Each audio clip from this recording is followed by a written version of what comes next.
your three main population centers. They have been blue for some time. I would not expect them to be even a shade of rosé, okay? But let's go into my hometown. That's Hamilton County. Strong performance here. About 2/3 of the vote going to Kamala Harris. This is one of these places, the cities where the progressives and the Democratic movement has gotten to be pretty strong, especially in local government as well in that city. This is Franklin County. You got Ohio State University there, so you got a strong student vote as well. Greater than 2/3 going to Kamala Harris right now.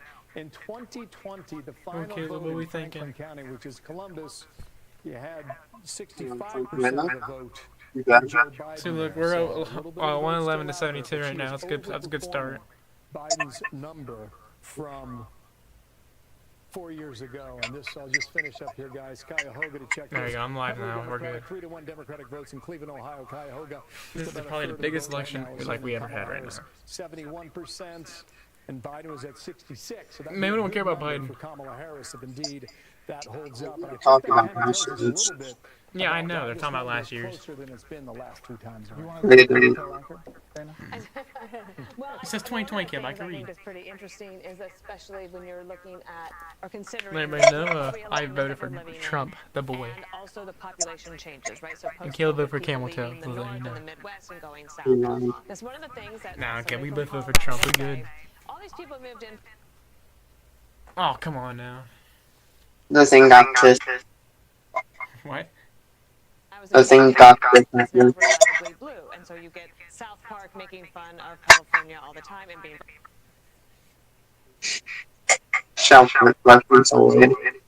Huh? Frustrated. She's the South Park.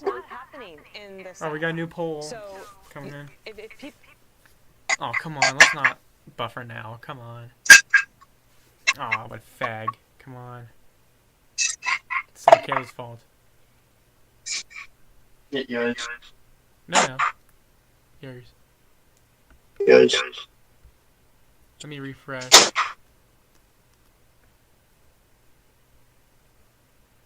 I'm trying to watch.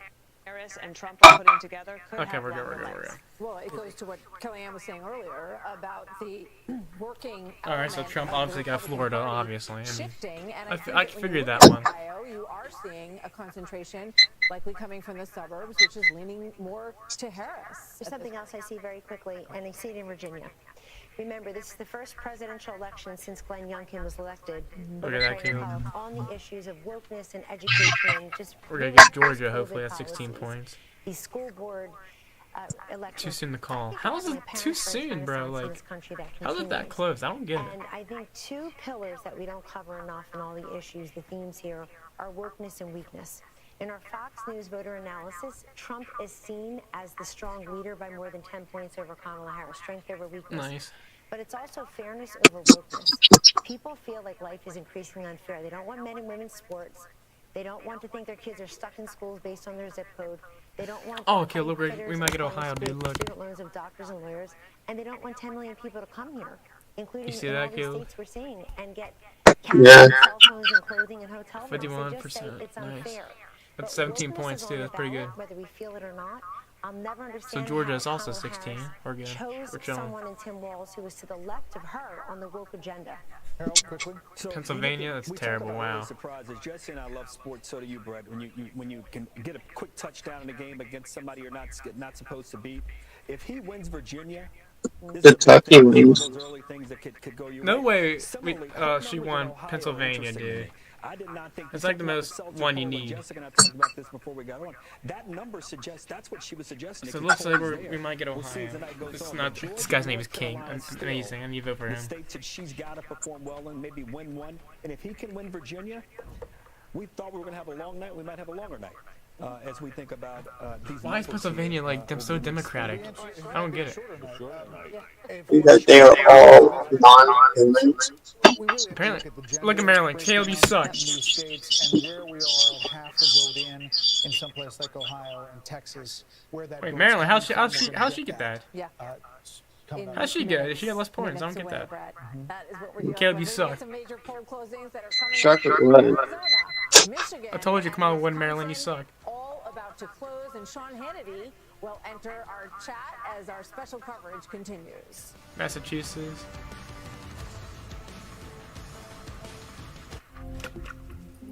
Everyone's getting that new Simply Oh, Safe okay, outdoor so lawn. Republicans are winning. Because we're not a donkey.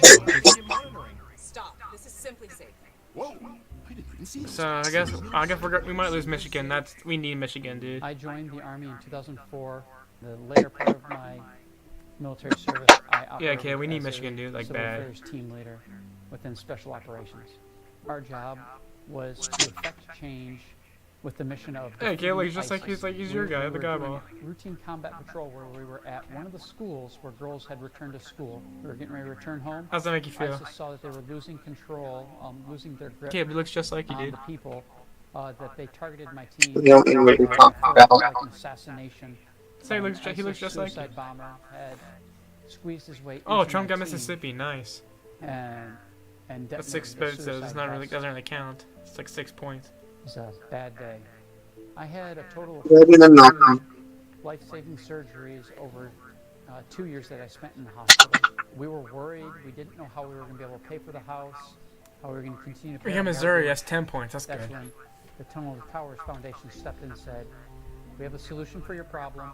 We don't have to worry about packing up and moving somewhere else because Missouri Tunnel got to where that guy Towers is. Foundation is going to help us make this a forever home." I was very emotional and heartwarming to see Jonathan and his family come into their new home because they're going to be spending so many happy moments here in this beautiful home. So guys, I'll probably be live, I don't know, 10 o'clock I guess, on a hour and stream. I'll be live for 2 hours. But they gave me hope. Hope for the future, knowledge that I can overcome these things, but I don't have to do it alone. Hello, I'm Major Jonathan Turnbull, United States Army retired. The Tunnel to the Towers Foundation built me a smart home that will give me Do you more mind independence eating, and a Caleb? better quality of life. Huh? Stop stuffing your face full of food, you to fag. donate $11 a month so that And I TTT can fall. can help others that were injured while How? protecting our great country. Please visit t2t.org or call 1-844-BRAVEST. Our God calls us.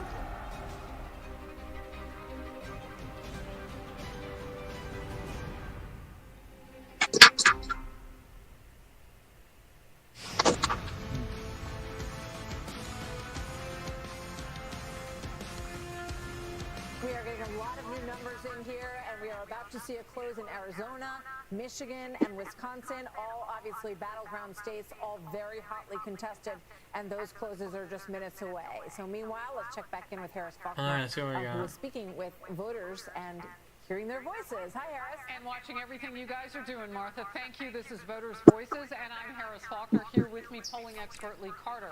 And we have a fabulous audience of voters talking with us about the top issues in the race for the White House. What we got? What we Most got? polls show the economy is the voters' top issue. Now a clip from Vice She President Chinese? Kamala Harris. The lines New on the Jersey screen sucks. show how voters reacted to the comment in real time. That's what you've gathered. And the red lines represent Republicans, the blue Democrats, the gray are independents. Here it is. This guy's Kim. Is that Kim Jong-un? Inflation is down and wages are up. Prices are still too Oh, look at high. Kamala Caleb here. And unlike Donald Trump, who had $400 million served to him on a silver platter, I come from the middle class. And Oh, here we I go. will never forget where I I came from a middle-class family. My common sense plan will Don't have lower any. the prices you pay on everything from Please let us get prescription Ohio, drugs to dude. groceries to housing. Donald Trump will raise costs on you and your families. In Nuh-uh. fact, independent economists Nuh-uh. have analyzed our plans Nuh-uh. and found that That's mine good. That's will not gonna be cut number one your answer. costs Like, and nuh-uh. strengthen our economy. His will increase inflation and lead to Nuh-uh. a recession by the middle of next year. Independents, Republicans didn't find what they wanted. Again, we're watching for independents. That's right. So you can see there, Independents gave this a D, Democrats gave it an A, Republicans Why do we get gave an it F? Why- Now, I think why what's that? so interesting about the independent voter there is they really 7 votes. were turned off when they heard her talk about the Caleb, you know middle what's sad? class. And I It's also sad how this heard presidential voters race that is, like, had close, more dude. specifics on the economy, and they Like, said I don't get sad. it. experts How do you vote for to Kamala? reinforce whatever you want to What's believe. she I'd done? rather hear What has it she would do for done? me. Yeah. All right. I want to go to Alexandria now. I'm gonna keep checking on Republican YouTube in case I get any registered voter. comments. Still not 'Cause I sure can't see comments. all the way up until the time you voted. What did you do and why? Absolutely. Well, thank you so much for having me tonight, Eris. And I think that I got no for me, comments yet. both candidates really had to. She's Chinese. They had to win my vote, and they can talk about You think she's hot, everything Caleb? relative to the economy, but what really matters is Who? what actually You think she's hot? happens. And we have to ask ourselves: was it easier to buy I like groceries men. under the Biden administration or under the Trump administration? Okay, well, I'm live, by the And for way. me, I can say personally that I don't know if you- am I don't know if you concerned keep with the saying that. direction that the country is headed in, and I would say for a vast population of the electorate that the same It's can fun. Yeah, guys, the same Caleb's sentiment actually is gay. shared. So I think You heard yourself. to really contextualize all this information. He likes cock and instead of pussy, ask so. ourselves the actual questions of how we feel in the circumstances. Who did you vote for? We got pussy. All right, this is the second time. You're 22 that you voted in a Rhode presidential Island election. takes Was your vote camel different toe this hairs. time than it was in 2020? Did you vote for him last time? I did not vote for him last time. Sounds like the economy made a huge difference for you. All right. Oh, this is fun. Getting to know all of you as we watch in real time. We've got some races that are coming in too, and we don't want to miss a minute with Brett and Martha. So Look at California we will go. hear Good from job, the voters' Panthers. voices throughout this evening. So glad to be here with I don't know. I all of you. started thinking But my Martha, back to my you. head, but I did. Thank Thanks you so very much, much. Harris. So we welcome Sean Hannity to the Tennessee panel. Sean, you're selects watching Donald all this, along with us tonight, and you say that you have some significant takeaways already. I have a lot of takeaways from tonight. Obviously, you guys have gone over the issues and what is important to people and what they've been telling all the pollsters, exit polls, etc. I'm looking at this from a little bit different perspective tonight. To me, it's a numbers game. I was on with Yeah, Dana Texas and is Bill like Hemmer mostly like earlier today, and Republican I made the kills, so point we should going win that into one. Today that Yeah. Kamala Harris and her team But there's still had a some numbers retards over problem. there. And the numbers problem was they didn't have anywhere near the votes or the percentages of votes. I think the last time Texas turned blue was like what? Like JFK was in office or something like That's a that. math problem that you have to overcome. Pretty sure it was the last time Texas turned blue, yeah.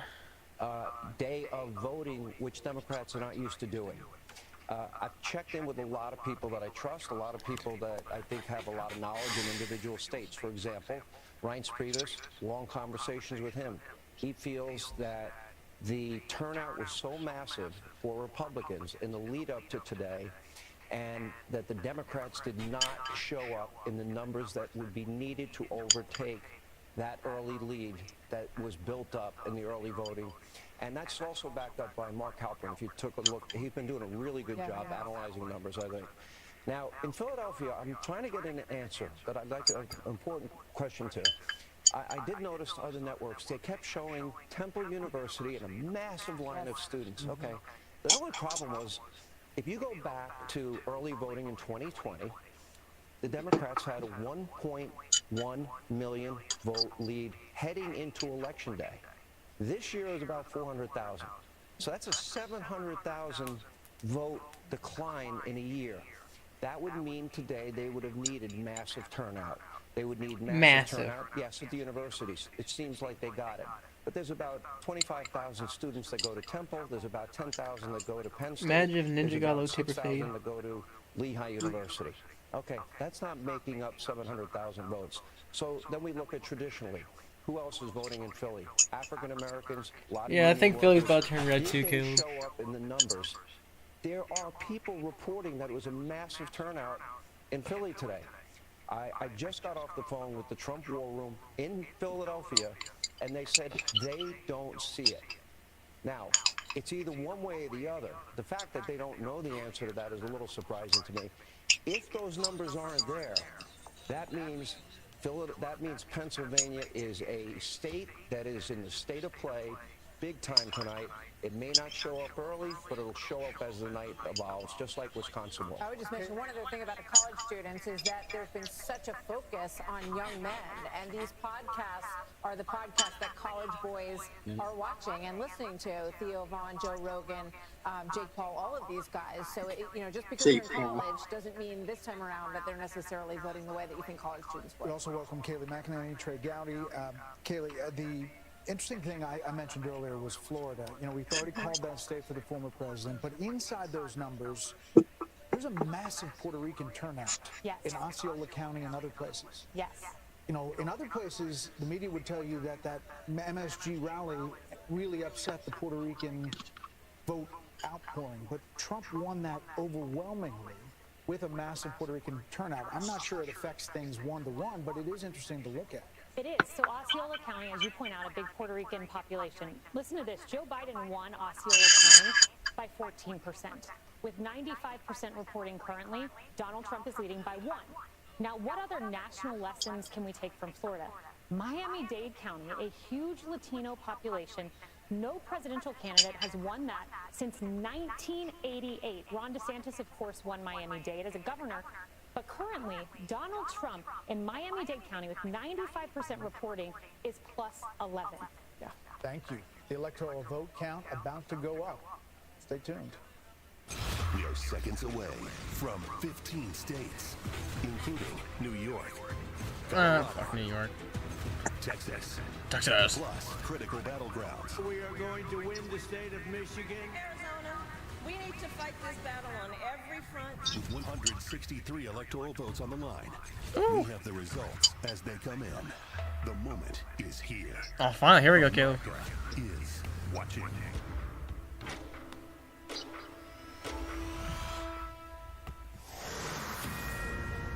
It is 9 o'clock in New York. Another 15. All right, Caleb, let's see. states Come on. have just finished voting. This is It's the probably heat gonna of be the camel night. toe, The guaranteed. Fox News Yeah. Decision desk says it's too early to call Michigan. Oh, never mind. One of the Too two soon. battlegrounds in the Rust Belt that just finished voting. It's too soon though, so it doesn't count yet. Wisconsin, where Vice President Harris and former President Trump appear to be locked in a very tight race. And again, this is too early, not too close. It's too early, so it doesn't count yet, Caleb. To call many of these Same. races. Oh, look at Trump. Oh my God. Here we go. Look at Trump go. 178 to 113. Fox News can project that former President Trump will When he wants to miss it. Yeah, Caleb. We got Texas. I knew we'd get Texas. Former president also has a lead in Iowa. We got Iowa? Call at the top of the hour here. Oh, Remember never that mind. Iowa poll had people scrambling there at the Des Moines Register saying it was Harris lead by 3. Yeah, the same day Emerson had him up by 10, but that got a lot of people's attention because Ann Seltzer is such a well-known and usually correct pollster. So we'll see how Iowa plays out tonight. In Nebraska, the Fox News Decision Desk can project that Trump will win the statewide vote. All right, so we got gives Nebraska, 2 too. electoral votes to the winner of the state and 1 vote to the presidential winner in each of their districts. So Trump will Nebraska's like 2 also win points. That's nothing. Nebraska's 1st and 3rd districts. Look at Maryland, Caleb. You guys suck. 2nd district, Omaha, which is the Dang. blue dot that we have talked so Well, how's that much even about. work? That is too How come early Trump to has more call. votes in Maryland, but yet Kamala still got it? Decision desk It's can rigged. project that Vice It's President rigged. Harris will win New York, giving the vice president 28 more electoral Oh votes. my God, dude. She also has a lead in Minnesota. Too early to call the state of Minnesota, which closed in I don't recent get that. days, according to How? How's it Obviously, so early, the dude? vice presidential candidate, Tim Walz, from Minnesota. What did Maryland region have more Trump votes? That's what I said. More electoral college votes there. New Mexico, too early to call, but Harris has a lead according to our Oh my president's God, voter dude. analysis in New Mexico. Former President Trump will win Louisiana, which has voted for a Republican in Nice. every election this century. Pretty sure we were going to get that one. Trump also wins Kansas, adding another 6 electoral votes to his tally. Kansas. Good job, Kansas. Wait a minute. What? Dakota, a longtime conservative state as well. He will also Good job, take South fellas. Good. Dakota, which Yo, also Trump voted lost. But he still won. So Trump didn't have more votes in Kansas, but how's that work? If Trump doesn't have more votes in Kansas, and he still won Kansas. Look at that red. Electoral votes to That's what I see, 119. That map of the U.S. is slowly filling in, and we will continue to bring that That's to you nice. throughout the night as we make more Okay, calls. so we need Pennsylvania badly. and back to the Rust Belt Bro, I as don't well. Baldwin. You ain't The ball, Fox News liar. Decision desk say it is too early to call this race, which we've been watching between Bro, incumbent I Democratic don't Senator care, Tammy but let's get that Baldwin, one guy with who the is in a porn close stash. race now with Republican speaker and entrepreneur Eric I kid you not, look. Michigan Senate race I is did. too early to call. Former GOP Congressman Aaron Moreno is Rodgers. competing against current Democratic House Representative Alyssa Slotkin. In Arizona, Democratic House Representative Ruben Gallego has a lead on Republican candidate Kerry He looks like Marshall. That East. Oh my God, he does. He looks like Marshall. today. Osborne. And the race between incumbent Deb Fischer and independent Dan Osborne is close to call, and too early to call, I should say, according to our decision desk. Fox News can project that Republican Pete Ricketts will continue to serve as a Nebraska senator. In Texas, two-term Senator Ted Cruz is locked in a close race against current Democratic Congressman Colin Allred. Texas. Too early to call that race, according to the What do decision. you mean too early? Look at it. It's 51% versus 46%. What do you mean too early? To a fourth term. New York Democratic Senator Christian Gillibrand will win another term in the Empire State, and Democrats will hold their seat in New Mexico, where Senator Martin Heinrich defeats Republican Nella Domenici. Daughter of the late Senator Domenici. North Dakota's GOP Senator Kevin Cramer will easily win a second term, and in Wyoming, Senator John Barrasso will also win re-election as he serves as the chair of the Senate Republican Conference. So let's take a look at how the Senate is stacking up at this hour, 9:04 on the East Coast, and we have 46 Republicans. The one flip, which we have mentioned, is West Virginia, waiting for other states that are on the bubble and close and early at this point in the night. 37 Democrats are hanging on to their seats in the United States Senate. I think this is like where everything starts to gel, and we start to get more of the hard numbers. Let's go to Bill at the billboard. Yeah, Harold. I'm sorry, Texas went to the Republicans. No, I just think the numbers. I'm only looking at some of the popular vote numbers and how the candidates performing with minority voting in suburban areas. I'm just joking with you. Bill, go blue. Go blue. Okay, so a couple things here. Yeah, go blue. What are you talking about? Michigan. We'll be at Ohio in a moment here. Hang on one second there, Bob. Okay, just want to show you this. I mean, this has got to be your target right now. You know, Fulton County, heavily populated, and a ton of votes there. Okay, it hasn't really moved, so. The estimated number of votes still out is about 30%, and Kamala Harris hanging in there with 7. She's going to win the county, okay? The question is the margin. The question is whether or not, Trump is chewing in this African-American male vote that we were talking about, because I want to come up to North Carolina. I'll show you a county. Okay, this is rural, and it's also African-American. 47% African-American. It's a small county here. It's called Anson, all right? Trump's winning. Okay? What's that mean? Okay, this is Biden. Yeah, North Carolina, we should win that. By 4 points, okay? Bro, I don't care about 2020. Flipping that county, is there a minority vote out there that is helping to buoy his campaign? It's something we got to consider. Another thing I want to point out, just while I got you here, okay, guys? This is the part. Okay, I got 14 people watching my election. Hurricane, all right? This is Trump territory, all right? 61%. 68%. North Carolina, okay, look at them go, buddy boy. Oh, yeah. But come in here for a little bit. This is Buncombe, all right? This is Asheville. We expect this to go blue. Indeed, it has right now about 2/3. I don't get how North Carolina's like. No, sorry, 60%. Oh wait, never mind. That's like. 2/3 of the vote right now. How you say that? Buncombe County? You just wonder if there's an effect here. Oh, they're just counting the counties. Never mind. This is Pennsylvania. I was checking this out a short time ago. This is Rutherford, 72. But Rutherford. That vote's still out there. Why am I showing Caleb. this? Because your comparison for percentage is that you expect Trump to do I got like well 26 people watching, so you better watch out. Henderson, 58. Oh no, let's not care about the election day. Look at Biden. So we're going to see through the night whether or not that storm. Honestly, Kim, who would rather have an office, Biden or Kamala? Just keep that in mind as we move through the night. What? We saw this a moment ago. You said Biden or Kamala? Yeah, Biden or Kamala. Who would you rather have an office? Imagine if they ran against each other. Who would win? Probably Biden. And he was trailing. Yeah, probably. Oh god, we got 30 people. But right now, our buddy, yes, we are tuned in here. So We're good, Kill. Wow, I wasn't expecting this. And you were making the observation earlier about the Iowa poll from over the weekend, and do folks in Ohio vote like the folks in Iowa? If Ann Seltzer's poll, the Des Moines Register, had Kamala Harris win in Iowa by 3 points, a lot of people dismissed that.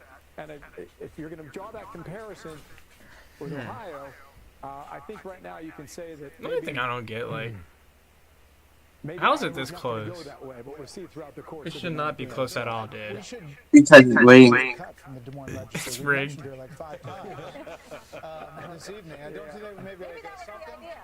Have you seen the other one? Look at RFK getting votes.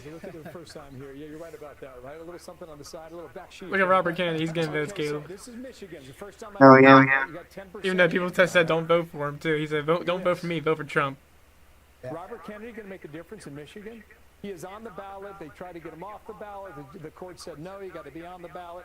He's drawn. They're forcing him to be on the ballot. That's funny. Votes, okay? Now, if Wow. Michigan is that close, it's They're just something that we're gonna forcing have to watch Robert out Kennedy to be on the to see ballot. whether or not this is some sort of spoiler for the red team and whether or not it helps out Team Blue in Michigan so far. Wait, so if people vote for Robert Kennedy, does that like go to Trump too or no? Since he endorsed it, like, how does that work? Probably not. RFK Jr. tries, first of all, the Democrats try to prevent him from getting on the ballot. And then the Democrats try to prevent him from getting off the ballot.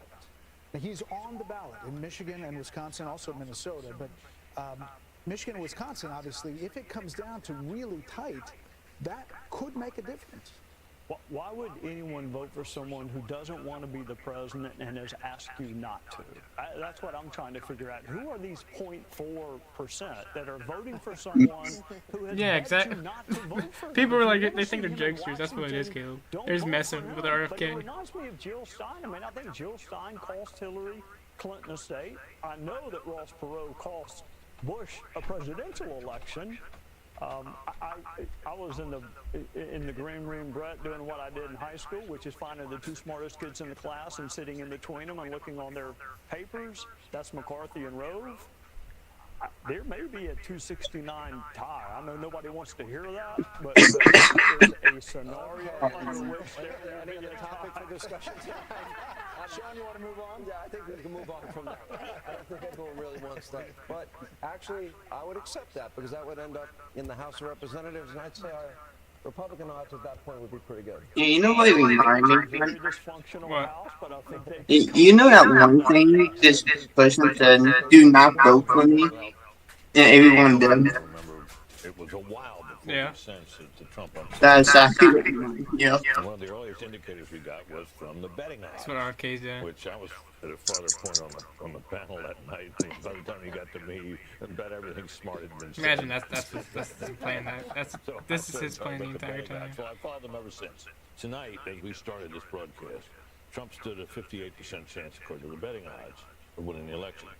As I read this off the screen now, 69.2%. Nice, 69. So whoever's doing the betting out there and affecting these odds is increasing their view that he will win the election. And how much does it impact it that, you know, it's the first year that you're seeing some of these betting markets in the United States?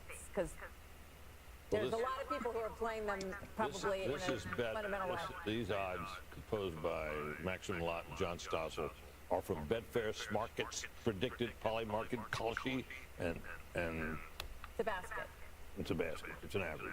Dana, what do you looking at? I am looking at some of the, just on X, watching some of the Democrats complain about the Electoral College. And, you know, about a week ago, there was some conventional wisdom that she could actually win the Electoral College, but that Trump would win the popular vote. And then there would be no complaints. Oh yeah, because about people the actually have Electoral brains. College Look at that, if Caleb. that were to happen. So obviously it's too soon to call, but I'm certainly watching that to see what they're going to say. Plus, I have been wondering about Kamala Harris and this whole decision of Biden to run again when she knew that he was incapable, but they were still asking their donors, give us all your money. He's okay for 4 more years. And obviously Trump is he alright for wasn't. 4 more years. But then that did not leave her enough time. Apparently, that's another complaint that they have, for her to introduce We're herself, chilling right now. even though they had over $1 billion to do it. And they had 100 days, Harold, and she passed up a lot of opportunities early on. I think we went for, I don't know, 40 days or something. Alright, with so no press we need conference. Nevada. It took a Hopefully, really long time for some her Raider to finally fans sit down with Brett and have do a that. substantive interview. I mean, there was time. Sure. Again, we're acting like this thing is over. No, I'm just playing off of Dana's point. But I do think after the debate, she performed so well against Trump. She asked for another debate. I thought that the interview that Brett did with her was as substantive an interview as we've seen with her throughout the last several years. You would have thought, because she did well there, that she would want to go and do more of them. But more interviews to sit down and talk with Brett. After the one with Brett, She booted the question about when she first knew that he was not himself. I have a slightly different opinion on it. I thought she did. She gave in that interview, and I thought if I were her, I'd have gotten out and done more. But she No, did you some, wouldn't. and didn't. So cautious. He's glazing, Caleb. Debate answer. She said Biden's great. He's fine. I've seen him do all this wonderful I would have done it very differently than her. However, I'm sure you would. But the way she did it, She put herself in a position to be 50-50 here this evening. And if we're to believe traders think it'd be listening to the two smart guys in the green room, it could be 269. Blood's 269. She glazing must have done hard. something right. I still look at Michigan and Pennsylvania and Wisconsin. Since Pennsylvania. 1980, those three states have not gone all together other than 1988. Dukakis got Wisconsin and HW won the other two. If the numbers are tracking right and continue along those lines, we could find ourselves in a position where we're having a conversation about Congress. Look at Alabama. We got not pulling this off of in late. the House. Alright, I'm stop talking like going that. to look? I hope we don't get there because I don't want this fight. The country But the doesn't need House this does the division. president and the Senate does the vice president. So you could end up with President Trump and Vice President Harris. But they vote after the election. They vote after the election, and it's only one vote per delegation. But we'll cross that bridge when it comes to it. Senator Smith is digging into the voter analysis stuff and how it tracks with the raw vote and what we're seeing. Just trying to keep feeding your conversation there. And Martha, I know you were asking about the suburban vote and what we're seeing with our Fox Yeah, News how's voter PA? We need analysis. PA, Caleb, And some badly. really interesting Hopefully. findings I'll put up here for you. As far as the suburban voters concerned, this is what we're seeing in Pennsylvania. Okay, suburban voters. Trash. Kamala Harris right now has the lead. Okay, but this is about a 6-point difference. It's not And if you official were to yet, put this in Caleb. Perspective with what we saw in 2020. We can Biden still was go up. leading with this group, suburban voters in Pennsylvania, by 10 percentage points. This is a 6-point margin by which she's leading. So she is not leading with the suburban voter in Pennsylvania by the same margin as Joe Can we get Biden more? in 2020. All right, if I were to break that out by gender, this is also telling another story. By gender. Suburban women. Martha, you were asking about this. This is what we're seeing in Pennsylvania. Obviously, they have been courting those voters on the ground there. This is almost identical. The margin that she's leading by, Joe Biden led by this over Donald Trump in 2020. So not a lot of movement there. We also talked about the story that was developing with the black voters down in Georgia. I can also report to you, Brett and Martha, right now that Donald Trump, is leading by more with the black voter in Pennsylvania than he was in 2020. Back to you guys. It's the big numbers. Yeah. You got a call to make. Fox News can now project that Donald Trump will win the state of Ohio. Yeah. 54.2% Oh, we're at 195 already, Caleb. Let's to go. 45%. Oh, yeah. So obviously Almost there. Come on, home stretch. is anticipated Almost. Well, it's not home stretch he yet, but was still. ahead by about 8 points. This is a 9-point stretch, so a little bit higher than the Stretch. most recent polling was showing in the state of Ohio, but a solid win for him in what used to be a swing state, but hasn't been for quite some time. And obviously, there's 54% of the vote in. But if you Look at that. At the electoral college, Yeah, Caleb, you guys suck, dude. Like, come on, Maryland. Like, Caleb, what are you guys doing? No, they got one vote. Which one? But now it ticks too late. Obviously, we're This is Rick. No, I don't get. Someone needs to explain this to me. How's that work? Sean Hannity. Because Trump got more votes in Maryland, but yet Kamala still got voted for Maryland. Like, how's that work? Someone needs to explain that to me. Because I genuinely don't understand how that works. I don't know. When I said so, it's not in reach. I was like, yeah, Trump had like what, 56? Kamala like what, 33? The exact quote from Glenn Youngkin. Here's what's interesting. Something like that. Yeah, how's that work? An answer to the question. Same thing with Kentucky. And Kamala with Trump had more. Trump win and Kamala had more points. Yeah, I don't know how that works, dude. Oh, they had Kansas too. Yeah, you got Kansas and Kentucky. Yeah, Kentucky. What's NE3 mean? What's that? They believe this is going to be a tortoise hair kind of night for them in I don't know. Pennsylvania, in as much as they don't even think Harris got 200,000 of the 700 that she needs to make up. Those are the numbers that they are saying. Now, if that is true, that would mean African-American turnout did not appear to the numbers Oh, and man. degree that they wanted. And When you vote for King, he might be the King, Caleb. any other vote they thought, the union vote, Uh-huh. workers are not going her way either in Pennsylvania. Anecdotal, that's their side, but I'm telling you what they're thinking. That raises obvious questions. You know, if you're Joe Biden at the White House right now, sitting at home, you're thinking, I'm Scranton Joe, and I have this great relationship with the unions all these years. Look, see, look at that. How's that? Look at that. End up, and we just want to continue to caution. Like, how's that work, Caleb? That is. How's that work? He's shaking That's his head. bullshit. How's that It's work? interesting that they're analyzing this data like we all are, and that is their take on it. I'm sure the Harris campaign, for the better part of the It night, gotta be late. either How's that work? or Democrats, believe it or not, I have a few of those friends, And I was hearing from them, oh, Bro, huge look at turnout in 63%. Philly, huge turnout in Philly. Kamala's won. Like, And I how's that said, work? Tell me, where's the turnout? Could never get an answer. Right. And so Like, come on, kid, what are you guys doing over here? answer is beginning to come in. It's not our fault. It rigged. It's rigged. They rigged both. Going up minute by minute. Take that for what it's worth. Looks like we lost Michigan, fellas. That's a crucial I was one. in communication with Harris folks, with Democrats. They haven't had anything in a while. I mean, are you hearing anything from? My communication resembles yours. I'm not had a lot of that either. I think these numbers are concerning. The numbers that Sandra is raising on the other side there, combined with what you just said, Sean, is room for concern in both Virginia and Pennsylvania. So I've not heard anything either. Okay. The polls are closed in battleground Wisconsin. We're going to check in there on the ground with senior correspondent I don't know. Wisconsin might be a toughie one. I don't know if we got that. Oh, that's for the Senate. More than a dozen tabulation machines. What's that about, Mike? More than a dozen tabulation machines and 31,000 ballots, and as a result, the city put out an all-call for volunteers. So they've got firefighters, healthcare workers, and IT workers all showing up here. Oh, Wisconsin, never mind. Wow. Of those 31,000 ballots. Now, the heart of the problem I can show you as we zoom in over my shoulder are these tabulation machines. There are 13 of these tabulation machines here at Central Count. If you look close to the back of the machine, there are stickers on the back of the machine. Those act as the seal.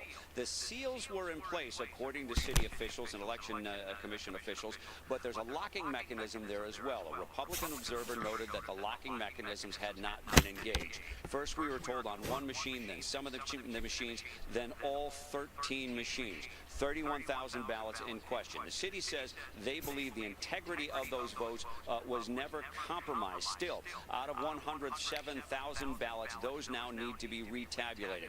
Some 43,000 ballots have been counted here as of this point, but they've got these. Look, Wisconsin's looking good though, Caleb. To try to speed up the process, we expected to get final 60 to 30%. around 1 or 2 a.m.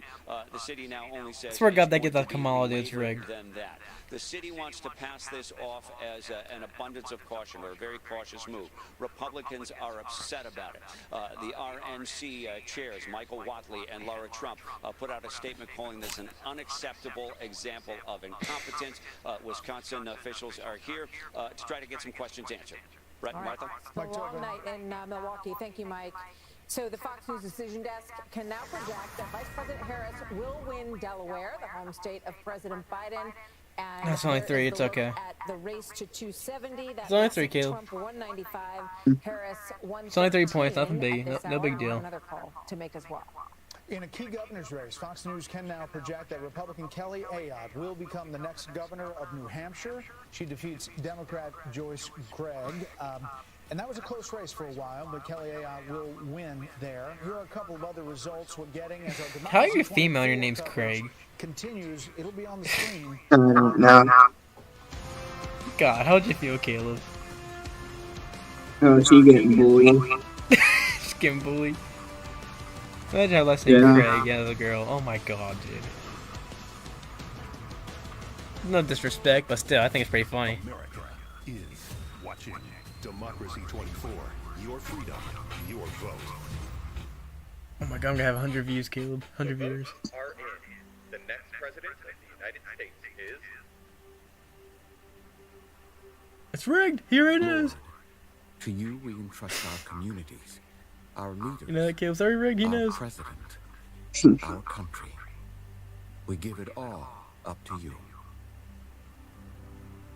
Jesus, we trust in you. Amen. See, Caleb, he prays to Jesus. Why don't you? At Simply Safe, your safety is the only thing that matters. Smarter ways to detect motion for fast emergencies. We create HD cameras so you can see what's happening in your home from anywhere. All powered by Fast Protect technology, exclusively from Simply Safe for faster police response. Get Simply Safe today with no contracts or cancellation. Man, I'm trying to put a thumbnail on my live and I can't because I can't even see it. Like Simply Safe. Pause for the facts. Classic first-timers. They don't know that nearly 103 half of all these viewers. cars Hello, have been in welcome, an welcome. accident. But Carfax shows how accidents impact price, so they don't have to overpay. Unpause. Ooh, wonderful accidents. Shop the all-new Carfax.com. What is the dumbest thing you've ever wasted money on? I was Caleb. 2 Netflix accounts over like 3 years. How'd you figure that out? This app that shows you all the monthly subscriptions you have and how much you What is it called? pocket money. Here's why you should switch from Google to DuckDuckGo on all your devices. DuckDuckGo comes with Jesus, a built-in 130 search engine people. like Google, That's but nice, it's private wow. and doesn't spy on your searches. And DuckDuckGo lets you browse like Chrome, but it blocks cookies and creepy ads that follow you around from Google and other companies. And there's no catch. It's free. We make money from ads, but they don't follow you around. Join the millions of people taking back their privacy by downloading DuckDuckGo on all your devices today. DuckDuckGo. Copyright me. You can copyright. You will ruin I can copyright me. I've been in life for a fat minute, dog. You destroy me. You destroy yourself. I took all the risk, and I took it for you. Oh, Caleb, I don't want to end my live, but I got to end it like at 10, dude. Yellowstone. Watch on Why? Turnout Network. Do I just leave my laptop on all night, you think? Fox News decision desk can now Really? Texas You think it's Until like, we you kick off. think I was like, leave the stream and go on? And he has defeated Democratic Congressman, former NFL player. You think I should do that, fellas? There was some movement in this race. It's off tomorrow. And there was some Huh? discussion that maybe It's off tomorrow. I'm not calling off tomorrow. I can't call. What you gonna all these views? I know I'm behind like 127 viewers right now. Colin Allred was a good candidate. Absolutely, a good debater. I think I might leave the stream on. I was gotta mute my mic and stuff like that. Really good Democratic candidate. Okay. As you look at the balance of power, 47 to 37. Again, West And when my Virginia laptop has dies, that's when the stream ends, majority fellas. at So. 51.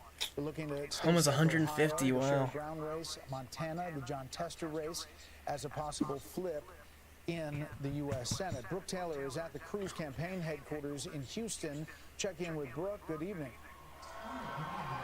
Good evening. I could tell you some behind-the-scenes info right now. We have Fox News playing on both screens right now. The screen, the crowd now Oh, we got Oklahoma. we just threw up the race, and we have Cruz again with that strong lead. So everyone here is very excited, but I could tell you from talking to the Cruz campaign that they have been taking this race extremely seriously.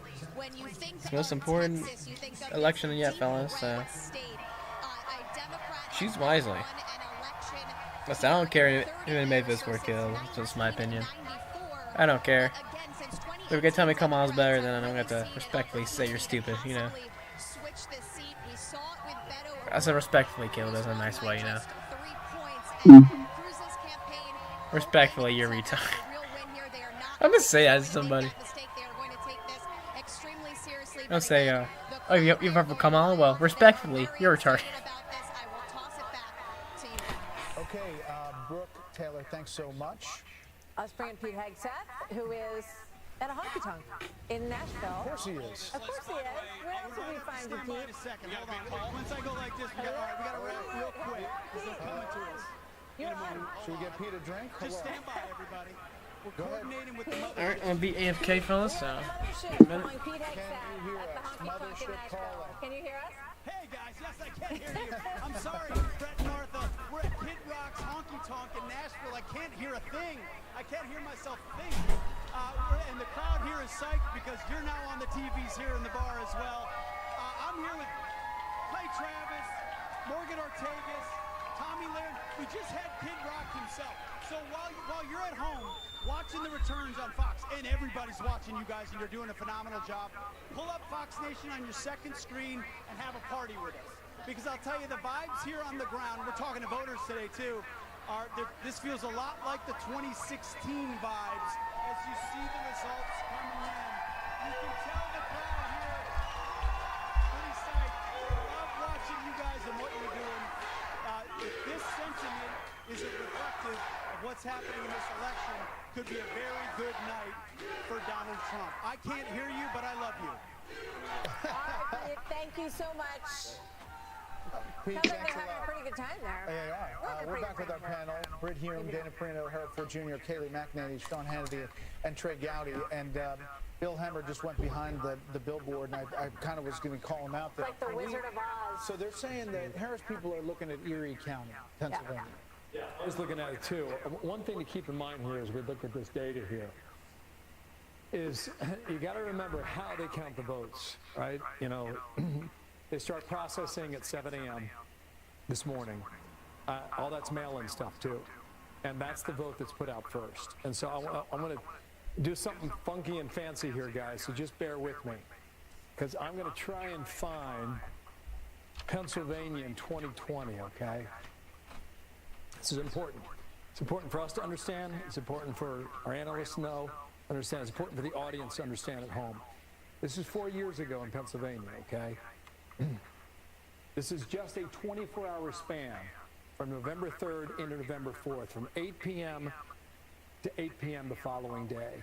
And the vote count that came in here, right, it's heavily blue, well over 70%.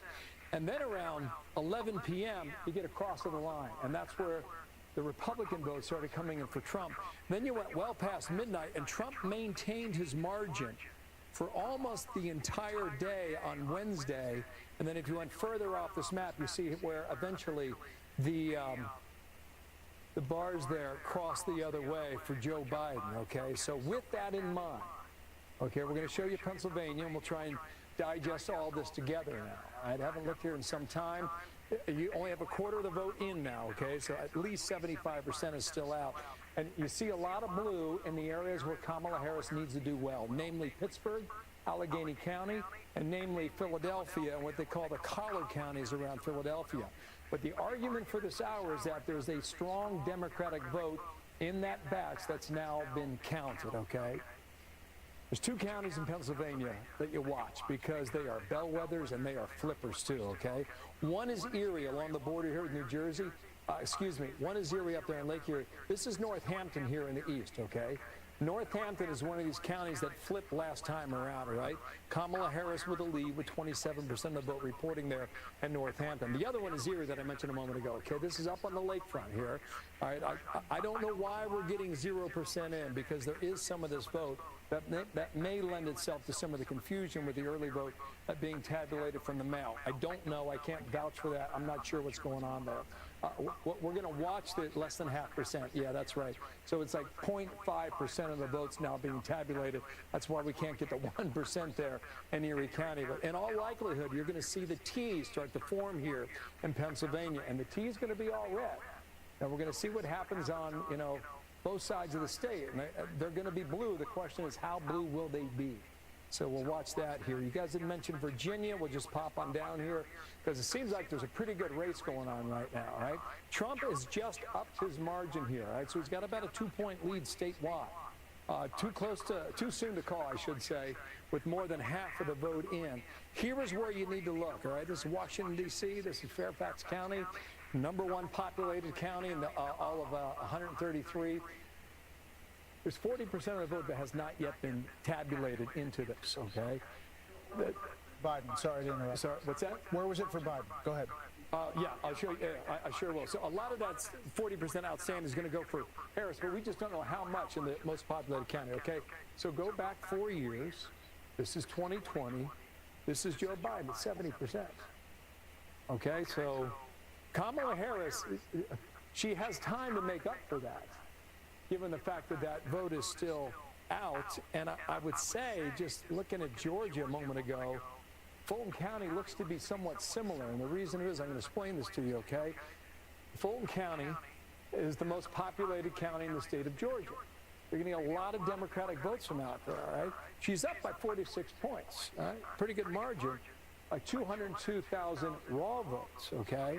So 4 years ago with Joe Biden, he won the county with 242. His margin on a percentage basis was a bit higher, about 2 points, 242,000 in a state 4 years ago. Sorry, excuse me, I apologize. Let's go statewide here. In a state that was determined by 11,779. Let me go to my cheat sheet here, guys, all right? I can do something that's a little ugly. But for the sake of the audience at home and for our knowledge too, this was Georgia in 2020. Wow, look at this. Okay, again, we've taken a 24-hour period from 4 years ago. Blue is the Democratic vote, obviously red is the Republican vote. And you see all this, you know, at 7 o'clock, boy, it was all over the place, okay? And then in the 8 o'clock hour, Trump easily took a lead there. And then the margins started to close overnight around 3 a.m. The lines moved and they moved and they moved for several days until finally we reached that margin of 12,000 votes separating Biden from Trump in the Peach State. So. But the difference would be that was the COVID election, and that was a lot of mail-in vote, and that was not the same early vote for Republicans, right? Yeah, I would argue you're right about that in Georgia. I think the important thing to keep in mind is how states report it. Yeah. And Pennsylvania is a really good example here where you're going to get a heavy blue, some would argue mirage in the beginning, and we'll see whether or not that mirage is real throughout the night, and maybe even into tomorrow. Bill? Yes. Broadly speaking, there'll be some exceptions to this. Does it appear to you that she is underperforming Biden nearly everywhere? It's a great question, Britt. This is just anecdotal. I answer the best way I can. I've been poking around all over this map. I can find some good news for her by a point here, a point there. I can find a lot of good news for him, a point here and a point there. But it seems where the areas where she is gaining the most is where the votes are. And the areas where he's gaining the most is the area that he targeted, and that's the rural area. Whether or not you can extrapolate that over a place like Hall County, 72%, right? Banks County, 89%. Now, the problem for him is that that's 94 out of 159. But I can move along the northern border of Georgia. And, you know, it's just, yeah, it's dominating. 81. How does it compare to 2020? I'll show you that next here. Just look at that. I mean, that's 86. Now, 2020, the same counties are going in reverse, right? 84, still impressive. You there? Right? 81. And what is it now? 82. Right now, so this is Fannin County. Caleb. There's about 14,000 votes in that county alone. Yeah. Okay. Alright, make sure you're there. You see like a Kamala in Maryland, she jumped up by margin. Fannin County was 82. I was about to say. Still 25. Yeah, like Psycho, it shouldn't even be this close, dude. Kamala's like 117. I think she won a... I forgot what she won. I did hear something about it. Quick call, and we'll come back to the board and the panel. The Fox News decision desk can now project that Vice President Harris will win the state of New Hampshire. Former President Trump. Yeah, that's what it was, New Hampshire. Many expected there, but the Vice President did well in cities and. That's only 4 points, Caleb, so it's okay. There was a time that only 4 points. They thought was closing, actually, and we saw that. Kelly Ayotte wins in the governor's race there, but now we're calling that. How do you vote for Kamala, dude? She's the former senator for New Hampshire, popular in the state, but not it's enough Dan. to really This guy said it's Dan if we red in this situation. So the Maryland Senate race we have for you next. The Democrat Angela Also Brooks will defeat former Republican Governor Larry Hogan. He never really was able to move past her. It was I don't get how it's this close, Caleb. Like, for the former governor as he tried to become how do you vote for Kamala, dude? As far as the U.S. I don't know. I don't get it. Like, this is me personally. I just don't get it. And again, they're looking to Ohio and West Virginia. Maybe a couple of other races. Still waiting on Michigan and obviously Pennsylvania. Like, literally, she's done nothing. Where that goes. That's the greatest accomplishment, Caleb. Nothing. Obviously, a very hopeful pickup for Republicans with Tim She claimed Maryland, which apparently you guys suck at it, Caleb. You guys can't vote for her. So I'm looking at the suburbs. Like, I don't know what you guys are doing over there. I would say the map we got one vote for Trump. seems to be breaking more like 2016 than 2020. Well, not even, well, I guess they fixed it now. Yeah, but like I said, Maryland is a Democratic state, Caleb, so it's alright. We saw the suburbs of Indianapolis. Donald Trump underperforming. They point to Fayette County in Georgia. Come on, we're so close to 200. When we get 200, get 70 more votes, we're chilling. The suburban marks that Joe Biden did. You look at Hillsborough County, Florida. That is Tampa. It's almost urban, if you will. And yeah, we will be damned if Kamala gets in office. We will be. Leading by 3 in Hillsborough County. And let me say this: this is, I think, should be discussed. Yeah, so we got Florida, Caleb, which that's a good one. We got Florida and Texas. If we somehow get Pennsylvania, Caleb, I think we're chilling. Lost every pro-life ballot initiative post-Dobbs until tonight in Florida. When you see Amendment 4 Better went of two down. evils. Yeah, And the pretty much. difference was you had a leader, you had a governor, Governor DeSantis, who owned the issue, who talked about the issue, who was out on the airwaves on the issue. How you see Sources familiar with yeah, these Carolina is initiatives closed. happening I don't know across the how. country. They're hopeful in It Nebraska. shouldn't be. Why? You had Pete Ricketts lean into the issue. So that might be a lesson that's instructive moving forward to the party.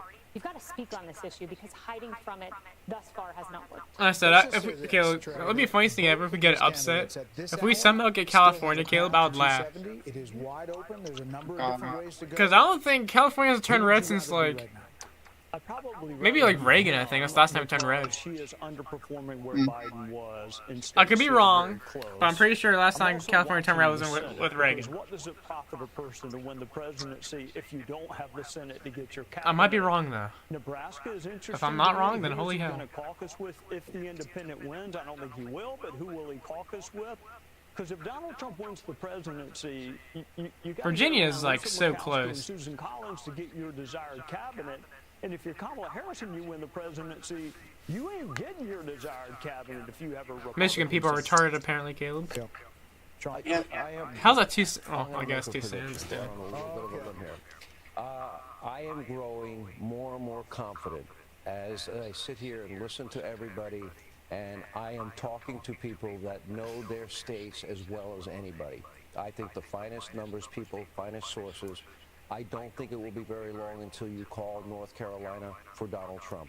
I think Georgia will immediately there follow. Your last name is Bacon. What? His last name is Bacon. His last name is Bacon. Yeah. It's a good night. That's a good last name. That would bring us to a point in this I would not be mad with the last name Bacon. Everybody call me out. Hannity was wrong. We'll have T-shirts. I'll sell them on Donald Trump. Clinton Bacon. Okay. But if that's true, that means she would have to sweep the blue wall. Yep. And based on the information that we have in the early voting success of the Republicans in both Wisconsin and Pennsylvania, I don't think she can do it. So with that prediction, we're going to take a quick break.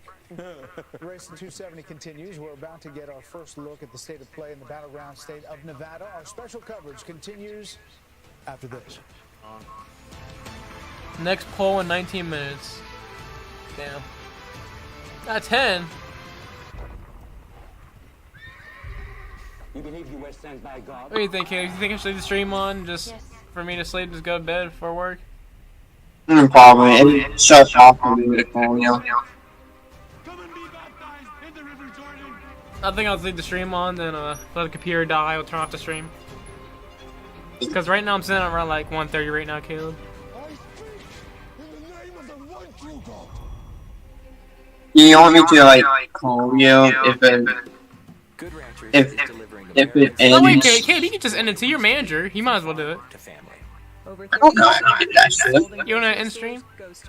No. Many of us don't give it a second thought. Our meat and seafood is individually portioned. I was about to say, you're manager, you can do it. Freshness and flavor. I don't even know how to show it and then. Oh, this is PC streaming, but still. Visit goodranchers.com and discover American meat. Oh well, I'll just. I think at 10 I'll just unplug the laptop, Caleb, and just let it die completely. Ainsley and Brian, all the latest after election day So on a it'll end the stream, everything will turn off. Hi, Grandma. I played baseball today. That's great. What position did you play? First base. That's what Grandpa used to play.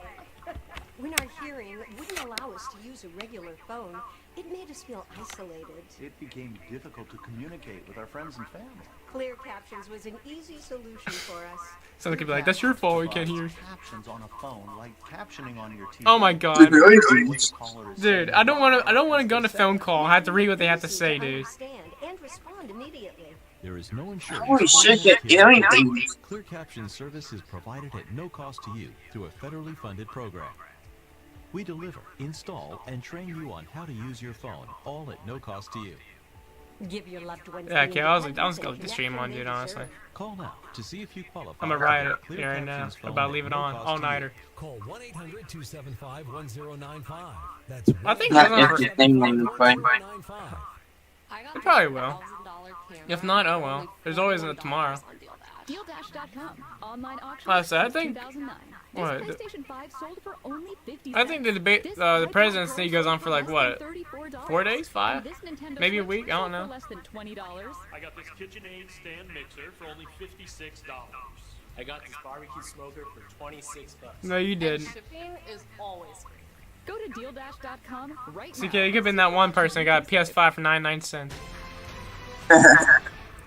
No, never believe this stuff. Coast, let's take you through some of these key states because nothing that has happened so far is shocking at this point. Most of it, we're watching Virginia and we're waiting for North Carolina. We still didn't get Georgia yet, really? Laid out in a way that is not I guess you do. It's still doing the guns. For a moment here I thought we got Georgia. I thought we would have got Georgia by now. I had to wait on what somebody else does. And you see, you've got a 47 to 52 percentage, and I'm trying to see the maybe 19 one now in Pennsylvania, 32%. Thank you. So we're waiting. I do want to see who gets who on 10 minutes, 19 minutes. It's not surprising. The order that the vote has been coming in Pennsylvania is not surprising to the red team, at least. Wisconsin's not looking good. 47.9 to 50%, and Wisconsin has 23% of the vote in. Also expected to be a tight race. They have both This guy says I'm up to the end. Hell yeah, man. Michigan, which we haven't really Fucking talked hell. too much about yet. We're going to look. We'll get Bill to show us on the board what Michigan looks like. 14%. A lot of votes still to come in Michigan. Obviously, this is too close to call. We're up to the end. It's Fuck it. 45 to 42. Let's go to Grady. So we got South Carolina. It's 9 points. Michigan, and we'll start to get a feel for what's going on in this part of the blue wall. Hi, Grady. Okay, it looks like we might lose Michigan there, buddy. Expecting an update from Michigan's top elections official very shortly, but what we know from her I think Michigan. We need either Michigan or Wisconsin. We need either one of them, Caleb. has been very strong here in the Wolverine state, and when combined with early voting, it's quite possible that it sets a new record, the previous record set in the last presidential election in 2020. And like most of the battleground states, this is going to be a story of rural turnout versus urban turnout, but there's an interesting storyline playing out in the Detroit suburbs, particularly in the Dearborn area, in the Arab American community. The Trump campaign has really been targeting that community, trying to get them to either vote for former President Trump, but they don't actually need that. In some cases, we've talked to Arab Americans who are casting their ballots for Green Party candidate Jill Stein, somebody you probably haven't heard mentioned much, but who could be a spoiler candidate. We also I have no know idea that who many Jill Arab Stein is. Americans are going to sit out this election entirely, which could tip the scales in favor of former President Trump. We're also watching the Senate race here. Mike Rogers, the Republican candidate, spoke to the crowd. He says it's going to be a nail-biter and probably a very late night. Brett, Martha, back to you. Okay, great. Brady, thank you very much. You know, there's some Democrats saying North Carolina is on the edge.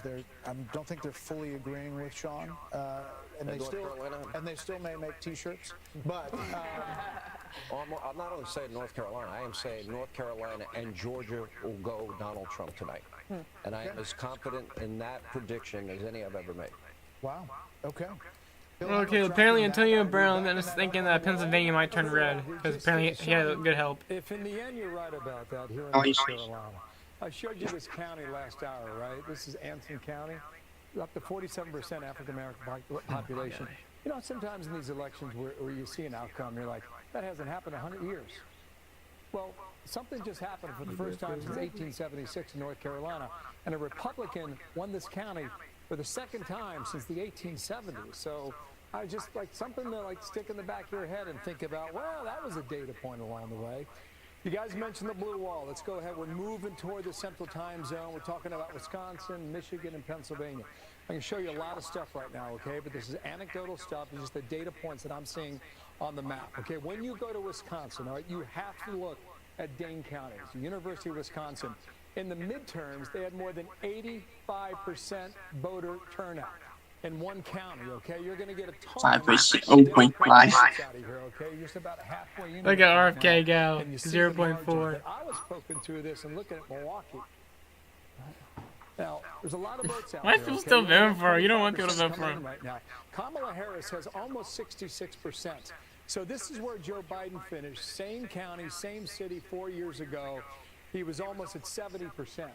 Right now, she is underperforming in Milwaukee. So you have to ask yourself, you know, that little pattern you saw back there in that. I hope that Wisconsin turns red. We need this, Caleb. We need that. In some of these bigger cities.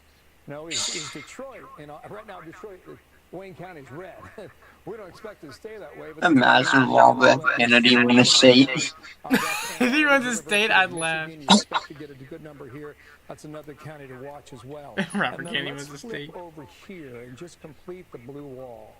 Because this is I'd laugh. That'd be the funniest thing I've ever seen. Remember we showed you how the mail vote, heavily Democratic, is put out first. Yeah, Robert Kennedy wins the state. Robert Kennedy has won Pennsylvania, everybody. In this composition, but let's go ahead and look now. Let's look at if I see that, I'd laugh. That's like the funniest thing ever. Aaron Miller either become president. So you have 6 presidential races to look at. For so long, this was not even a battleground. It was heavily Democratic. When you think about what Barack Obama did in 2008, look at that. I mean, that's 10 points. It's off the map. Romney was able to cut it in half, and so the state came back a little bit toward the Republican Party. It really wasn't until 2016 when Donald Trump won the state by just less than a point. Let's look at the vote difference now for Michigan. Very similar, maybe not as extended, okay? Some would argue more Democratic in Michigan, all right? But that was the difference in 2016 for Trump, 0.2 percentage points, you know? And you see where Obama was. That was not contested. Look at the vote difference now in Wisconsin. Very similar. Blue, but not nearly as extreme. In fact, if you take out the Obama years in 08 and 2012, you find Wisconsin is, I find, guys, this to be the swingiest state you find out there, all right? Back in 2000, when we're looking at Florida, look what happened in Wisconsin. 4 years later, John Kerry, look what happened. You see Donald Trump in 2016, it's just by a nose he was able to win. And then when it went back to Biden in 2020, again, it was super tight, okay? All those races, 4 out of 6 over the past 20 years have been decided by less than 8 points. And it might well be the case again tonight in the land of cheeseheads. Let's go ahead and clear this right now, okay? Bill, can we go to Wisconsin? Yeah, we sure can. Because imagine they select Lamar Jackson. You want to see how this is shaping up? That's what someone said on Twitter, Caleb. I mentioned Dane a moment ago, and I also mentioned Milwaukee. Sean Duffy, one of our colleagues, select Lamar Jackson for the state of Wisconsin. When he ran for Congress, all this area here was blue, okay? And when he went to Washington, it all flipped, it all became red, and it stayed that way. It's been a source of political strength and power for Donald Trump, and we'll see whether or not that remains the case right now. All right, just so you know, we're just about the 30% lower mark views. I think in everybody's Wisconsin, and Kamala Harris has a slight lead there by about 3 points. This is where it ended. But you don't get excited. The polls are coming up in about like 9 minutes. So we're gonna see what will the score be. So if I were to come to 2024, what am I looking at? I'm looking at Dane. How about Sauk and Kenosha? Yeah. 9 minutes, Caleb. What are we thinking? What are we Sauk thinking? is pretty interesting here because, you know, you start to see a little more population growth, and Trump has a lead here. And again, this is Kennedy. He popped up in Michigan. He's going to pop up. Why is Kennedy getting votes still? Trump has a lead here. Let's just go ahead and see. We got half of the vote in here in Wisconsin. This is where it finished. I find that interesting. What about Don't Kenosha? you? That's Let's find Kenosha down. This is the swingiest state. I mean, I spent some time there on 2 recall elections. Please stop voting for Kennedy, Q. It's extraordinary. And we don't think about it that way. But it's true. Anyway, this is Kenosha, Brett. You asked for it. You got it. You got about half the vote in. Trump's just shy of 58%. Okay, so he's overperforming now in Kenosha as well. I can keep going if you want, so call it out, guys, if you like. Sorry? Was Walkley, is that what it's called? Just north of? Yeah, so the WOW counties here, they have been solid Republican forever, you know, but not during the Trump years. Louisiana, that's nice. And softer, and they are, Wasaki here, just west of Milwaukee is one of them. Sorry, Waukesha, excuse me. And then you get into Waukesha, Washington, and then you get into, over in the lake is Ozaki here. So let's see what we're doing right now. Trump at 53.5. All right, comparison point, 2020. Okay, so a little bit under right now in that suburban county north of Milwaukee. Let's pop on over here to Washington and see what we're doing. 70% is an impressive percentage. All right? From 4 years ago, what'd he do? So a little bit better right there in Washington County. Then we'll move over here. This is the most populated of the three. Waukesha, just west of Milwaukee, just shy of 60% raw votes, shy of 40,000 from 4 years ago. Okay, all right. So all right, okay, about ready for this next poll's coming up. 55,000 net. So he either has some space to make up, or he's not going to get to the number from 4 years ago. So that's something to watch. I'm start calling you Steam and Demon if you don't start talking, Caleb. My favorite county in all of Wisconsin. You didn't say anything, so yes, I did. Yes, I did. No, you didn't. Well, if you did, well, you can blame me the music for this. I say about 6 minutes. We're getting the next polls. Nice.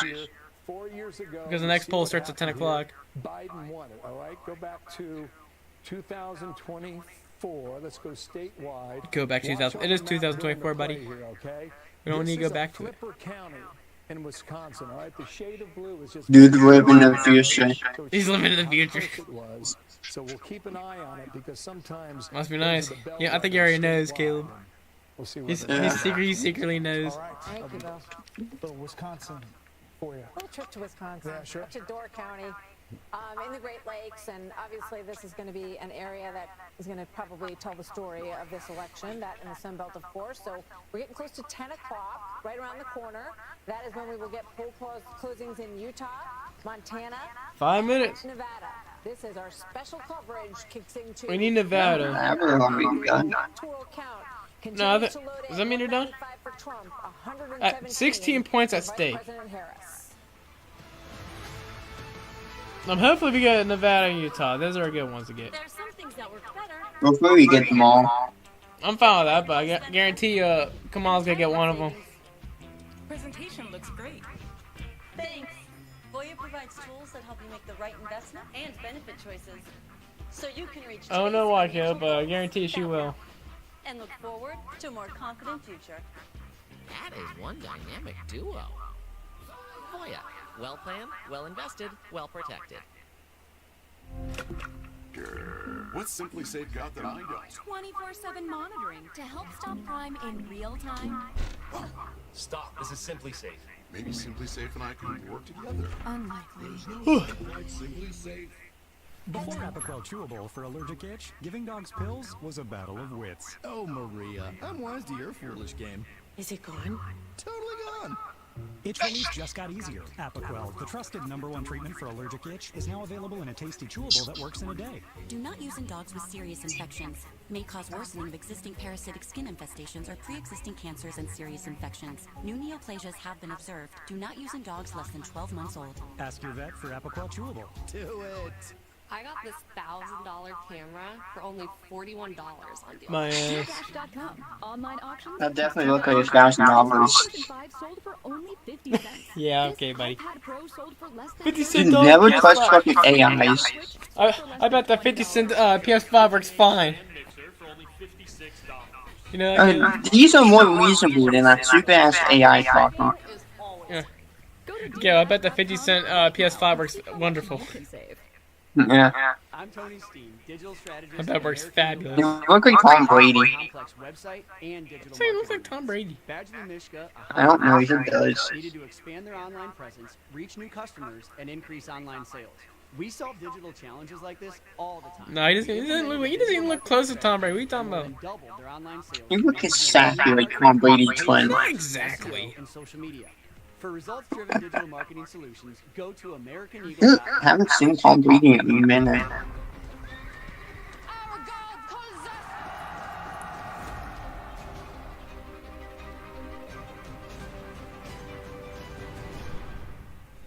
The Saints.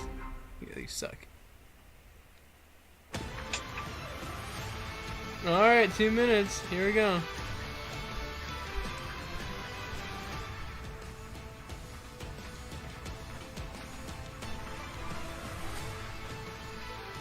Election night unfolding before our eyes. We've got A lot happening as you take a look at the big board on the scorecard. Right now, the electoral vote count stands at former President Trump at 195 to Vice President Harris at 117. We're still waiting, obviously, for Georgia to fill in and North Carolina. Come on, Georgia, bring home the gold. Come on. But there's a lot of discussion about that outstanding vote and whether or not it will meet the level that Vice President Harris would have to meet. And we've been talking about Philadelphia County. She would have to clear 700,000 votes in order to... In 2020, yeah. All right, so let's go to Jeff Paul from the headquarters of Republican Senate candidate Sam Brown, and what's going on there? 1 minute, Caleb. In a little bit right when it starts, but right now we are outside maybe one of the biggest and most expensive polling centers in the country. This is Allegiant Stadium, home of the Las Vegas Raiders. There we go. Look at us, Caleb, running the... Raiders, there's Death Star right there. A minute away from polls closing, roughly a minute away from polls closing. Raiders Stadium. And under Nevada law, if you are in line by 7 o'clock, you have the right to vote. About some instances where there are some pretty long lines throughout the state.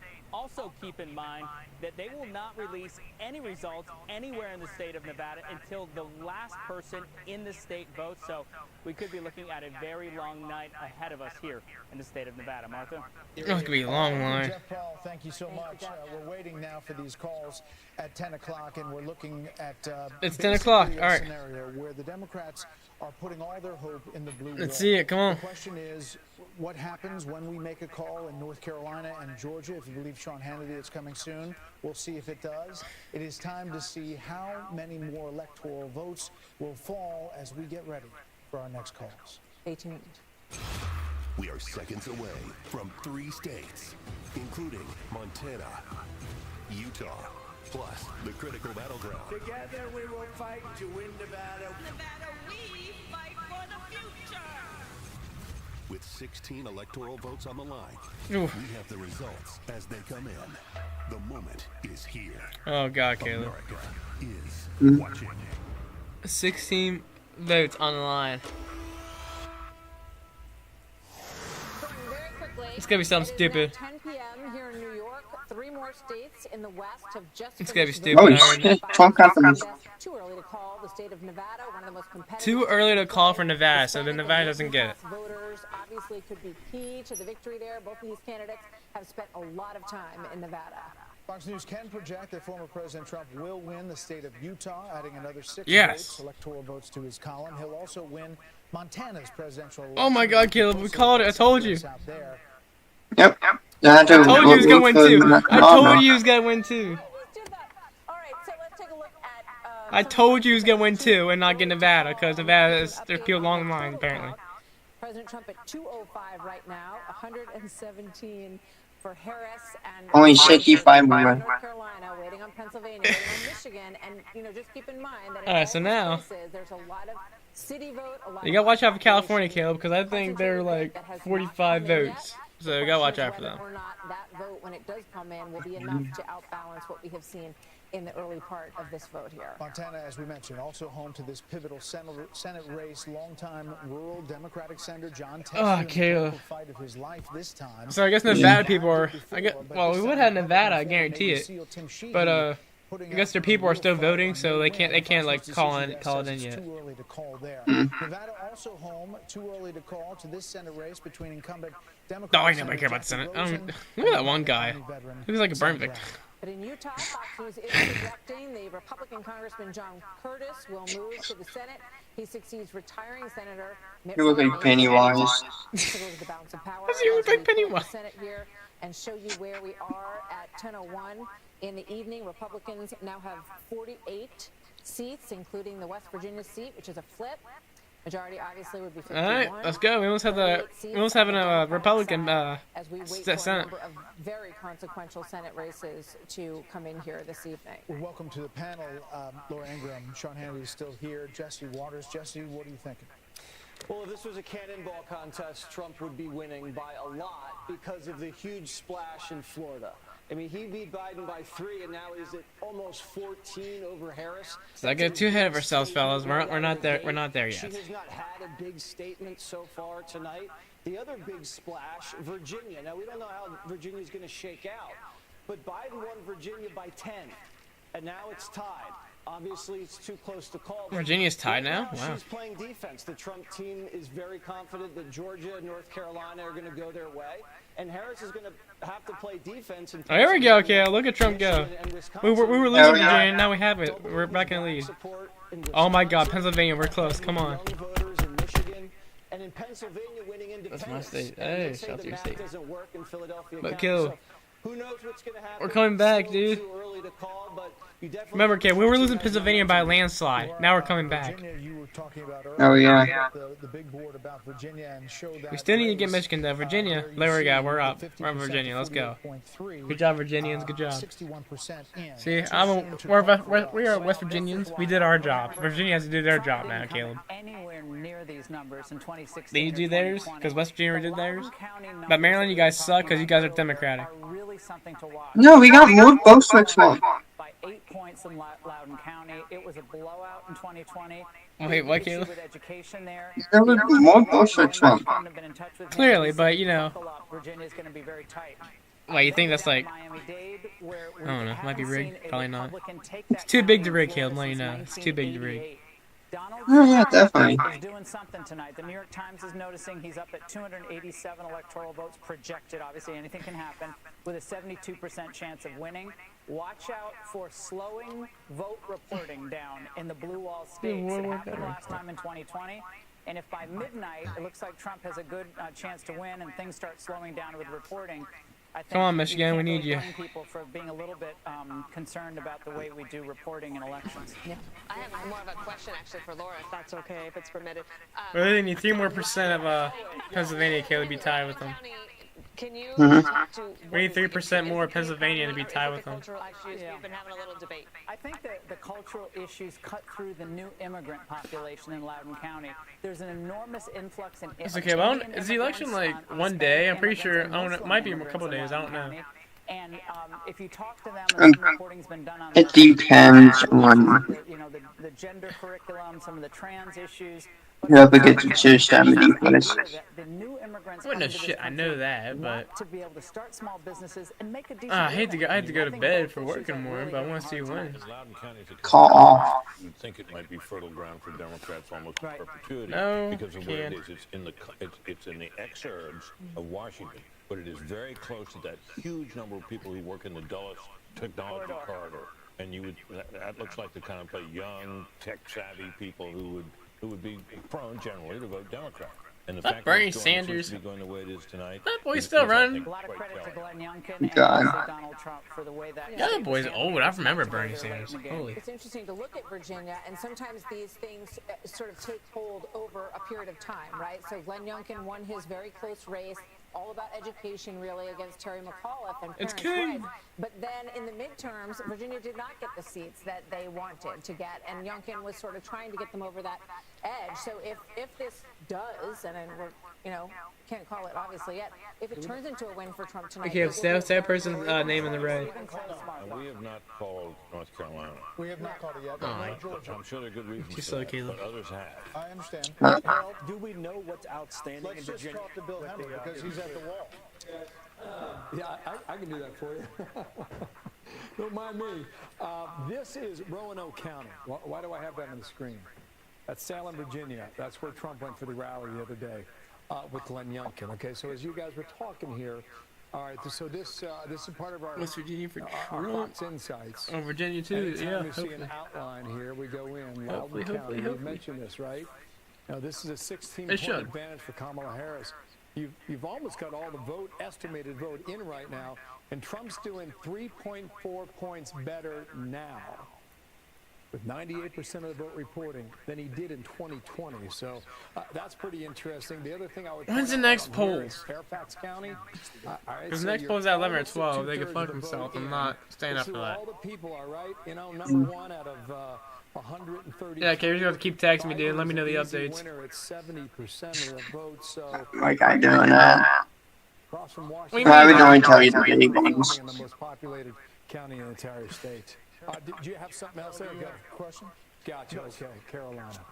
Go ahead, guys. Nice. Virginia, is that the biggest county? Fairfax County is another big county out because the campaigns are saying they've got big votes still out in Virginia. They still believe that they. You can easily let me update. Cheat for a second here. Go back to Virginia. It seems as if Kamala Harris is doing better in the southeastern part than was expected. Okay, so there's still some vote out there, some still vote coming in, and we'll see whether or not that holds up. Let me zip on down to Carolina, and Britt, I think you said some folks had called Carolina already. We got about 70% of the vote in, and we got Trump up, You gonna talk again? Yeah, almost 5. I'm talking good.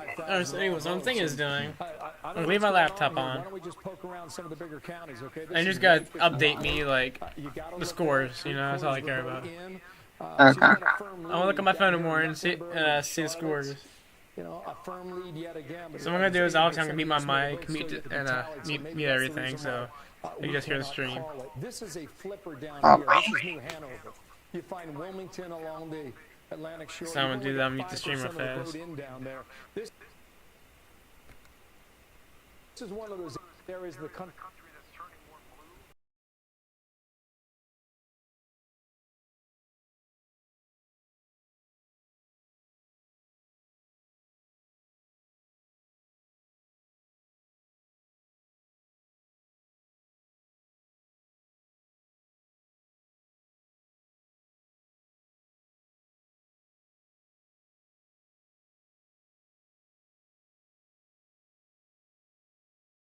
By almost 5 points in Carolina. Go for it, Martha. Let's take a look at Pennsylvania, which is tightening up considerably, and in the presidential race and in the Senate race. Show us what's going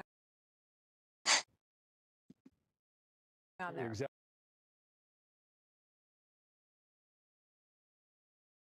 They're right about that. Okay, so there's about half of the vote being counted. You remember that chart I showed you a moment ago? The chart I showed you a moment ago. They count the mail-in vote first in Pennsylvania. It tends to be more Democratic. As we saw in 2020, we're seeing that again in 2024. All right, you got about a 1.4 margin there. Raw votes just shy of 50,000. So let's go for a spin, shall we? Philadelphia, let's start there. It is number 1. Come on, let's go here. All right, here we go. This is the kind of margin you expect to get in Philadelphia. You got 8 or 9 out of 10 voters are Democratic, right?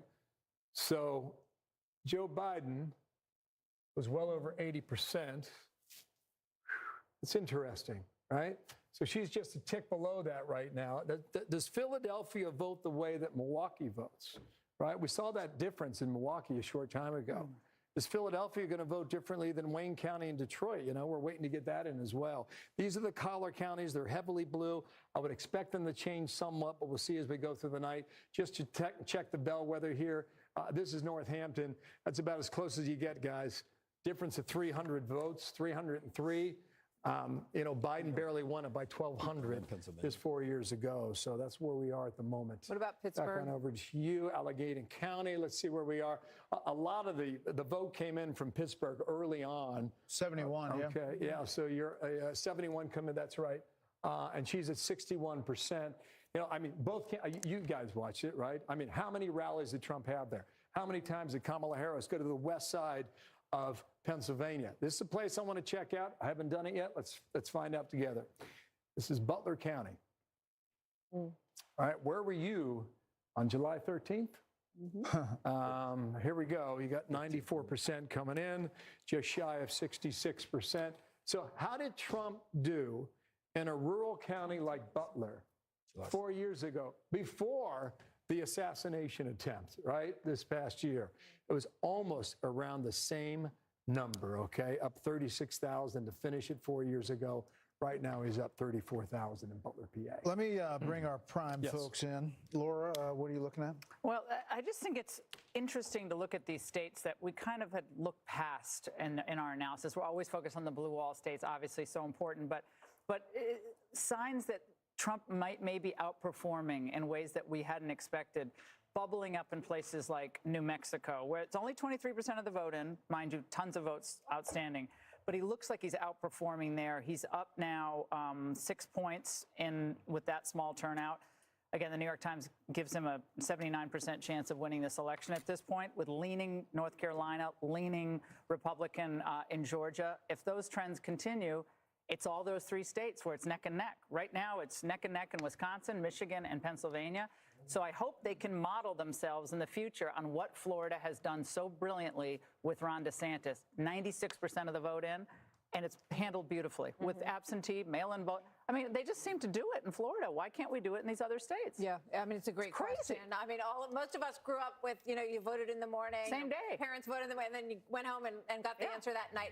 We've gone from 96 million voters when Fox News started to 160 probably million tonight, somewhere in that neighborhood. And by the way, all of them watched Brett's interview with Kamala. I don't think absolutely nobody missed that. So what is, how much has voting changed, I guess, is what I'm getting at here, Sean, because we have this enormous early vote of 83 million. It's so interesting you asked that question, because everything's kind of flipped. Republicans went in today with a lead that had never happened before. And it put the Democrats in a position mathematically where they had to accomplish something they'd never accomplished before, and that is to get same-day voters at numbers that they've never gotten before. And this is where we now find it. If I am correct in my belief, and my sources are right, and North Carolina, I'm almost 100% certain will be Donald Trump's. And Georgia, I believe, Harold and I have been going back and forth on this, will go to Donald Trump. Now, Arizona has been trending very strong towards Donald Trump. I don't know how long it'll take them to count the votes out there. That is frustrating, to Laura's point. Well, to that point, Maricopa said because of the length of the ballot that they were going to, it may take days. Pages of referendums. Okay. There were 2 pages in Florida, and they called it within an hour and a half. So was it even an hour and a half? Yeah, I'm just saying what they said. So, all right, if we want to play out a few scenarios, if that turns out to be right, or Harold's going to wear Sean Hannity's wrong T-shirt, if I'm right and North Carolina and Georgia go to Donald Trump, and I am confident based on the information, Dave McCormick's numbers guy just wrote me. Dave McCormick running for Senate in Pennsylvania. Against Bob Casey, the incumbent. Against Bob Casey, the incumbent, who's been running ads tying himself to Donald Trump in Pennsylvania, which I think is very telling. He's confident Donald Trump is going to win Pennsylvania tonight. And what the Trump team has been telling me, where they were up by 1.1 million, we went over these numbers earlier, back 4 years ago, they were only up 400,000 going into today's voting, day of voting. In Wisconsin, you have a similar situation. A 40% difference, a 40% shortfall. So I'm looking at the big board, and I'm watching the ever-brilliant Bill Hemmer, and they needed numbers in Milwaukee that every source I know in Wisconsin is telling me they did not get today. And we're now at a situation where for Kamala Harris to have any opportunity to win, she's going to have to sweep that blue wall, those blue wall states.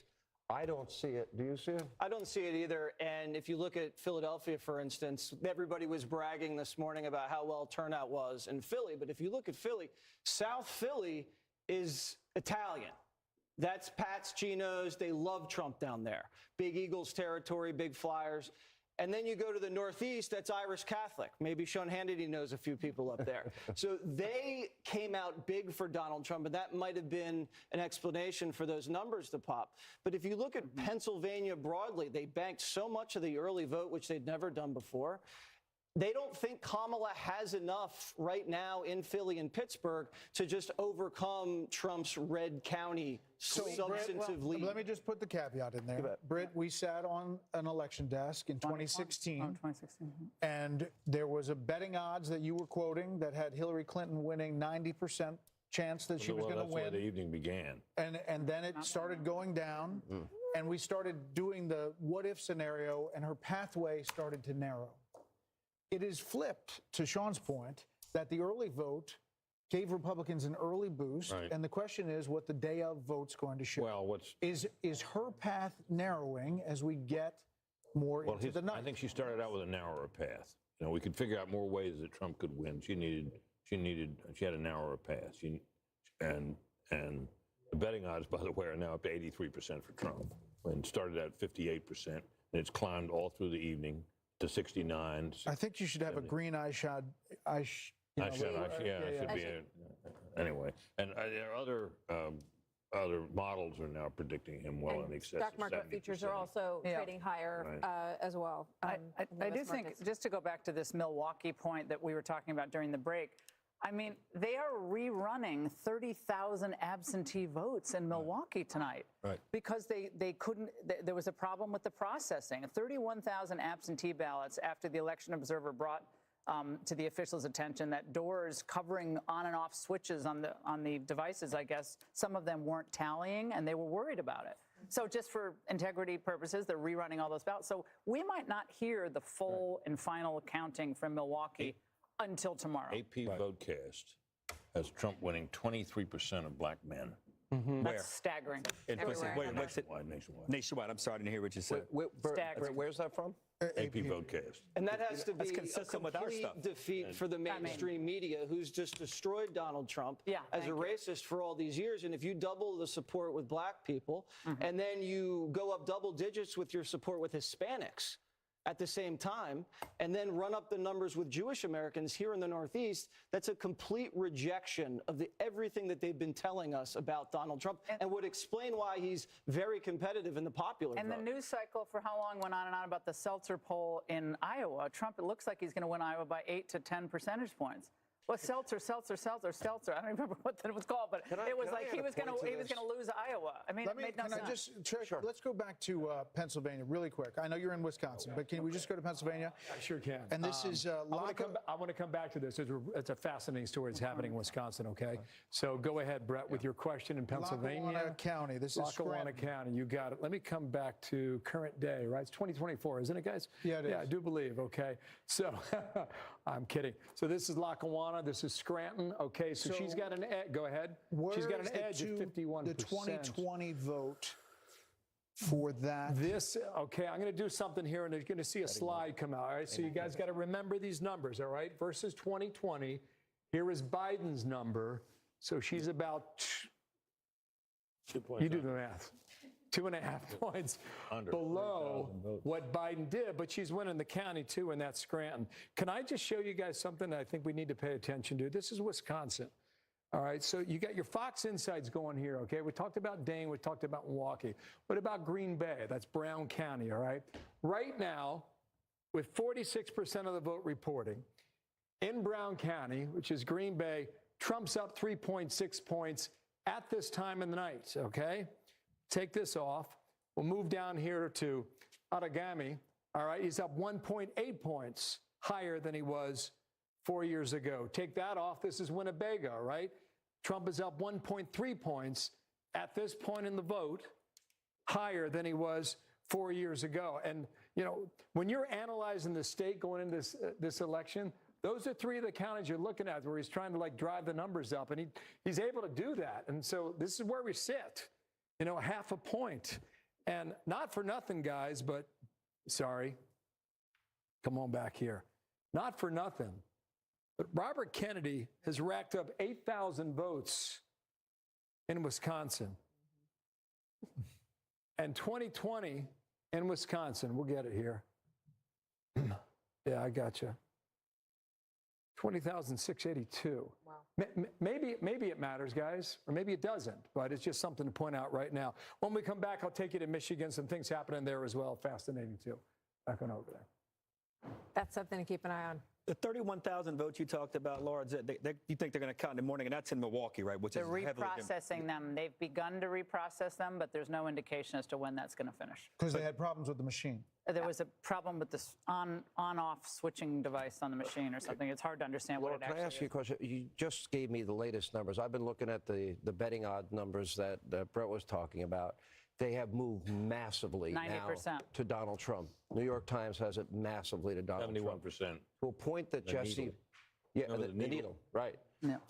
So we're really sitting here, and I think we got to take pause. There is a very strong possibility he will be elected the 47th president of the United States if these numbers, if these predictions end up being true.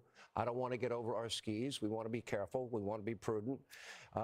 We're all looking at our sources. I'm listening very closely to everything Harold has to say and what he's offering. But if that is true, after all that they have thrown at this man, after all that they have done to this man, and with all the media that wouldn't even vet her and her radical positions, the only person in the media that challenged her in any reasonably tough way is sitting right here at this table, and that was you, Brett. And to think she never had to answer why she doesn't think we should say radical Islamic terrorism, why she wasn't asked about supporting a bail fund, 574 riots in the summer of 2024, or co-sponsoring the Green New Deal, or saying no private health insurance, Medicare for all, or sex change operations for, illegal immigrants. What will this say, Britt, about legacy media in America? It's dead. Well, the decline of its influence has been evident for years. This is further proof of it. And in some respects, I think that the behavior of the legacy media backfired against the candidate they were supporting because it was so over the top. Same with the prosecutions. The same thing happened. You think it all contributed to? No, I do. Yeah, I agree with you. What do you got, Bill? Got something? I just punching up through Iowa. Everybody was talking about the poll, right? Yeah. Again, the Morning Register, mention, I mean, another chit, right? A poll that will not be named. Yes. Right. That's correct. Until we get a little of the backsheesh, right? 40%, and you got a 7-point lead for Trump. Okay, so I don't know what they were seeing in the poll. I mean, they're obviously seeing something out there in Iowa, but this is Trump pulling away. Let me as you bounce around. Yeah, all good. This is Ohio, guys, okay? 8 points in 2016, 8 points in 2020. 80% of the estimated vote is in. He's up more than 12 points in the Buckeye State. Dana, even if we're not there yet. We're not calling these states. We're going to wait and see how this raw vote total goes. But you'd rather be him. The path is getting clearer for him right now. To Sean's point, even that he's here at this moment, from January 7th, 2021 until now, is probably the biggest political phoenix from the ashes that we have ever seen in the history of politics. In the days after January 6th, I remember sitting, I think, with you, Brett, and I said, this guy, Trump, he's radioactive. Republicans have turned against him. They want rid of him. They want him. He's an obstacle. He's a problem. And I thought, no, I didn't think a political comeback by him was possible. I would say. And yet here we are. He's the toughest son of a gun I've ever seen. Yeah, that's ever. True, right? I mean, all he's had thrown at him. I mean, I'd be in an insane asylum. See, I think there's an interesting rhetorical trick you can always play with these things. When Sean says, think of all the things that they have done to him. And in spite of that, he puts together this probably the most racially diverse political coalition we've seen in generations. But you could also say it is because of what they did to him. And turn that around. It's not just in spite of it. Like, yes, he's a tough guy and he's that's a great point. Energetic, but it could be because of overdone, well, and also, overkill. I think we shouldn't underestimate the importance of policy in all of this. Absolutely. The Trump agenda in 2019 delivered some of the most stunning economic gains to blue-collar workers, the people that we came from, that we had seen in 25 years or maybe even longer. So from the border to the economy to foreign policy and peace, that resonated with young people, with men, with this new demographic coalition. And I think it's not just the greatest political comeback of all time. If these trends continue, a big if, but if, it will be the greatest comeback, I believe, in history, because this man was counted out and called every name in the book. They want to put him in jail tonight. If they could, they would put him in jail. And I hate to get ahead of ourselves, but if he does win and the numbers hold up, and the popular vote is what it is, he would have a mandate. He would have a diverse winning coalition that he would then be able to govern with. The House. He got both the House and the Senate. He would probably have the Senate. Maybe he doesn't have the House. But that mandate would have to be respected. So it would be up to Democrats and the media to determine how's their posture going to be towards a seemingly very popular president who's had the greatest upset victory, followed by the most controversial election, followed by the greatest comeback victory we've ever seen. So, we shall see. Yes, we may have this conversation several hours from now. But listen, the primes. I call you the primes now. 7, 8, and 9. What am I? Avengers. A cut of prime, Exactly. Thank you very much. Thank you. You guys, great coverage. Have fun. Fantastic to be together. I don't think so. Thank you so much, guys. That was great. Fun It was time. great to The have. vote count is underway. More results coming in. We're tracking it all as Fox News Democracy 24 marches on.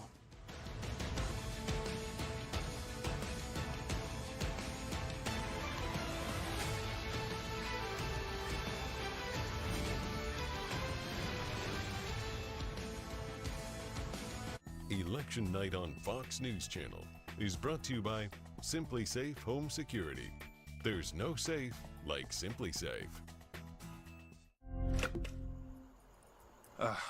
Can you believe this, man? Everyone's getting that new Simply Safe outdoor monitoring. Now they can help prevent crime before it even happens. How do we compete with AI-powered outdoor cameras that alert live agents of an intruder? Stop. This is Simply Safe. Police are on the way. Whoa! I didn't even see those guys. So what about us now? Luckily, I'm pretty adorable. There's no safe like Simply Safe. This is our legacy. I won't let anyone take it. The epic return of Yellowstone. I can see it now. I know what to do. There is no morality. This is war. We fight here, or we die here. Oh, this is gonna be fun. It's been pretty fun so far. Yellowstone. Watch on Paramount Network this week. The votes are in. The next president of the United States is... Lord, we trust in you. We give to you everything. Our leaders, our president, our country. We give it all to you. Jesus, we trust in you. Amen.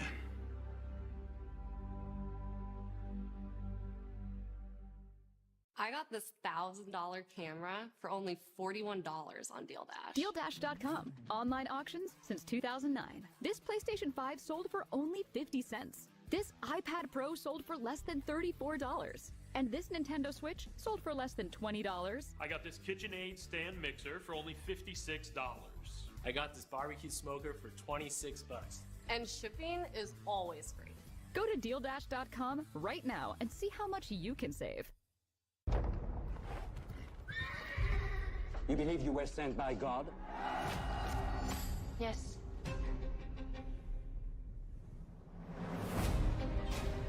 Repent!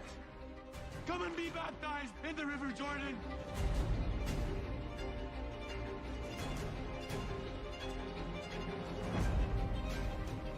I speak in the name of the one true God.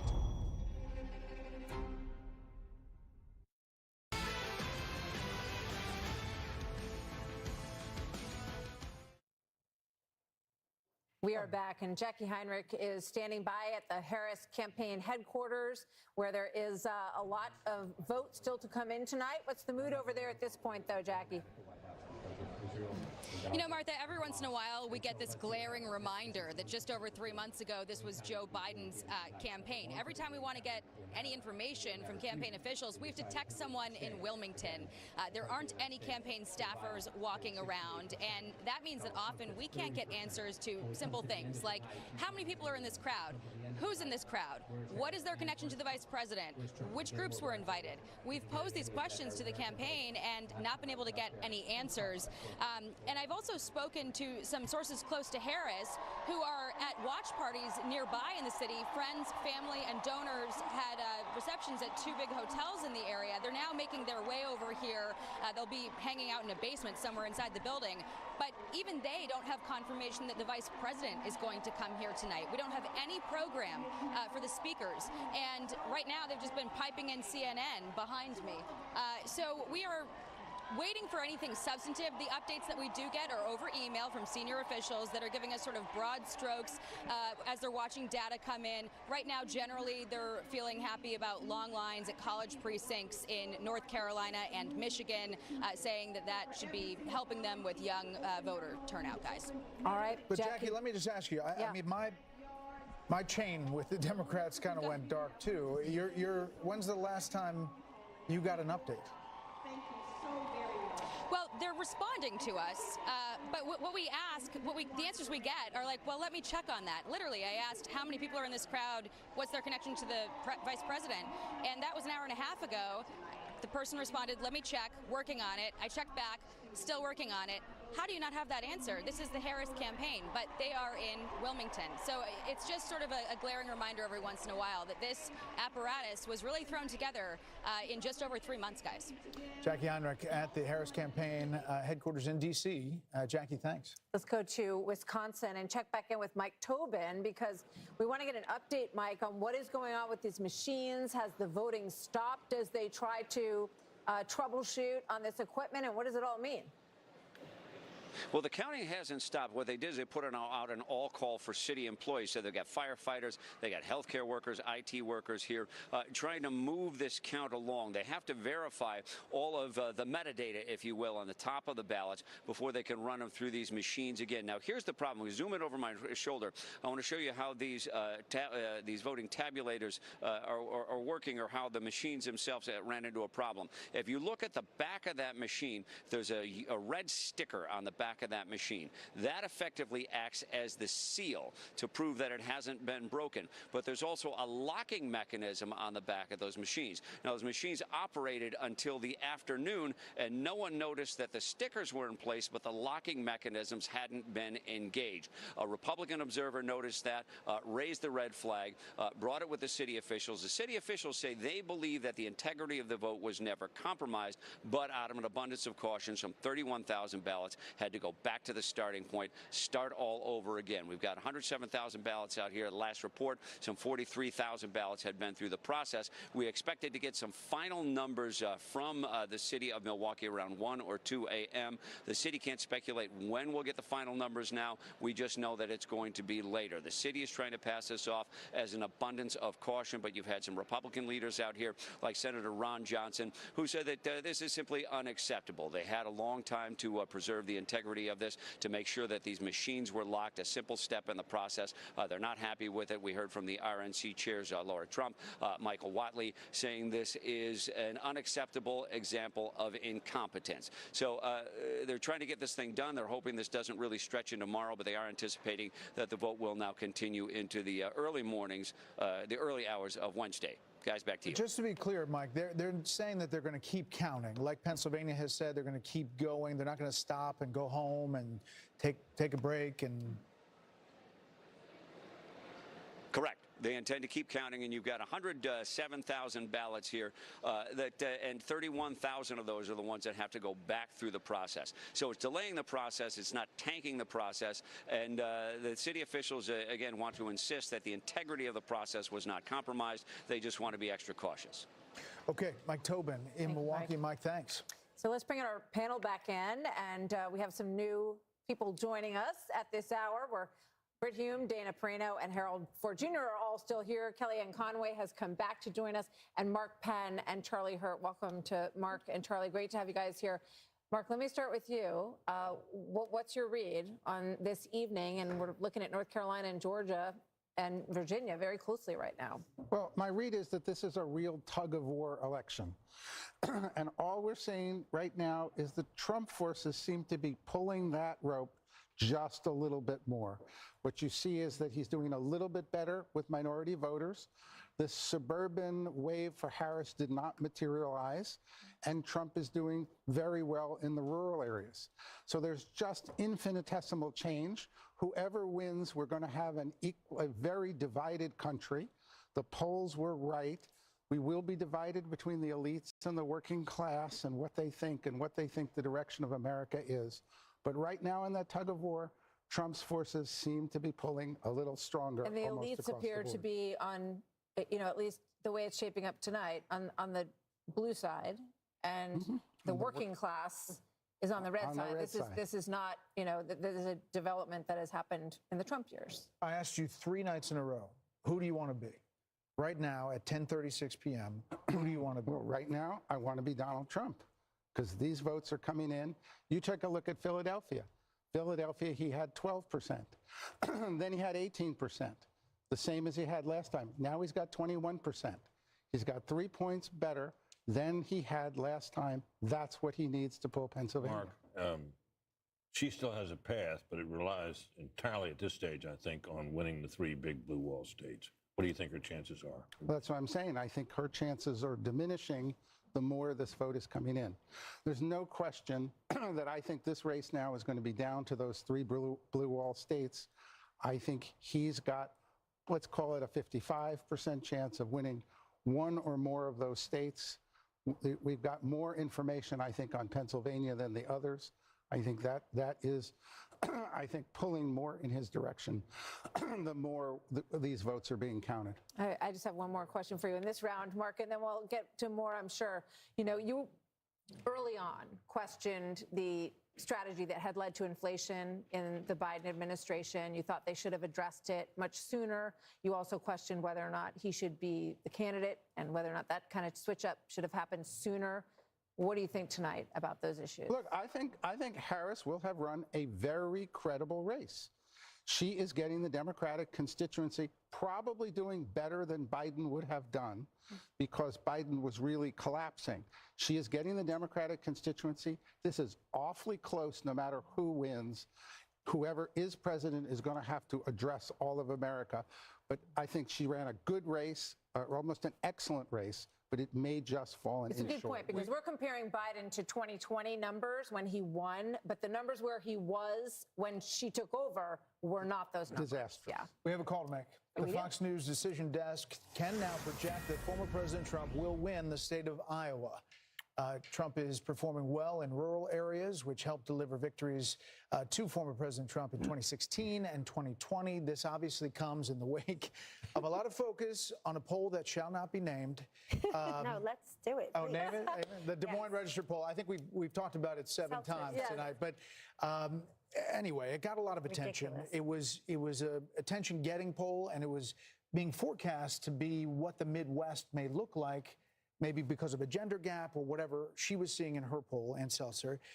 We are now calling Iowa for the former president. Yeah, I mean, it was, described as a bit of a jolt when it came across. I think all of us, when we saw that, Ann Seltzer, because the reason is she has an excellent reputation. She's called a lot of things well. In fact, she called the Trump lead in 2016 in her polling, and everyone thought she was crazy. She had him like +6 or something like that. Well, she also had him winning the caucus, and Ted Cruz beat him. And so she has a good reputation, but this one appears to be a blip on her screen because clearly Iowa is in the Trump column tonight. Harold, thoughts about what's developing? So you think about what everyone is saying. This blue wall, there are 44 electoral votes there in Michigan, Wisconsin, and Pennsylvania. If she loses Virginia, Nevada is 6. That gives her 50. If she wins Virginia, that gives her 57. She has a very narrow path, as Mark is saying. I think as you look back, and this is a big if here, we talked about it, I think in the last segment, we talked a little bit about the policy here, Laura did. And if she looks back, I think 3 things, and you said one of them, Kellyanne, should you have chosen Shapiro? If where we're going is where we look like we're going to go. Should you have countered on the transgender issue more quickly and more effectively? And then the border and the economy. Should she have distanced herself from Biden? Now, look, we're still a little early in the evening. I agree with Mark. It's still a little pull one way. But if you're sitting there tonight, you want to be on that campaign tonight. If you want to win the campaign, so she's got to run the tables here over the next hour or two, over the next day or so, if we're hearing correctly about Wisconsin. But it does not look as promising as it did a few hours ago. Let's head back to Bill real quick. Bill, can we dip into Virginia, the Commonwealth? Yeah. Say it again, Brett. Sorry about that. Oh, sorry. That's okay. Go ahead. Do what you're going to do. We'll get to Virginia. Okay, gotcha. Eventually. I'll give you a little run up the Atlantic coast here, okay? This is Georgia. Too soon to call. You ask yourself, why can't you call it? There's still some vote out there. The question is, where is the vote and what's going to come in? Trump's up 3.2 points statewide. So you come in here to the greater Atlanta area, and this is Fulton. Our Fox Insights tell us, okay, this is different. This just changed from a moment ago, all right? At this point in the night, with 82% of the vote reporting, in Fulton County, the largest of 159, Trump's up 0.6 points from where he was 4 years ago. All right, I'll clear that. Let's come back out statewide. This is Cobb County. We talked about that earlier. Okay, at this point in the night, our Fox Insights tell us that Harris is up 1.3 points better than where Biden was at this point from 4 years ago. We'll clear that. We'll also go to Douglas 2 here, okay? At this point, this is all greater Atlanta, a lot of population throughout the area.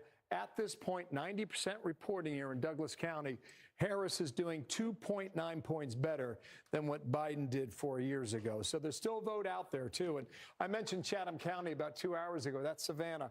They counted slow 4 years ago. They're counting slow yet again. But you get a lot of Democratic votes out of Chatham down here on the Atlantic coast. A lot of folks live there, too, 5 out of 159. So we'll see how that shakes out. Okay, let's run up the coast here and let you know what we're seeing here in North Carolina. Then I'll hit Virginia. Then I'll hit Pennsylvania. All right. Trump up 2.5 in North Carolina. Why can't we call it? I was looking at Mecklenburg County with Charlotte.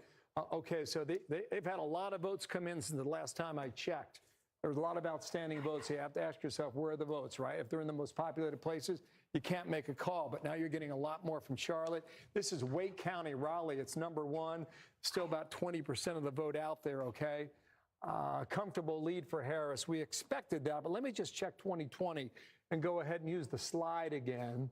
Okay, so she's performing 0.5 point better than Joe Biden finished from 4 years ago. So we'll keep a track of that. You went to Virginia. I'm getting there, guys. Hang on 1 second here. Just got to move the meter, and we'll see what's happening here in the Commonwealth. All right, so while you're checking that, Charlie Hurt's from Virginia. Yeah.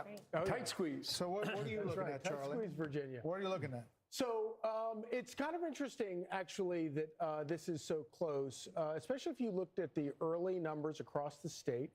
It was fairly extraordinary with the early vote, both early mail-in vote and then early in-person vote. All of the big D-plus counties in the state were significantly down from 4 years ago, including the big counties like Fairfax, Richmond, and then all of the R-plus counties were significantly higher this time than they were 4 years ago.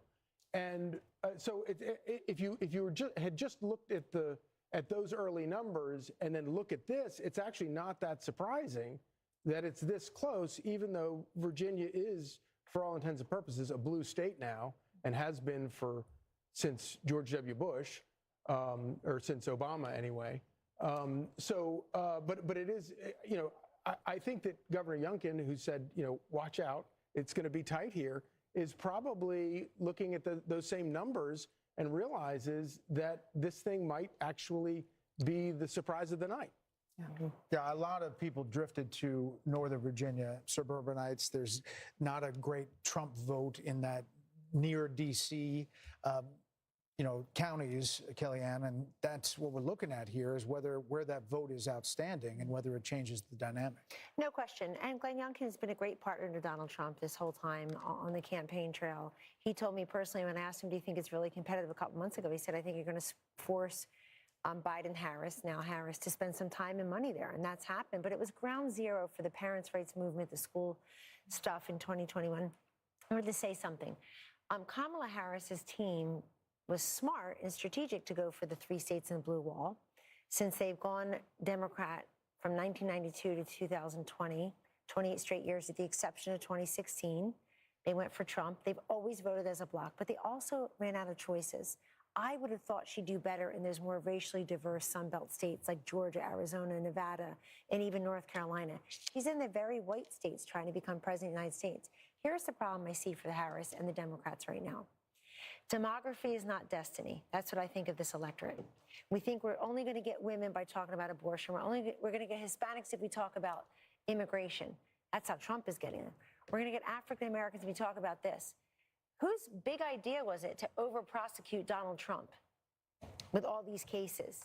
You think a lot of black men in this country didn't stand up and say, I think the system has been against me. I think that's unfair, to say nothing of the fact that they want economic upward mobility like everyone else. They're school choice voters. They think that people coming over the border are taking their jobs. And you got Barack Obama telling them, you're not right. Stop telling us who we are, what we think, how to eat, how to vote. This is the election where people are turning on its head. Last point, young voters. I think Harris is going to underperform Joe Biden nationwide on young voters. There, too. Let's get rid of the old guy and put in the 60-year-old woman and then call Donald Trump old. That's how we'll get young people. It's not how you get young people. You get young people if they think they can afford a house. before they're 52 under your policies. You get young people if they think they want to be president of their own small business, not president of this country one day, and they can survive and thrive doing that. So this whole demography thing that we should vote according to our gender, our race, our age, this is the election where I think that hit a wall. Can I ask a quick question just on Mark and Kelly? If things hold right now where we are, does she only have to win the blue wall, just for the sake of the audience, to win this? So if everything happens, she wins Arizona, he wins Nevada, he wins Georgia, North Carolina. If she wins Michigan, Pennsylvania, Wisconsin, does she win? Yes. Yes. Okay. So the blue wall remains what we have. She has one big path. Yeah, he's got That's the two paths, but you got to get one of Is those. that true, Bill? Yeah. Pretty much, yeah. Because it gets her to 270 with the 3. Yeah, with the 3 plus Nebraska too. I think it's too early to start filling this thing in here. I want to start it just yet, but I don't know. We're kind of warming up the fryer, or whatever you say when you get. But just show how it happens. Just show the 3. Yeah, for her it would be Nebraska 2. No. Well, we got to go a long way. So just it's going to take me a while to get there. Okay, so she would have to win all the usual states here. It's just too many to fill in, right? Oh, gotcha. Boom, boom, boom, boom, boom. Yeah, that's good. Oh my gosh, what am I missing? Holy cow! Okay, Maine, Nebraska 2. Hawaii. Oh yeah. Okay, so that's why I didn't want to do it just yet, because we got to go a ways. But maybe like another half hour, an hour or so, we'll fill in a few more. If you got time, I'll take you to Arizona, unless you got something else to do. Love to go there. Let me go ahead and reset this, because there's some movement here. There's some movement here in the American Southwest. This is Arizona. First time we're looking at it on the night, and Trump has just taken a 1/10 of a point lead. Kamala Harris had the edge here for really the past hour. This is Maricopa. This is Phoenix. This is where you get 60% of the vote statewide is in Maricopa County, all right? She has an edge at 2.2 percentage points. Raw vote 563,000. I'm going to bring out the slide again, okay, and go back to 2020. And this is Joe Biden in Arizona. So she's up about half a point, not quite, all right? But Donald Trump's performing a little better right now at this point, but there's still just about half of the vote out, and too soon to call there in Arizona. Let me come back to modern day, 2024, and see if this has changed. It has not. This raw vote's 2,200. So we'll watch that. Just wanted to take a sneak peek at that. You guys mentioned Iowa, the state that shall not be named, or the poll that shall not be named. This is nuts. 14.5 points. Wow. Yeah, that's not even Somebody's close. not having a good night. Guys, there's a ton of votes still out there, too. This thing could go higher. Anyway, back to you guys. It's a little outside the margin of error. Okay. All right, let's go over to Sandra and get a look, because we've been talking about young voters, and you have some new stuff from our Fox News voter analysis, Sure. Sandra. I'll build off of what Kellyanne just said about the Hispanic voters in just a second. I'll dive into age first for you, Martha. And it is pretty incredible, some of the data that we're seeing in our Fox News voter analysis. This age group 65 and over, okay, it is a dead heat. Split the vote there. But just note, Donald Trump led this group by 3 points in 2020. So he is, in fact, slightly underperforming with that group. But here is a huge story that we are seeing develop. Voters under age 30, 52% of the vote going to Harris, 44% to Trump. That's an 8-point margin that she's leading by. Biden led with this group by 25 points. Kellyanne was just talking about this a moment ago. He led by 25 points with this age group back in 2020. She is significantly underperforming with the younger voters right now. Want to jump back in and also talk about the Hispanic vote and what we are seeing there. This also telling a huge story of the night. Kamala Harris getting 56% of the support there. Donald Trump, 40. Okay, so she's leading by 16 points. Biden led with this group by 21. Again, she's underperforming there. I want to break that down by gender when it comes to the Hispanic vote, because this also telling a story. Hispanic women, for example. Okay, Harris is leading by 24 points with this group right now. Biden led with this group by 34 Hispanic women, underperforming there. Comes with Hispanic men. Look at this story. Harris is up by 6 points with Hispanic men. Biden led with 19 points. So there is really some interesting stories developing with the younger voters and the Hispanic vote out there. Brett and Martha, as you know, we have heard it on the ground. A lot of those American Hispanic voters, They don't like what they're seeing with illegal immigration in this country. They've been speaking about that. We are seeing that show up in our analysis.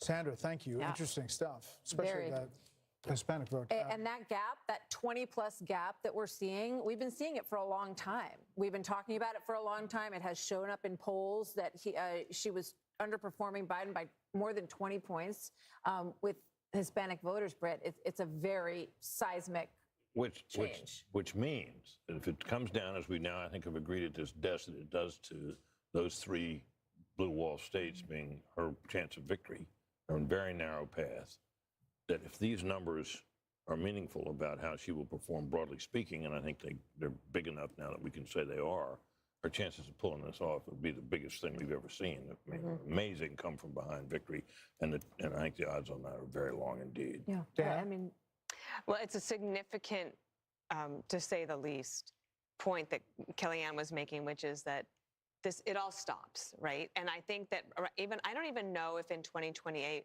we'll still be talking about the Hispanic vote, right? Because with every immigrant group that comes through, eventually you're just an American.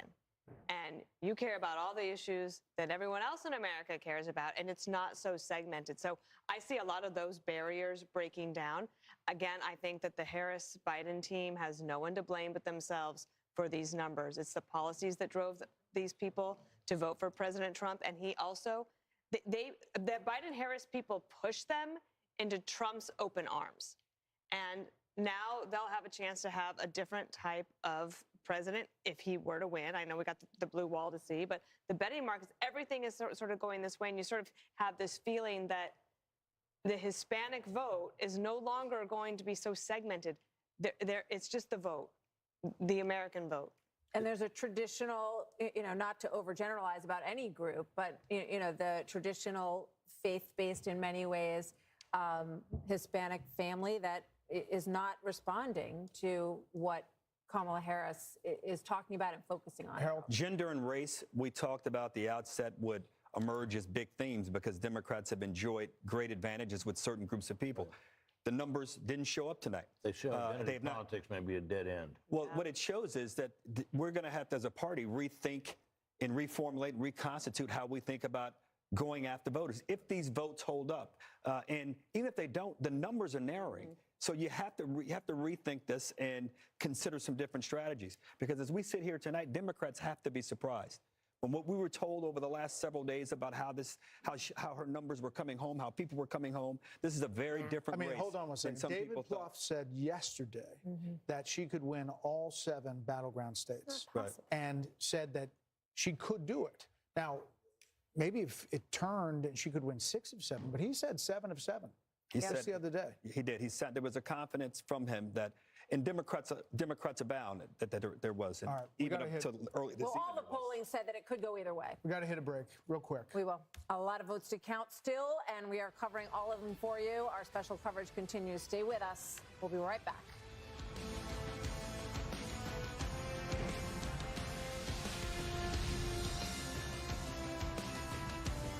Look out, 'cause here I come. Have you always had trouble with your weight?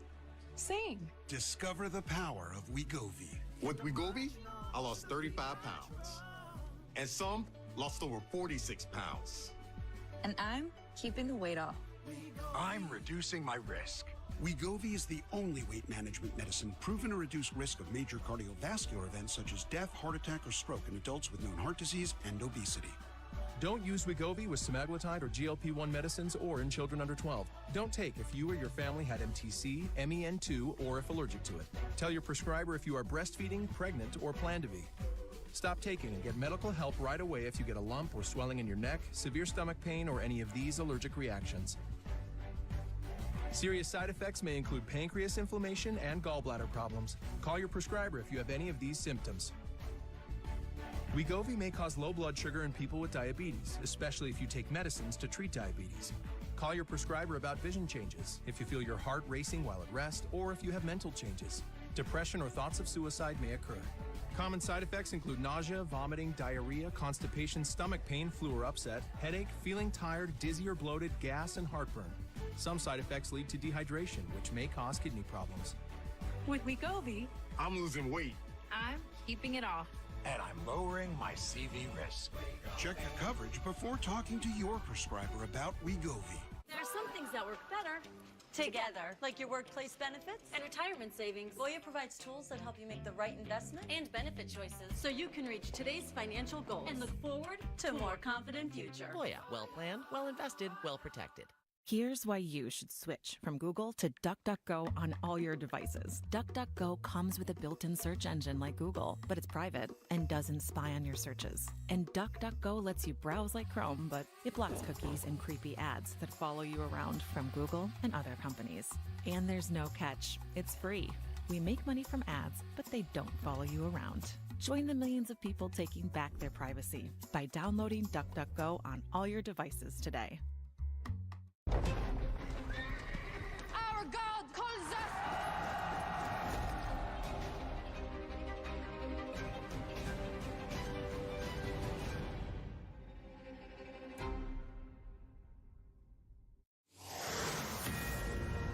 The Fox News Decision Desk can project that in Maine, Vice President Harris will win the statewide vote.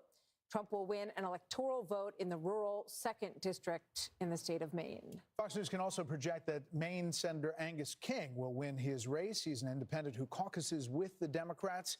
So as we look now, the Senate is ticking up. We're going to look at some interesting races in Ohio and Montana coming up. So let's check in with Aisha Hasni at the Trump campaign headquarters in West Palm Beach, Florida, where I would imagine the mood is fairly good.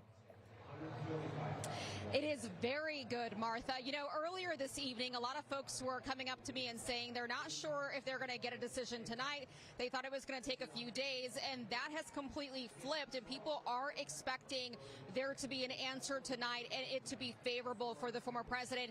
I just talked to a campaign official who tells me that over in Mar-a-Lago, where former President Trump is right now, watching the results come in, the mood there is positive. And I'm working to confirm right now if the former president made some remarks to a crowd there and what exactly he said, but everyone there appears to be feeling very, very good. And just found out as well that Speaker Mike Johnson, the House Speaker, who's in Shreveport, Louisiana right now at his district, appears to be making plans to come here to be with former President Trump. Back to you.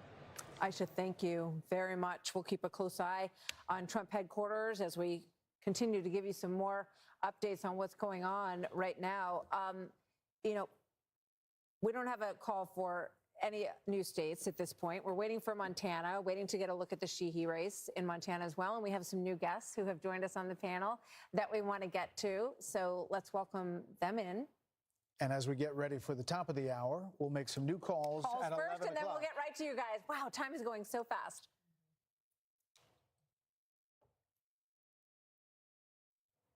There we go.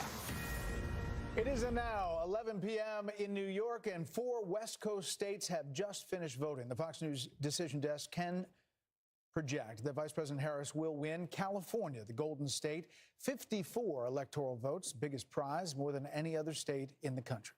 And Fox News can also project that Harris will win Oregon, adding 8 more votes to her Electoral College vote. Harris will also win Washington, another reliably Democratic northwestern state. But the former president will win Idaho's 4 electoral votes. So as we see the race to 270, it's now 216 to 193. The race is changing quickly. I am getting some word from the Democrats who have now put out kind of a sense of the race, saying that in Pennsylvania, they say they're overperforming turnout expectations in Philadelphia and the early vote expectations in Bucks County. They go into state by state of where they feel like they are going to see more votes in these states. These are the blue wall states, because that is the path that we're looking at. In Wisconsin, they say, we know there's a significant amount of vote remaining in Dane and Milwaukee counties, and we are seeing signs of strong performance in the WOW counties. We just have partial data. We don't expect complete results from Wisconsin until tomorrow morning between 3 a.m. and 5 a.m. We shall see. We shall see. California Senate race, as we talked about, can project that the current Democratic Congressman, Adam Schiff, will win his race against former Major League Baseball player Steve Garvey in that Senate race. And Washington's incumbent Democratic Senator Maria Cantwell will win her 5th term. Not big surprises on that front this evening either. So here's the balance of power in the Senate: 49 for Republicans. The majority is 51. They have flipped one seat, 42 for the Democrats, as we wait for a number of these big Senate races to be called. Ohio, Montana, Pennsylvania, all will really dictate the future of the Senate. And Michigan. Let's bring in our panel. Britt Hume, Dana Perino, Harold Ford Jr. They've been here for a while. Kevin O'Leary, Jessica Tarloff, and Ben Domenech. Jessica, are you surprised? Surprised is a very generous term for how I'm feeling in this particular moment.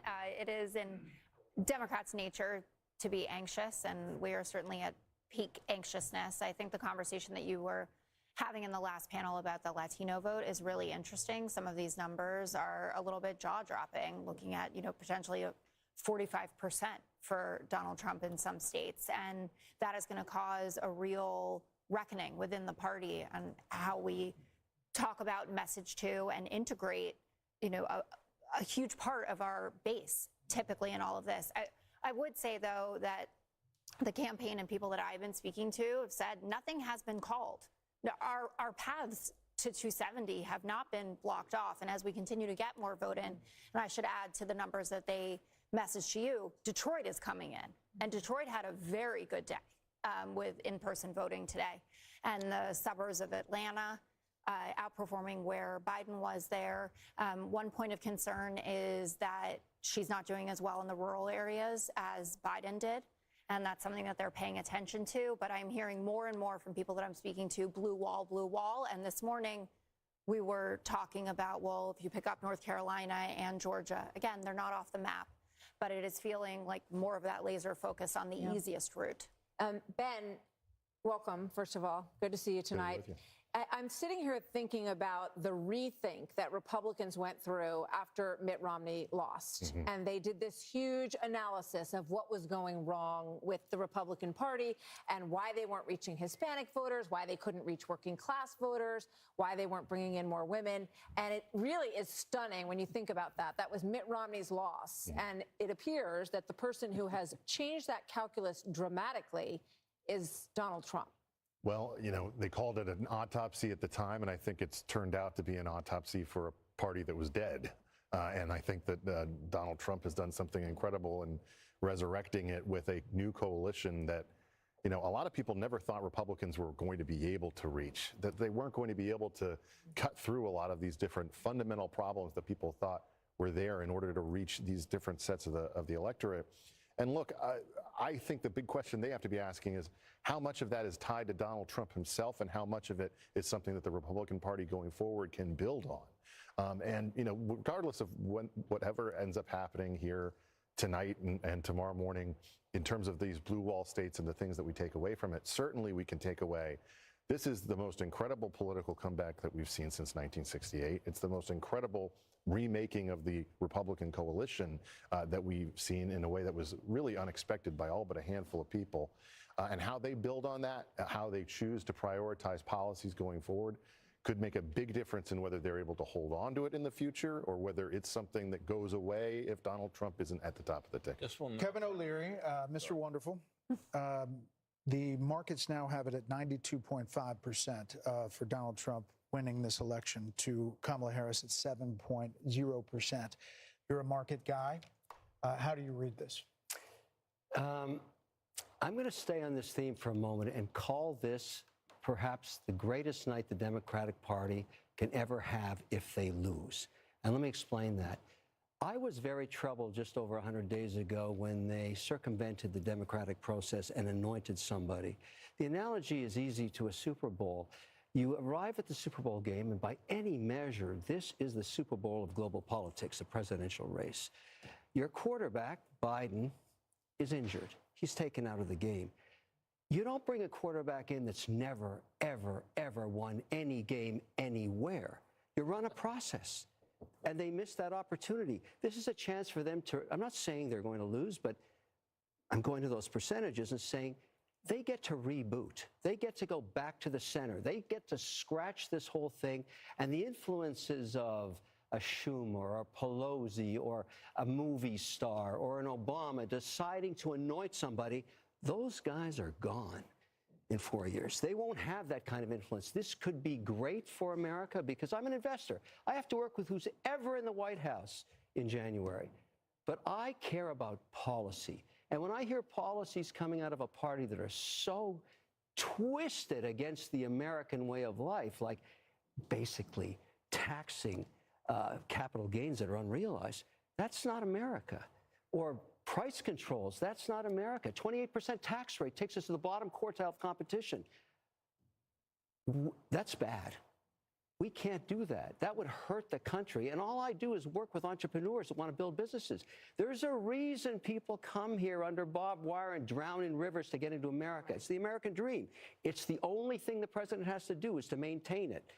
Those policies are against the American dream. And I have nothing against Harris. I mean, look, she did a masterful job in getting to where she is.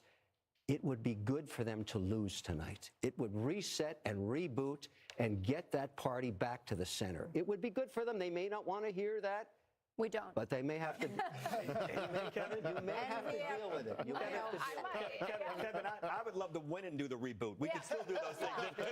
We bring you right into the party to help us do it. We're going to take a pause right here because we have a big call to make right now. We do indeed. The Fox News decision desk can now project that Republican businessman Bernie Moreno, who started his entrepreneurial career in the car company and buying auto shops in Ohio, has won and unseated incumbent Democratic Senator Sherrod Brown, who has been an Ohio institution for a lot of years. This is an important flip for Republicans. The party is edging closer to an outright Senate majority tonight, and there are still a couple of places yet to be heard from. Right. Now, think about this. Now, if the Democrats would somehow hold on to the John Tester seat, that would be a different math. But as you look at the balance of power in the U.S. Senate, is this Moreno speaking right now? Can we go in there? Let's listen in for a couple minutes here. There we go. Look, today starts a new wave. You know, we talked about wanting a red wave. I think what we have tonight is a red, white, and blue wave in this country. Because what we need in the United States of America is leaders in Washington, D.C. that actually put the interests of American citizens above all else. We're tired of being treated like second-class citizens in our own country. We're tired of leaders that think we're garbage, and we're tired of being treated like garbage. You know, my opponent talked a lot about helping the working man. And I will agree with him on the need to help working Americans. But the difference is talk without action is nothing. So what we're going to do, thanks to now having a Republican majority, by the way, how about that, in the United States Senate,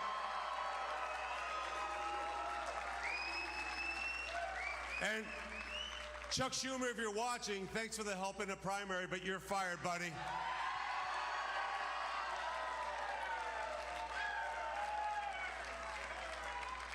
This is a new dawn of Republican leadership. With President Trump and J.D. Vance in the White House, we are going to advance an agenda that is an American agenda. An agenda that says we are pro-immigration, but not pro-invasion. We're going to make certain that the people who come to this country are invited here like I was, like my family was, on our terms. We're going to make this country an energy-dominant nation so that my kids do not grow up in a country where we ever rely on a foreign nation for energy ever again. And we have that energy right here in Ohio. That means coal, that means natural gas, it means oil, and it means nuclear. And in terms of EV mandates, they need to be gone first thing in January. Bernie Moreno, the winner in the U.S. Senate seat in Ohio. This is a major pickoff for an incumbent senator in Sherrod Brown that ran ads that said he was, you know, at least working with former President Trump. He ran heavily on the issue of abortion and thought that they were going to make headway there. There were all kinds of polls, including the one we talked about earlier, that had Democrats fired up about women in the Midwest. Sherrod Brown won in 2006, 2012, and 2018. He was pro-labor. They thought he was safe at the beginning. This race was well run by Bernie Moreno, and this puts them closer to a Senate majority. He said it is a Senate majority. There's still the possibility that John Tester holds on in Montana, although he was behind going in. Deb Fischer in Nebraska, we're still watching that race very closely.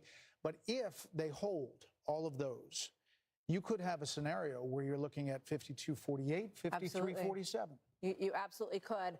And it's worth pointing out that these Senate candidates, if he is one of a few, potentially, as Brett just said, they all closed very strong. I mean, these races were not considered competitive. You didn't see them on TV a lot because they weren't really considered to be in the game, but they are closing very strong, and we're going to keep an eye on all of them as they do. It's interesting to point out, his family immigrated here from Colombia, and, he talks about the American dream, about immigrating here, and it raises questions about how immigrants feel about immigration, because he is very much in favor of closing the border. Yeah, his brother was the ambassador. There's a lot on that. Garrett Tenny, our reporter in the Midwest, he's done a couple of pieces for us on a couple of small towns, one in Ohio and one in Indiana, that were completely just doubled overnight almost by immigrants. And he talked to families who have kids who are like, they can't even go to school anymore. They dropped out because nobody could be taught anymore. No one can find a place to live. I'll be very interested to see what Sandra Smith pulls out of that state of Ohio. Now, Donald Trump ran very strong in Ohio, and that helped Bernie Moreno as well. It will probably help Deb Fischer. I think it even helped Ted Cruz. Even though I think Ted Cruz was always going to win, it helped him win by a larger margin. Another point is, Sherrod Brown has been there forever. Incumbents usually win. But this past 4 years has seen a remarkable amount of incumbents all around the world, up and down the ticket. You think of what happened to the Conservative Party, the Tory Party in the UK. They lost everything because there was just throw the bums out type election, and Kamala Harris is basically weighed down by the Biden administration, and she still couldn't come up with something that she would change, and I think people are reacting to that. And once again, you have a state like Ohio where Sherrod Brown was able to hang on, even though it has been basically a red state for quite some time. And sometimes the migration of this kind of party move in a state takes a little while, takes a couple cycles. Surprised by this one? The Sherrod Brown, there were a lot of Democrats who thought like you thought at the way you posited the question, that he's held on for a long time, he's running tough races, and that he had appealed to enough Republicans over the many years. But Moreno was a great candidate for them. He hung in there, and what it goes to show also is this issue of energy security. It's going to be interesting to see how this continues to play out in Pennsylvania this evening. Ohio and Pennsylvania both, and even Montana, where energy is a big, big issue. These three Democrats may have run up against a challenge here that they can't overcome. This shows you a little bit of break in the blue wall. If Ohio's 10 points and Bernie Moreno takes off Sherrod Brown, don't you, as you're looking at Wisconsin, Michigan, and Pennsylvania, say there are similar issues in these states? That's what I'm saying. No, I don't. Brett, the answer is a resounding, unfortunate for me, yes. I think you can begin to see that where that crack could come, if not a whole collapse. Can I make one last point? $161 million spent on the Bernie Moreno race by the Senate Leadership Fund. McConnell's basically the PAC to keep the Senate majority, $161 million. And in part, that's because they understand if we have one more of these things flip, think about what that does to the Supreme Court and the decisions that will be made by some of the justices and there. We're, one seat away from a majority for the Republicans, and Republicans have been counting as if it were a done deal all along on Montana Senate, where there's very little vote in, which I think is the reason it's too early to call. Not too close to call, because at this hour, Bill, according to what you just showed me on that map over there, that wonderful map of yours, John Tester's the Democrat John Tester, Democratic incumbent, is well behind with only, what, 6% in. Yeah, but it seems like he's down, just getting going a little bit there, right? Yeah, 14 points. But, I mean, that's in line with what has been the expectation. But listen, if you look at Ohio, it's the similar issues to Mike Rogers in Michigan. And there's similar issues in Pennsylvania for Dave McCormick. We're going to take a quick break right here. The race to 270 slowly taking shape. 270 is the electoral votes needed to win. The vote count changing by the minute. Check out that popular vote. Check out the popular vote. Our special coverage continues after this.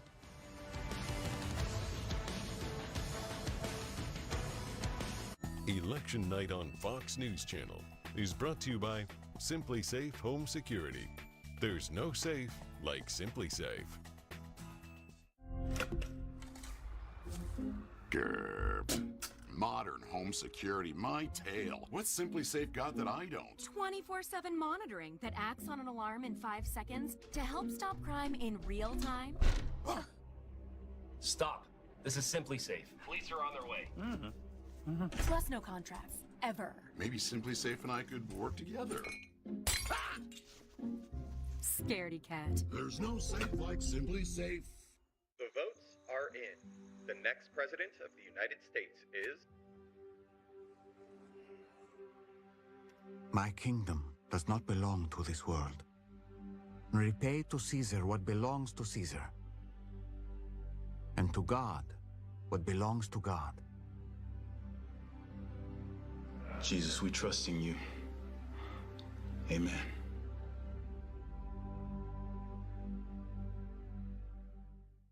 Someday it's all gonna be yours. I promise. The epic return of Yellowstone. There's no peace for this family, only revenge. And our enemies don't fight fair. I know what to do. Believe in me. I've always believed in you. You destroy me, you destroy yourself.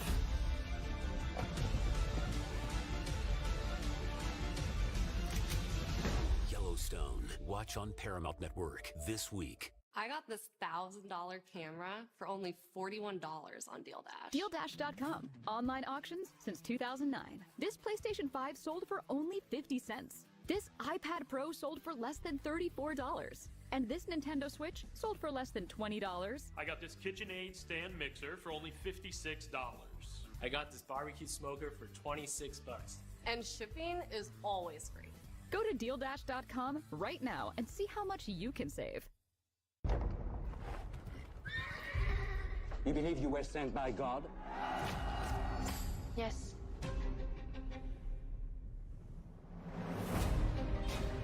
Repent! Come and be baptized in the River Jordan!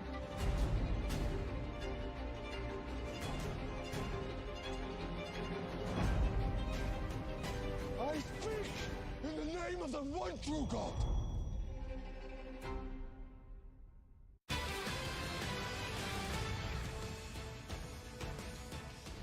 Welcome back to our coverage of a big election night, and things are shifting by the moment. We are too early to call right now. The decision desk says in Georgia, North Carolina, Pennsylvania, and Wisconsin, as you look at these on the screen there.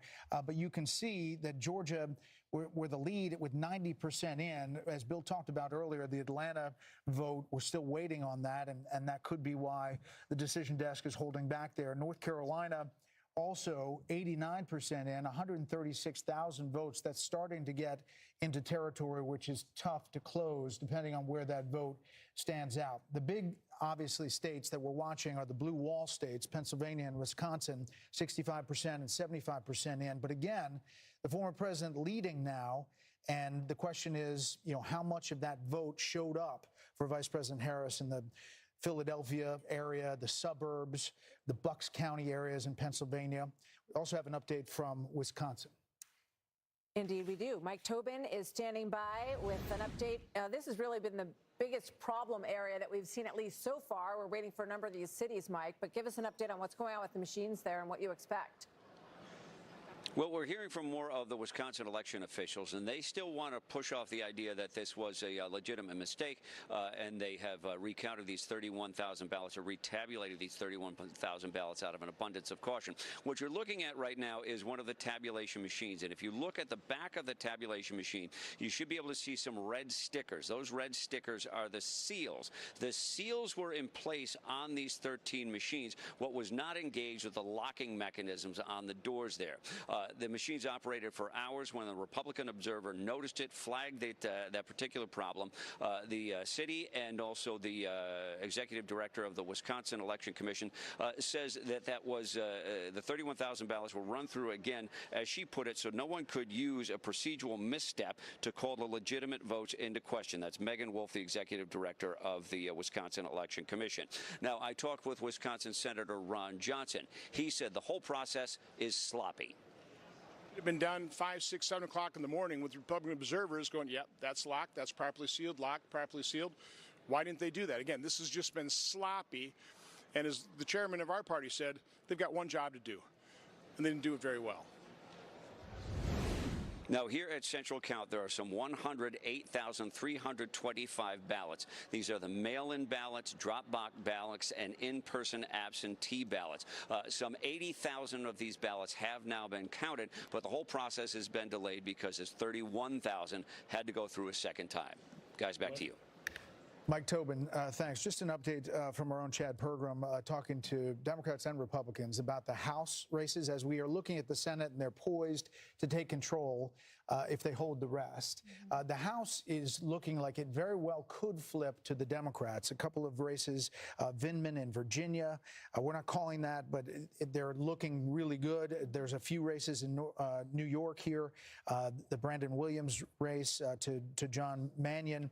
So Dems, essentially, we won't know until California, where a number of those seats are up. They're doing what they need to do to hit the marks to flip the House. So that could be a bright spot for Democrats tonight. So let's go to look at some. We're going to Trace Gallagher and talk to him and his panel out on the West Coast, because we are waiting for a lot of California races, as Brett was just saying. Brett, Trace, tell us a little bit about what you're seeing out there on the West Coast tonight.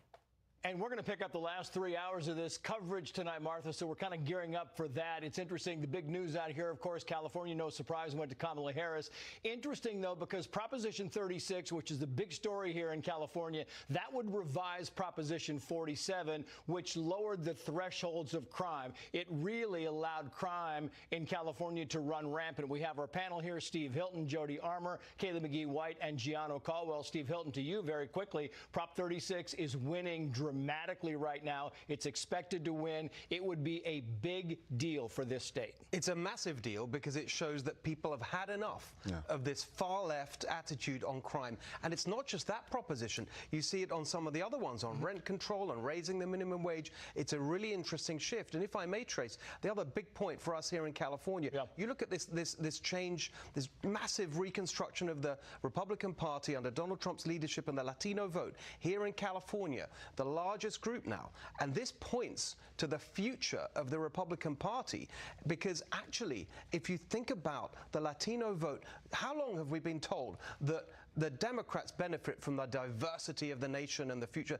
Look what's happening. The more diverse America becomes, the better Republicans can do if we keep going with this new Republican Party that Trump has fashioned. Yeah, it's a very good point. And, you know, it's interesting, Kayla McGee-White, because we talk about Proposition 36, and Kamala Harris was asked about Prop 36. She would not weigh in on this. She wouldn't say whether she voted for it or against it, and that's significant. And this was one of many policies where she refused to provide a clear answer on where she stood. And, you know, this strategy of avoidance, which we've seen repeatedly throughout this campaign from her, it was a gamble. She thought that because she was slipping in the campaign at the last minute and because she was running against Trump, that voters wouldn't notice or they wouldn't care that she was giving them a whole bunch of nothing. But I'll just say, I'm from one of these swing states, from Michigan, and even in the swing states, it matters a lot where Kamala Harris stands on something like Proposition 36, because if she doesn't want California to take crime seriously, what about the rest of the country? Yeah, and nobody takes crime more seriously than Gianno Caldwell. You have studied this, Gianno, and this is a big deal going forward for California should this pass. That's right, and that's why I started the Caldwell Institute for Public Safety. I got to tell you,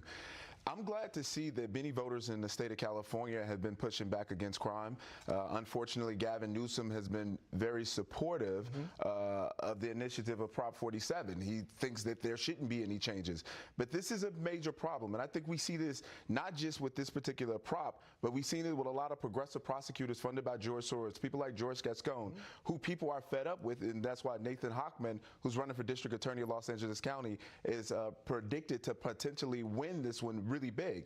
I think the Democrats who've fashioned the idea that if you be soft on crime, then there's going to be criminal justice reform, when in fact there's been nothing but justice for the criminal. It's going to win. It's probably going to win big, Jody Armour, but the governor of California is against it. He thinks it's just going to raise the number of people going to California prisons. Yeah, well, the fact that Harris wouldn't answer the question about what she voted on this, a former prosecutor. Yeah. She said, I'm the top cop. She, her bona fides are that she's law and order. She was one behind Prop 47. Right. And so she's a frictionless weather vane. She gives you that impression. Exactly. Blowing whatever direction the wind blows, she's willing to go there. And that was another example. She should have said, I was the top cop. I'm 436. I see the error of my ways. I see crime going in a certain direction or whatever. But instead, she does this frictionless weather vane routine, and people But you can't expect her to do that when she was the one posting links about rioters and looters during the George Floyd era. This is not somebody who's about law and order. Gianno, Kayla McGee-White, Steve, Jody, thank you all. Martha will be here later in the night when everybody gets tired there in New York, and we'll handle it from there. Back to you guys. Okay, Trace, thank you very much. We're looking into a lot of different numbers that are coming in, and as you know, this is all baking. Bill's at the wall trying to go into different places. Wisconsin's on the board right now. Yeah. Bill, what do you got? Just picked up something from the New York Times. I just want to repeat this. I was trying to locate this on the map, and it's true. Right now, Donald Trump, in the big cities of America, Miami, Chicago, New York, Dallas, and Houston, he is improving on his margins from 2020 by double digits. You think about that, right? Since COVID, you think about immigration. You think about the homeless crisis. You think about how our cities have changed over the past 4 years. Maybe that's having an impact. Now, what I'm looking at here is Wisconsin. Just want to point out two things in Wisconsin. I want to compare that to what's happening in Pennsylvania, because I think there's a trend that is favorable toward Trump, okay? So here we go, Dane County. I'm going to take you back to 2020. I'll just compare the numbers for Biden and Kamala Harris, okay? So this is Madison, University of Wisconsin, et cetera. Ton of Democratic votes in this county. So she is underperforming Biden's mark by about 1.7 points. And that translates to, it could be tens of thousands of votes. Trump, meanwhile, is up about 1.4 going back to 4 years ago. Let me come up here to La Crosse, all right? You get Democratic votes here in La Crosse, right along the border there with Minnesota. So this is Biden 4 years ago. It's not quite 2.5, but it's close to it, where she's underperforming in a county where she should be doing better. And here you go, Trump doing 2.5 points better in that particular county in Wisconsin. So we'll keep an eye on that. Come out a little broader here. Come back to 2024. Hang on one second, guys. And we'll go into Pennsylvania and try and prove a similar theory, all right, in two places. One is Allegheny and Pittsburgh. The other is Philadelphia. So we'll put this map in the motion here. Put the slide bar out, okay?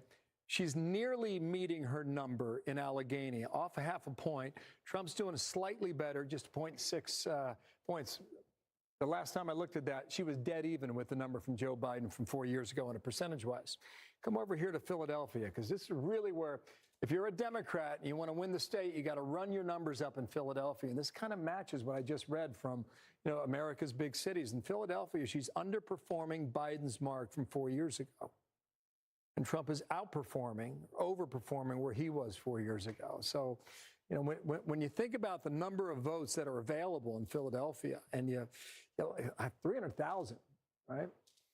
And that's a huge difference. I mean, you can run the totals up and never look back oftentimes in Pennsylvania if you're a Democrat running with a number like that. So let's take this off the screen and come on back to 2024, and you guys are asking, how come we can't call North Carolina? Well, we may be getting closer because Mecklenburg is in and Wake is pretty much in. This is Guilford. That's Greensboro. You had a lot of campaigning down there. It's a fast-growing area, too. There's about 22% of the estimated vote is still outstanding. It's an impressive number. I haven't looked at this yet. Let's just go see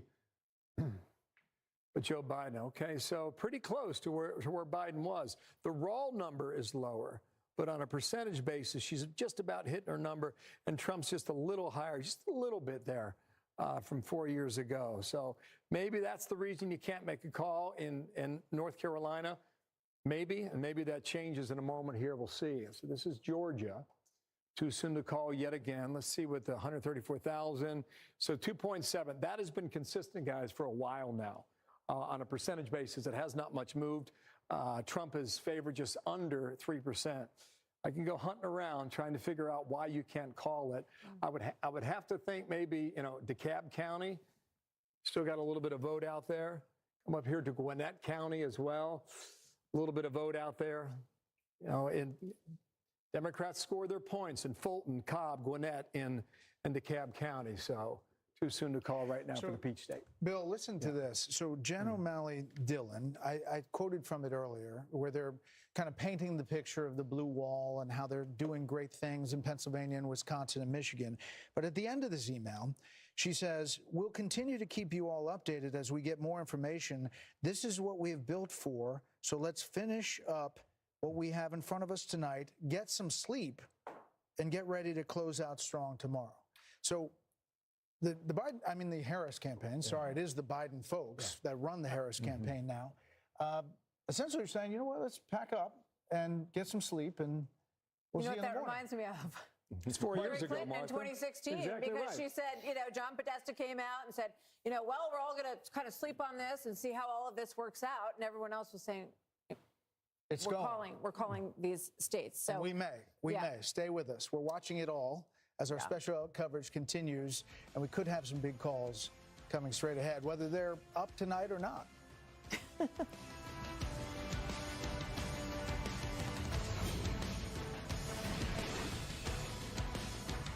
What if, instead of giving a holiday makeover to some stranger's house, you revisit your own childhood home?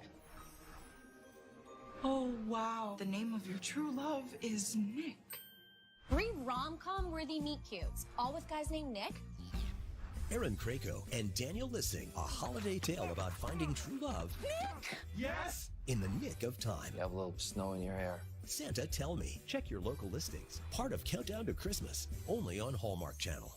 Here's why you should switch from Google to DuckDuckGo on all your devices. DuckDuckGo comes with a built-in search engine like Google, but it's private and doesn't spy on your searches. And DuckDuckGo lets you browse like Chrome, but it blocks cookies and creepy ads that follow you around from Google and other companies. And there's no catch. It's free. We make money from ads, but they don't follow you around. Join the millions of people taking back their privacy by downloading DuckDuckGo on all your devices today. While you watch Fox News, stay connected at foxnews.com with live blogs, interactive features, and voter analysis. Foxnews.com, your ultimate second screen.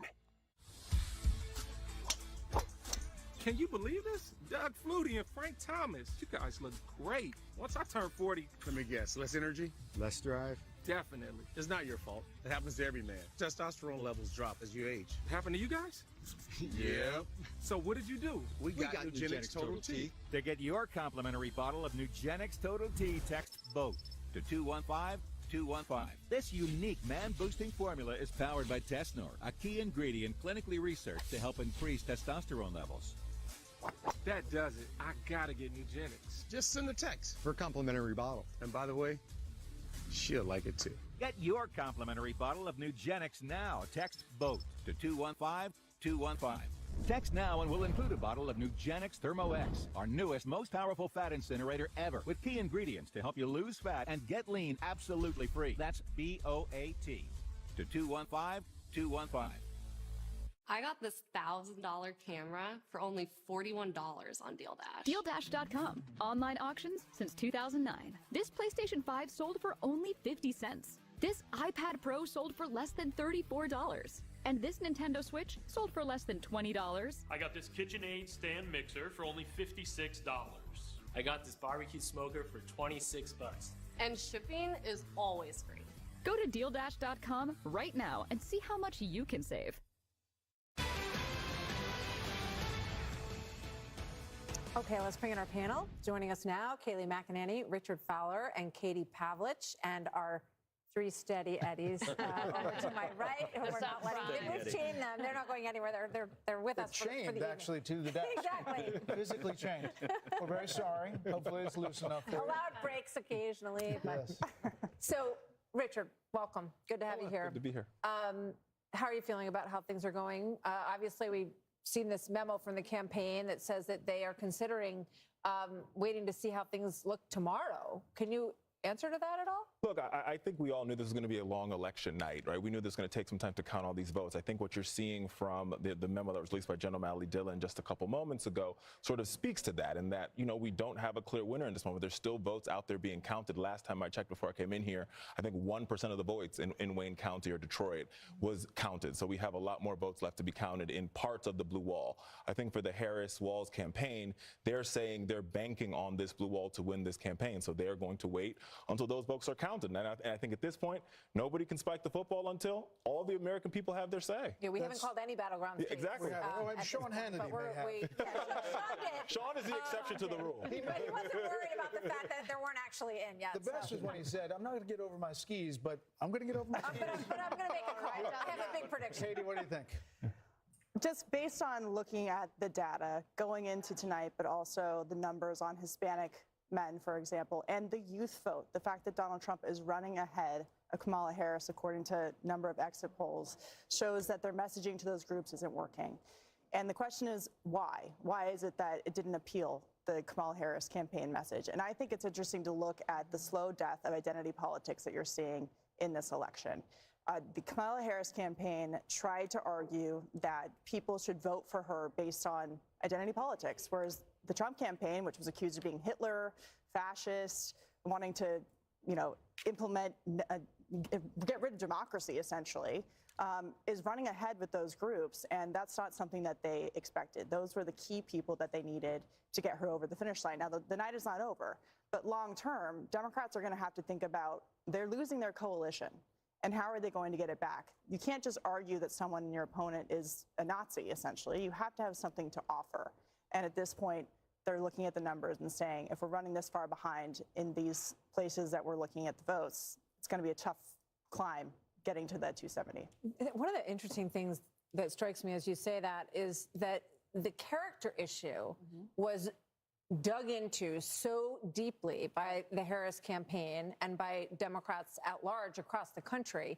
And Kayleigh, it looks like not only did the 48% that has been rock solid for Trump throughout the entire course of his run, not only did they not care about that issue, I think, you know, they say, well, we know, and we've seen all of this, you know, what we watch is, you know, the policy results, whatever they're saying, but added people on top of that, despite these character issues that were so drilled on by Kamala Harris in this campaign. I think you make a really important point, and two voters come to mind when you make that analysis. There was a voter in the New York Times. They'd followed this group of undecided voters.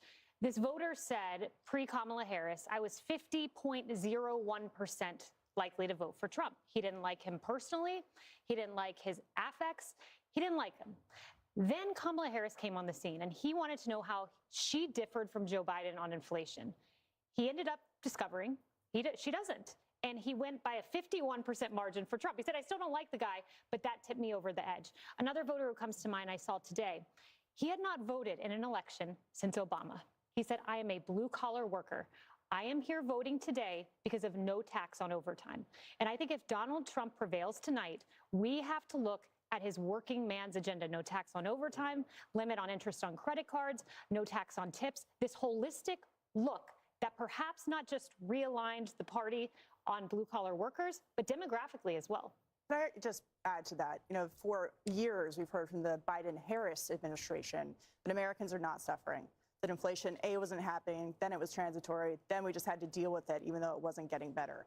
That has been something the campaign has struggled with. They eventually came around to grocery prices being too high, but their essential argument was, Donald Trump is a bad guy, therefore you should vote for us, even though we're not going to detail what our policy plans are.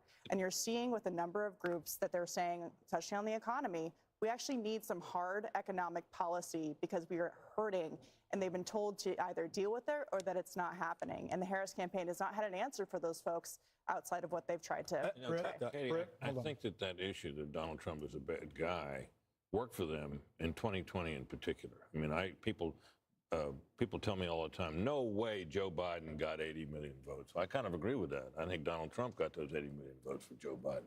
In the passage of time and with the record of the Biden administration, those concerns faded.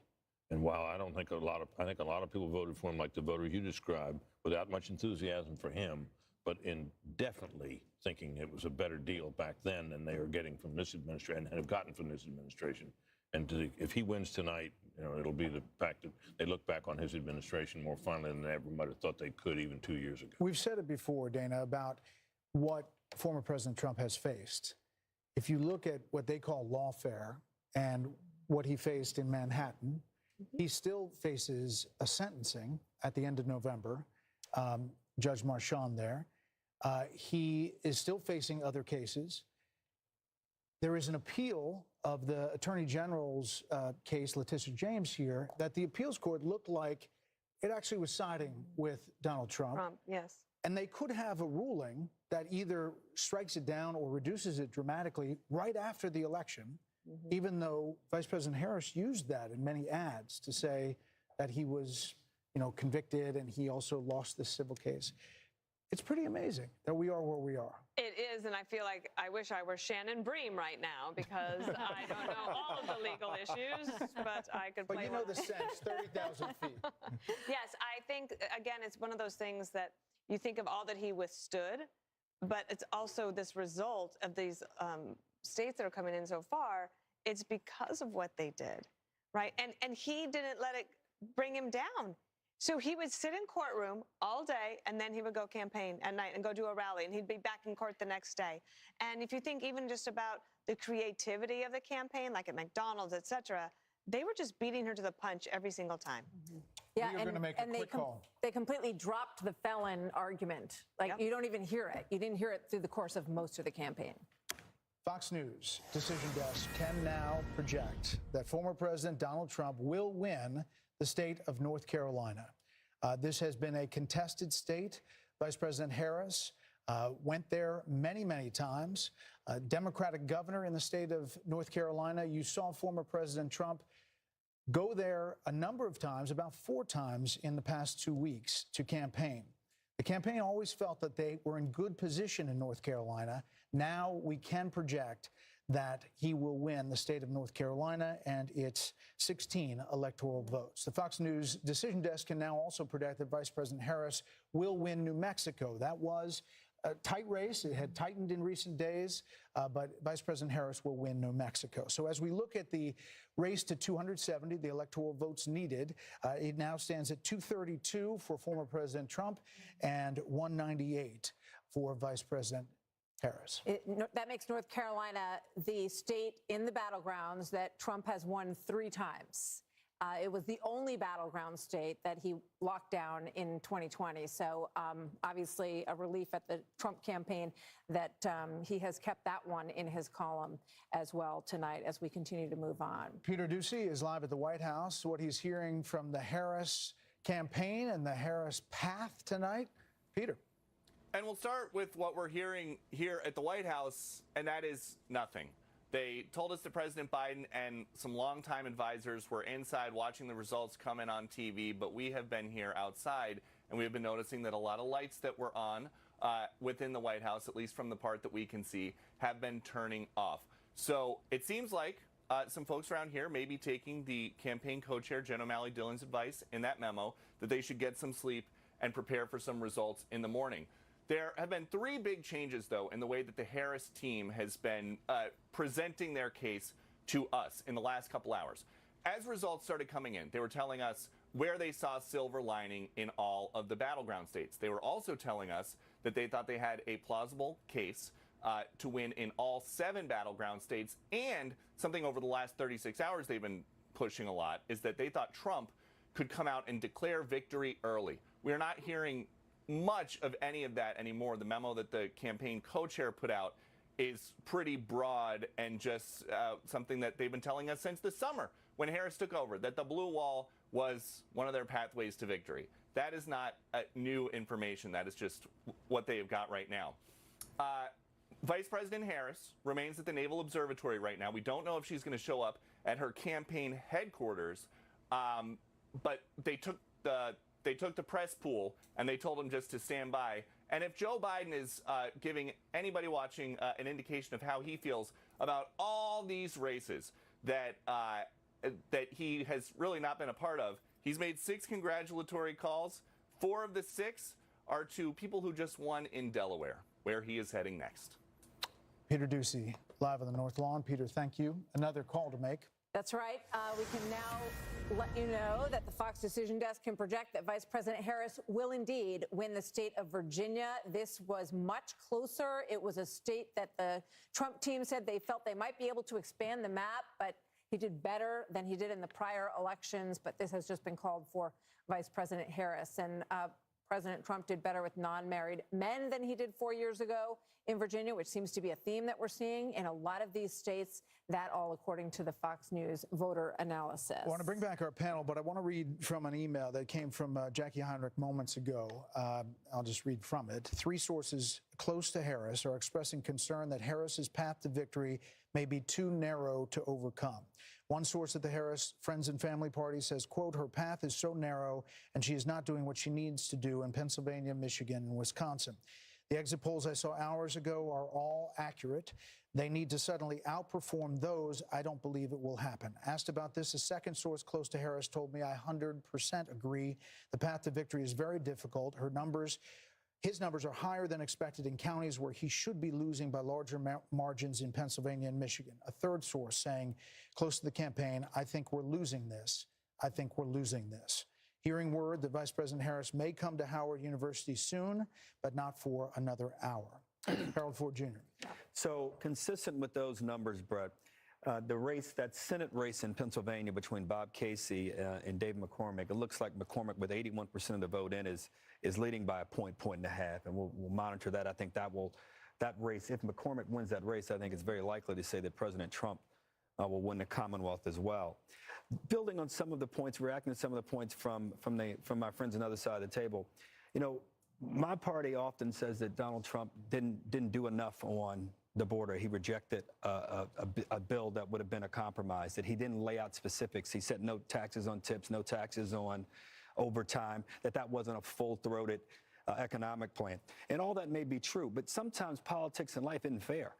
And he's a different kind of candidate. I think if we look back, and this race is not over, we've got three, the blue wall here to hold. But if we look back at this, I think one of the things that this campaign is going to wish that they had done probably more effectively was to just lay out a bit of a plan on the economy and inflation and growth, to lay out a plan to maybe say we should have reinstated or kept in place some of the Trump border executive orders as we look to find ways to do things differently. Because just going back and looking at things just wasn't working with voters, and the polling data showed that. And the fact that we have more wealth today than we did 3 years ago, more innovation, more cures and therapeutics, more oil than we did 3 years ago, and they couldn't figure out how to run on that, couldn't figure out how to capitalize on that. So as we talk about reconstituting our party, that's some of the things we're going to have to do. And if you guys are successful tonight, I hope that President Trump is willing to reach out to us as well and try to figure out ways in which to grow the country for every American. But don't you think he's done that? Don't you think he's done that? I mean, look at the coalition he has built. I think there's been an underestimation of what the definition of protecting democracy is. So, okay, you have RFK Jr., Tulsi Gabbard, who was in charge of the DNC at a certain point, saying there's all this lawfare. You're suing to keep RFK Jr. off the ballot. Nicole Shanahan, one of his vice presidential candidate at the time, feels the same way. And people look at that and say, he's building a coalition that actually works. The only thing I'm saying is Brett Baer wrote a great piece for FoxNews.com called about unity and about what happens when these races. This is one of the most divisive races in my 54 years of life. My only point is it will be time to whomever wins. And if it's President Trump, it looks like it might be, it's time to heal and move forward. And I think he'll have to do something. I don't disagree with he's built this coalition, it looks like tonight. But it's going to take more than that. I'm one, as a Democrat, willing to work with him if he wants to do that. But it's going to take each side wanting to do it. We're going to make a call here. Stand by.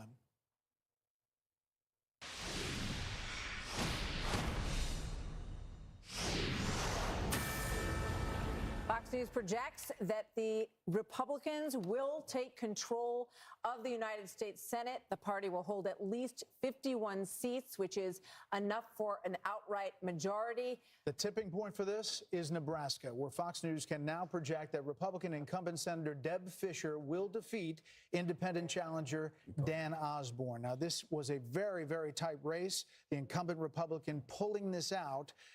And that means, because of Bernie Moreno and West Virginia, that it now goes over the top as far as the Senate majority, but we don't know the final number yet. Right. We're still waiting for the Tim Sheehy race against John Tester in Montana, which is one that I think a lot of Republicans felt was something they were relying on. So we'll see if that turns out to be the case. And it's not clear yet who would serve as the next Senate Majority Leader. Republican leader Mitch McConnell, who is the longest serving Senate leader in history, announced earlier this year that he would step down. So there's a lot of speculation about who might take that role. And of course, that'll be the next conversation to have for the leadership in the Senate. But right now, a 51-seat majority for the Senate, 42 seats for Democrats. And this is a big deal for if President Trump wins again, he needs this majority in the Senate. We don't know what's going to happen in the House, if indeed. Yeah, and we have seen some evidence that Democrats are having some success in the House. The question comes in the West and California, but this is a big deal, Britt Hume, that this is a flip of the Senate majority, and now Chuck Schumer will no longer be the majority leader. This is something that Republicans looked at their map at the beginning and said, this looks good for us. They didn't know how good, and we still don't know how good it's going to be tonight. Yeah, and it raises the possibility that if Trump wins, he has the Senate, and the question becomes then, can the Republicans maintain control of the House? There's been a lot of confidence in the betting markets that they would throughout this evening, but just to keep you up to date, the margin on the betting odds has shrunk a little bit for their holding on there. Holding on to all three. If I could just add, like for Mitch McConnell, this is what a way to leave, right? With another win. Again, and if President Trump wins the presidency, another way to say he recruited great candidates this year. Steve Daines, who was a senator from Montana who ran the whole operation. The Senate Leadership Fund spent millions of dollars very strategically, and they had to help with $3 million at the last minute to help the senator of Nebraska get across the finish line. She barely did, but she made it. Let's and also this happens amid harsh criticism of McConnell from a not insignificant wing of the Republican Party on the right. Yep. Let's also not discount the success of former President Trump in these states, Kayleigh, that definitely in the case of Bernie Moreno, with a 10-point win in Ohio, takes him over the finish line. And we don't know. In Michigan, Mike Rogers. In Pennsylvania, Dave McCormick. And in Montana, Sheehy.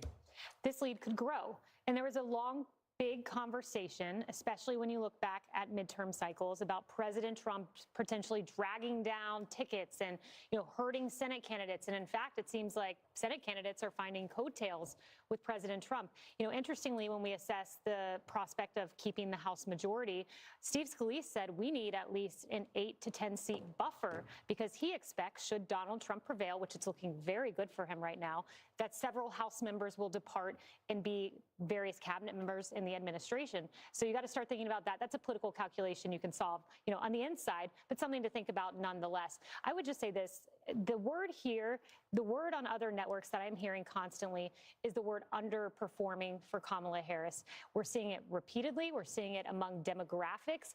She's underperforming. And while we don't have results right now, we do have trends, and the trends do not look good. Let me just interrupt. As we see on the screen here, this is Wisconsin. This is Hovde with 1.2 million to Baldwin, the incumbent.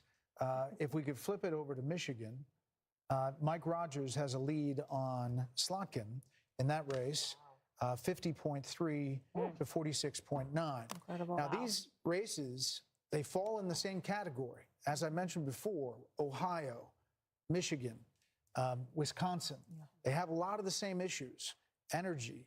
All of them campaign similarly, and they all appear to be doing well and maybe outperforming. Yeah, and just a couple of things about the Senate, because remember that Vice President Harris said that she was open to ending the filibuster if it meant that was what was necessary to restore Roe v. Wade. There was also discussion, not hammered too much on the campaign trail, but the idea of making Puerto Rico and D.C. states has been kicked around for a long time, possibly expanding the Supreme Court. So these are ideas that I think in many ways were galvanizing to a lot of voters, and we're seeing what's happening in the United States Senate. So if this continues, well, we know now that there's a majority, so at least in the short term, those things won't happen. Eventually, we're going to check in with Chad Pergram on Capitol Hill. We'll continue with our panel. We have some more raw vote total coming in as a lot of numbers as the race for 270 continues. More results and analysis. Could we make some more calls coming up? You'll have to come back.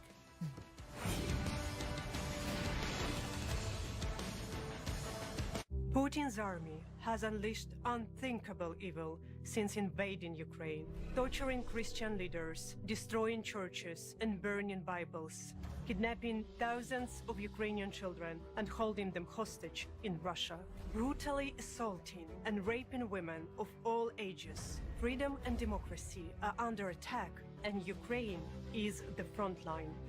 Freedom isn't free. Together, we must stand for justice. Independence. With that declaration, America was born. Inspired by a belief in the God-given rights of every human being, and in the good that comes from exercising these rights well. The founders of our great nation chose independence. As do we. Hillsdale College accepts no government funding because independence makes possible the good to which we aspire.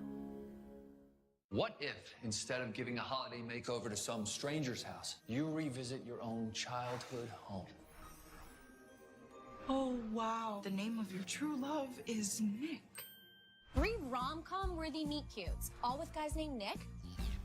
Aaron Krakow and Daniel Lissing, a holiday tale about finding true love. Nick! Yes! In the nick of time. You have a little snow in your hair. Santa Tell Me. Check your local listings. Part of Countdown to Christmas, only on Hallmark Channel. Let's go walking in the city tonight. I'm feeling heavy and I can't explain how I feel for you. You got me dizzy and I'm feeling blue.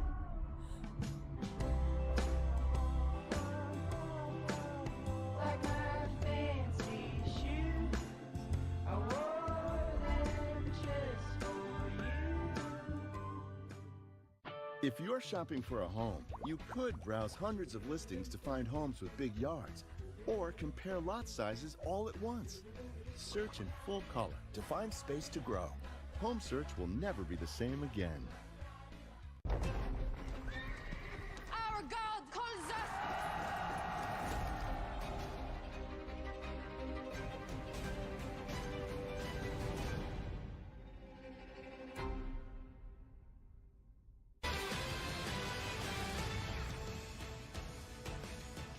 Welcome back.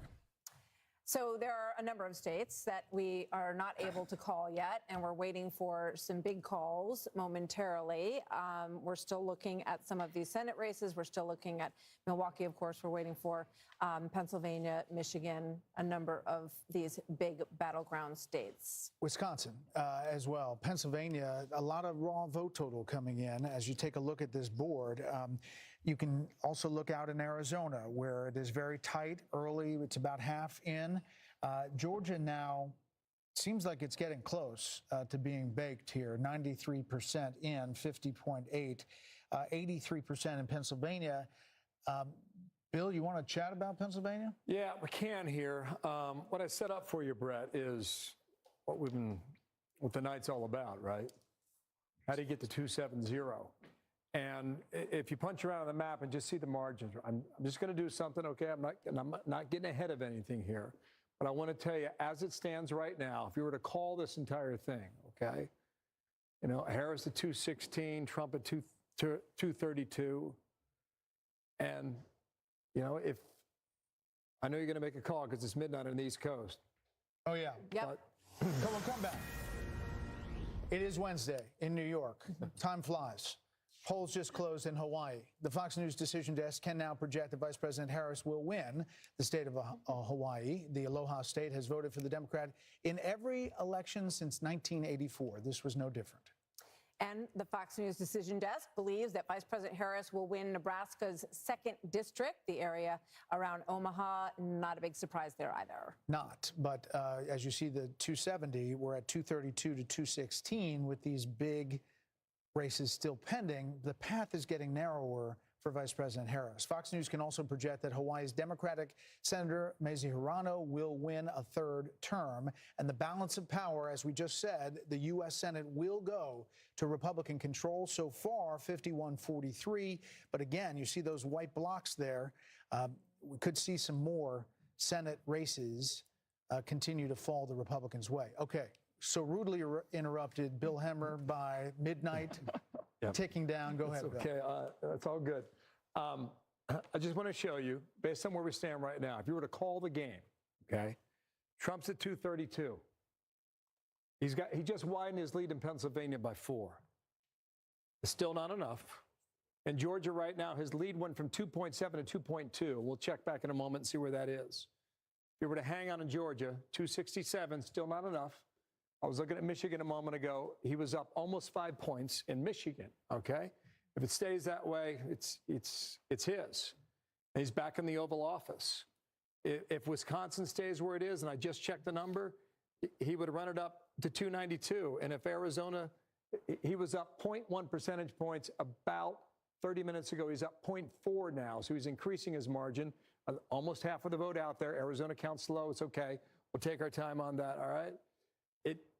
It would be 303. So that's where we are, and we can run through all the other states, and I'll show you what I'm seeing there. But Georgia has not yet been called here.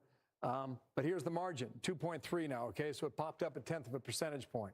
Let's go through them. Pennsylvania, yet again, all right? It was 4. It's now down to 3.7. Watch Philadelphia. There's still some outstanding vote there as well. Let's come over to Michigan. I said it was 5. What is it right now? It is exactly 5, 5.0.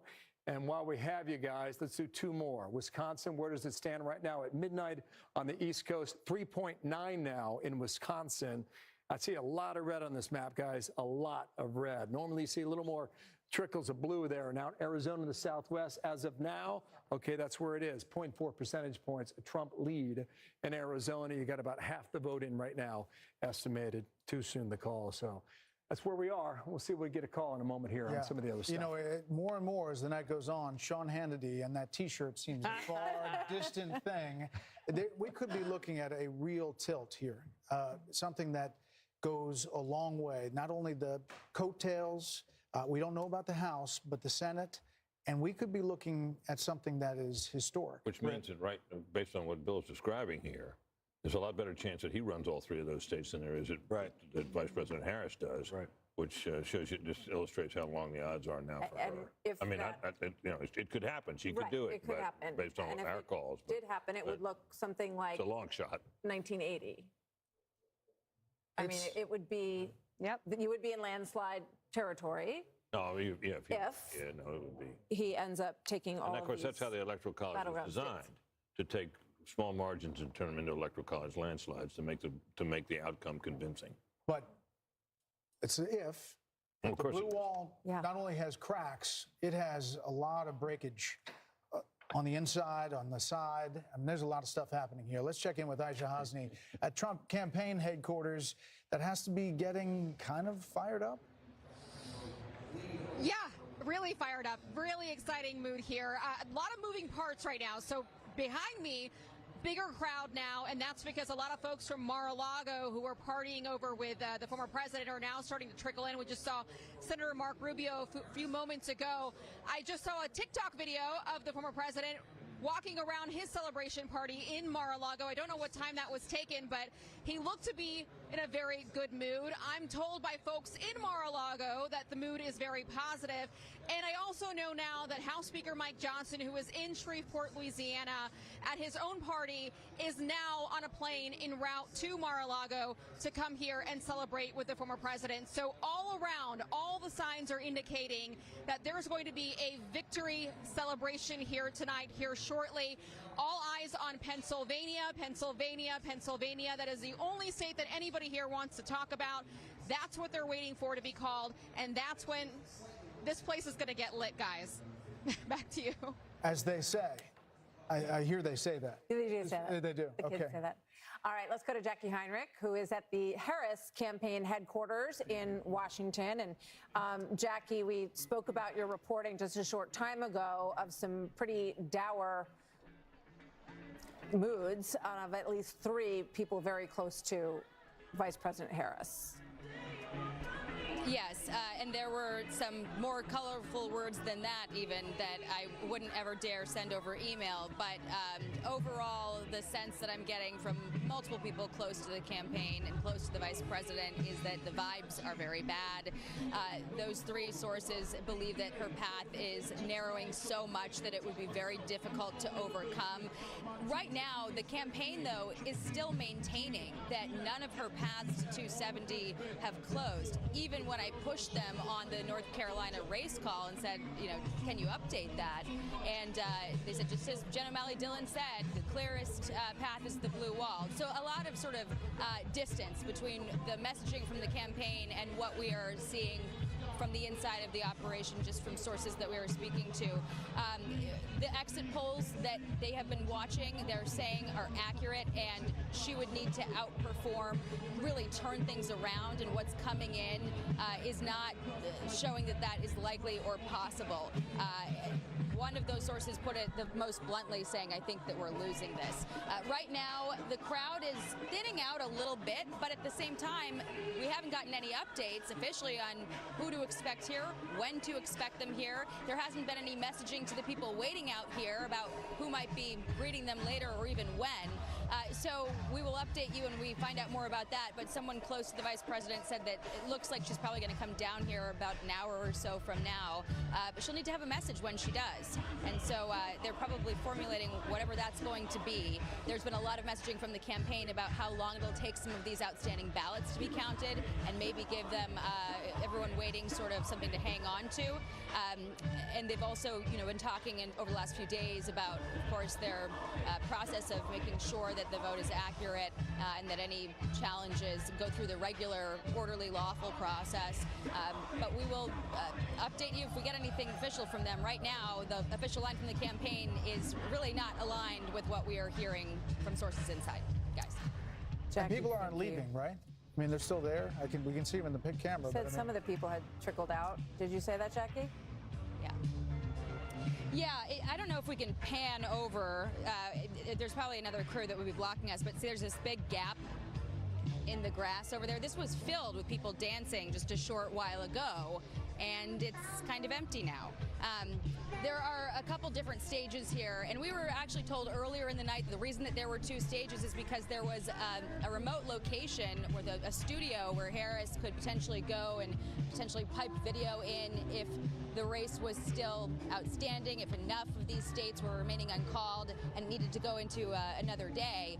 But it doesn't sound like that is going to be utilized tonight because we're hearing word that she could be coming here to say something.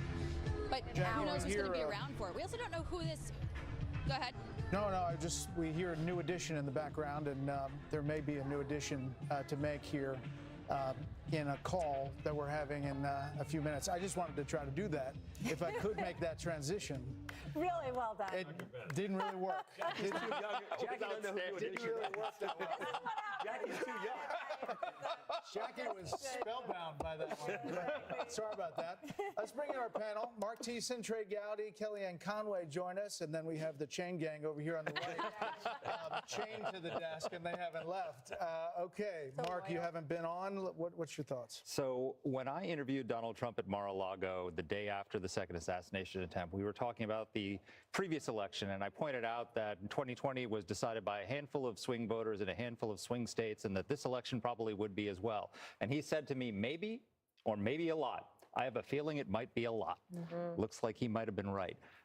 If it turns out the way this seems to be coming, this is the greatest political comeback since 1892 when Grover Cleveland lost the White House and won it back. So what that means is, love him or hate him, Donald Trump isn't just a once-in-a-generation talent, he's a once-in-a-century talent politically. And keep in mind, this is the matchup the Democrats wanted. They thought Trump would be easier to beat. Part of the reason why they launched this campaign of lawfare against him was to rally Republicans around him so that he would be the nominee. And that may have been a grave, grave political miscalculation. Trey Gowdy, I'm struck by thinking about the strategy on the Trump campaign, right? And that he wanted to do all of these rallies, right? And he dug into that strategy in a big way. Also, he said that immigration, he felt, was a more important topic than the economy, even though the economy kept coming in higher on people's issues lists. And I'm struck, you know, when you look at these cities, Chicago, Miami, all of these places, one of the embedded issues in those cities is the burden that they have had under immigration. So maybe he was right.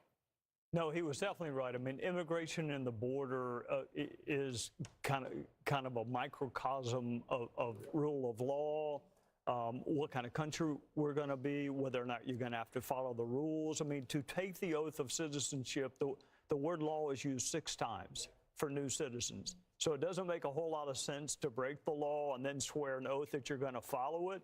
My friend Mark, who knows more about politics than I do, use the word comeback. I think it is really more akin to a political resurrection. If you had asked me on January the 7th or after the 4th of the 4 indictments, I would have told you I see no way that he'll be the nominee or the president. And now it looks like, look, Sean may be right. Maybe 300 electoral votes. I've been calling my Senate friends. Some of them don't take my call. The others require me to now call them chairman. They will not go by senator anymore. So, I mean, Mike Rogers is up. Yeah. Eric Hovde is up. I mean, it could be a 54-55, which means Trump gets his cabinet.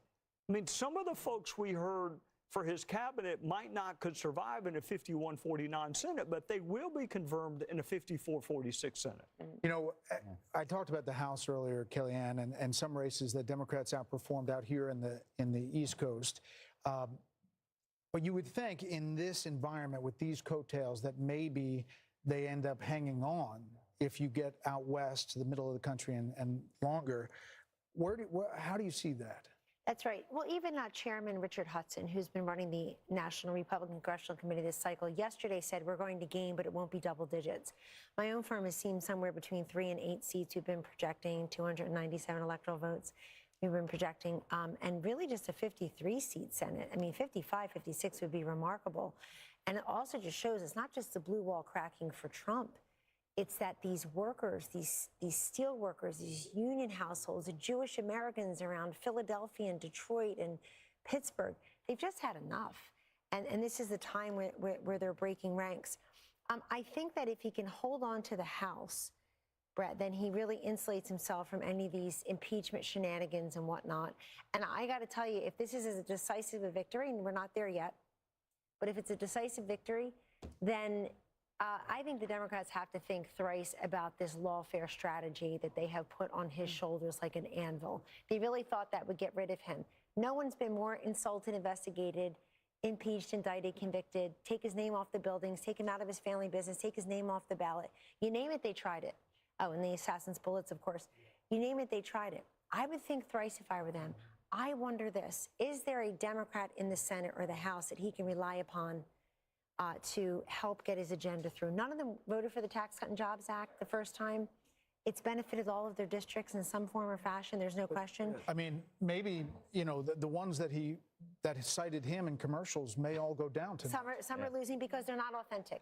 People already know Sherrod Brown is voting with Biden and Harris, as is Bob Casey, 95, 96% of the time. He can't just bear hug Donald Trump when it's politically expedient.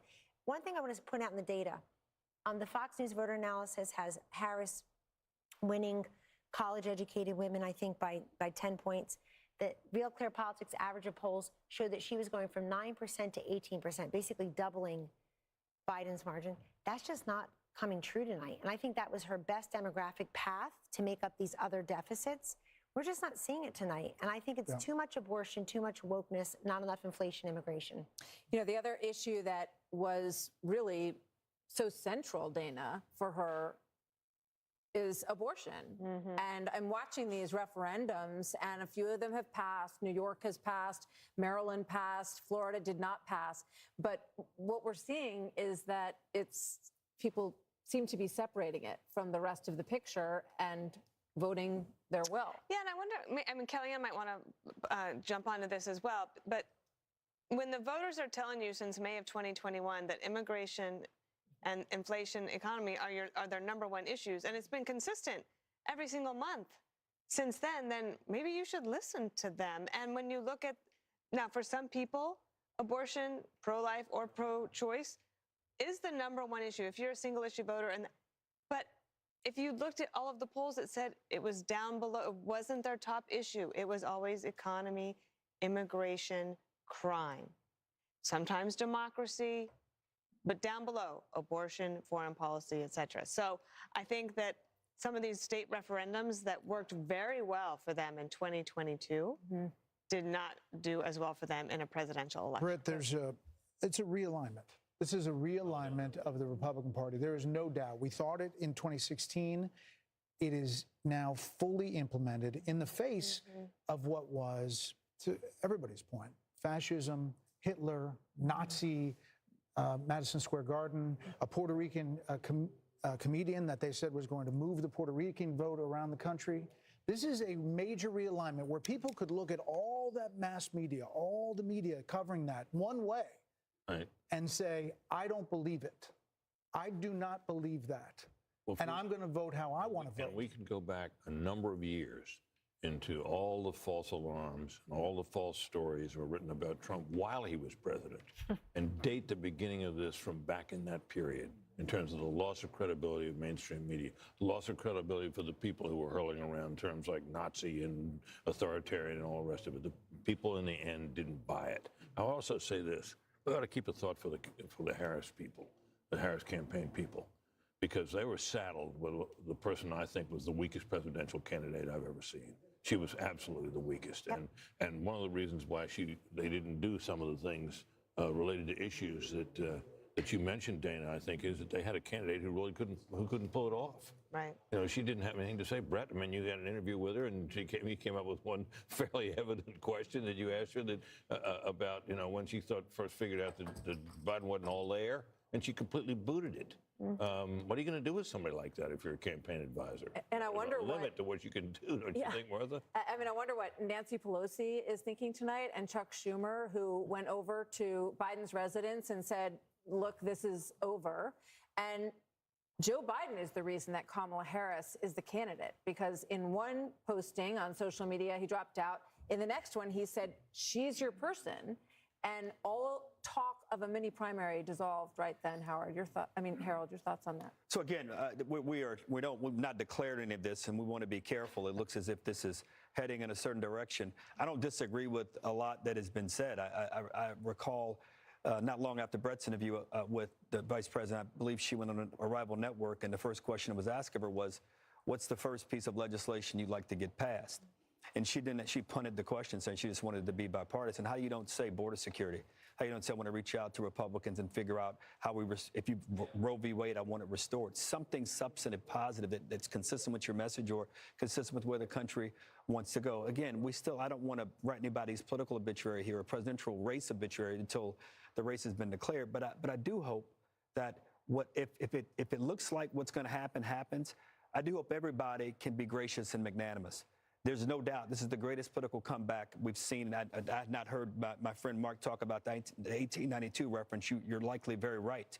The political resurrection of my friend Trey Gowdy. I called one of your friends. He said, made me call him Mr. Chairman also this evening. But we have to be gracious in the moment. And I hope, Kelly, and there will be Democrats who will want to reach out to President Trump and reach out to Republicans in the Senate. And we'll see what happens with the House. But again, we haven't declared anything. No, we haven't. And there is the caveat, but Bill Hemmer, we're waiting on Georgia. Yep. Right? Waiting on a lot of things. And we're waiting on Pennsylvania. We're waiting on Wisconsin. We're waiting on Michigan. But why Georgia, do you think? Let me pop on down there. Had a nice little pretty map set up for you guys. Oh, sorry. Okay. I can come back to it. All right. So here's Georgia. All right. And here is the remaining vote. And what I see is a lot of the vote in the Atlanta metro area is in, but there's fractions here and fractions there. I see Chatham, okay, Savannah. It's not a small county, 5 out of 159. It's got about a third of the vote still remaining as well. We're not quite set up for the vote margin there, but... All right, go back to Pennsylvania. I just wanted to check in. No, it's okay. No, what I was poking around here a moment ago is Wisconsin, if you do the remaining vote, and the reason we put in these different shades of purple is because the deeper the purple, the more outstanding the vote. The lighter the shade or the gray, that means the county is checked in already. So you see down here in Milwaukee, you know, I mean, a little more than half is reporting in Milwaukee. There's some suggestion that in the middle of the night, you know, 3, 4 a.m., that Milwaukee expects to go ahead and give us the remaining vote. This is Michigan right now. This is the remaining vote out that's outstanding. Look, a lot of this is rural and the Upper Peninsula. A lot of this is rural up here, and a lot of the votes outstanding.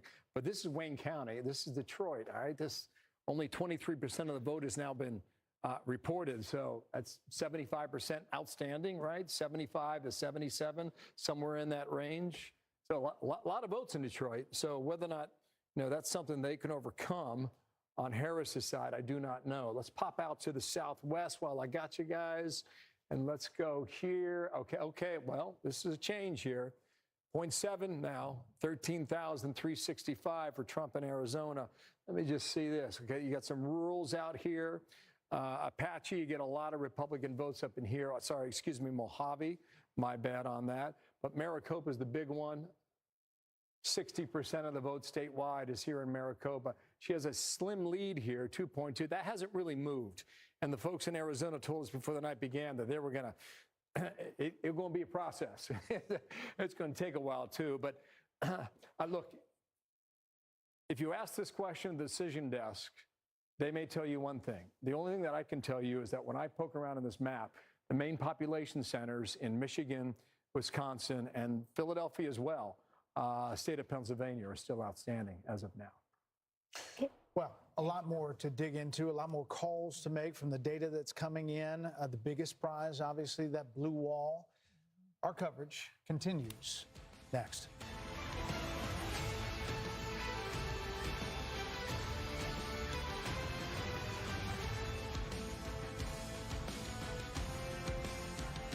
Fox News Tonight is pulling an all-nighter on election night. Stay up late with us as the results come in, beginning at 2 a.m. Eastern, 11 p.m. on the West Coast. Everyone's forgotten who runs this valley. Time to remind them. You will ruin this family's name. You destroy me, you destroy yourself. I took all the risk, and I took it for you. The only thing left to do is to kill as much as you can before they kill you. Yellowstone. Watch on Paramount Network this week. At Simply Safe, your safety is the only thing that matters. We designed smarter ways to detect motion for fast emergency response.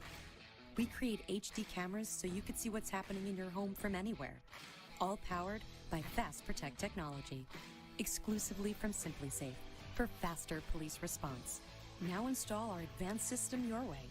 Have a pro set it up or easily do it yourself. There's no safe like Simply Safe. I got this $1,000 camera for only $41 on DealDash. DealDash.com. Online auctions since 2009. This PlayStation 5 sold for only 50 cents. This iPad Pro sold for less than $34. And this Nintendo Switch sold for less than $20. I got this KitchenAid stand mixer for only $56. I got this barbecue smoker for 26 bucks. And shipping is always free. Go to DealDash.com right now and see how much you can save.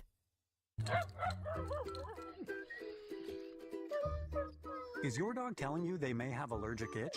Apoquel is the #1 treatment for allergic itch that veterinarians have trusted for over 15 million dogs. And it starts working in just 4 hours. Do not use in dogs with serious infections. May cause worsening of existing parasitic skin infestations or pre-existing cancers and serious infections. New neoplasias have been observed. Do not use in dogs less than 12 months old. Ask your vet for Apoquel, now available in a tasty chewable. Pause for the facts. Susie here is shopping for a used car, but she doesn't know that nearly half of them have been in an accident. Interesting. But Carfax.com shows how accidents impact price, so she doesn't have to overpay. Unpause. Shop the all-new Carfax.com. Not again. Your cold is coming! Your cold is coming! Thanks, Revere. We really need to keep Zycam in the house. Only if you want to shorten your cold. When you feel a cold coming, shorten it with Zycam.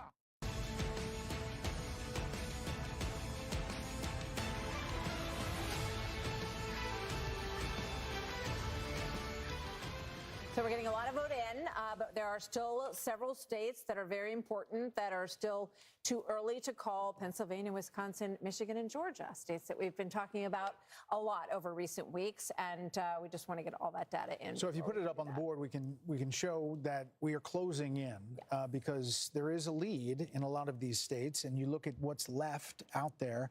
Pennsylvania, 86% in. Michigan's a little early in 52%, and then 80% in Wisconsin. 93% in Georgia. We're going to dig into Georgia in a little bit. Yeah. And in fact, let's throw it down to Madison Allworth in Atlanta. Madison, why haven't you made a call? Brett, you know what? I've been getting that question from a lot of folks on the ground here because obviously obviously Fox has not called Georgia as a state, but this crowd, they celebrated at 10:30. That is when GOP chairman of Georgia, McCoon, got on the stage. He called it for Trump here in Georgia. Again, obviously, Fox News has not called, but at this party, they very much has. So the party happened at 10:30. They've been cheering on as the other states have been called, but they've been waiting to hear why the Fox News decision desk has not made that decision yet. A lot of things that they're looking at that make them excited. There's certain counties like Baldwin, which is an area that has usually votes pretty Democratic. That's an area that actually is now favoring Trump. It's also predominantly black, and it has 2 universities there. So the fact that that area is going for the former president probably says something about the young black vote and the young vote in general. You probably heard some cheering. That's because they have us up on the screen behind, and they heard us on because the people here, guys, they're waiting for you to make the decision because, like I said, at 10:30, they called it for Trump, but obviously still waiting on Fox News to make that official decision. Brett, Martha? Yeah, Madison, that area is really come around in recent years because the Harris campaign thought that they had a real shot in Georgia. We haven't called it yet, and there's a reason for that. They're just waiting for other vote to come in. But there's an excitement there that they're finally going to get over the top. Oh, absolutely. There is an excitement here. And we've been talking to folks on the ground. The fact that Georgia will most likely flip for former President Trump again. They've said things like, enjoy this moment. We worked hard for this.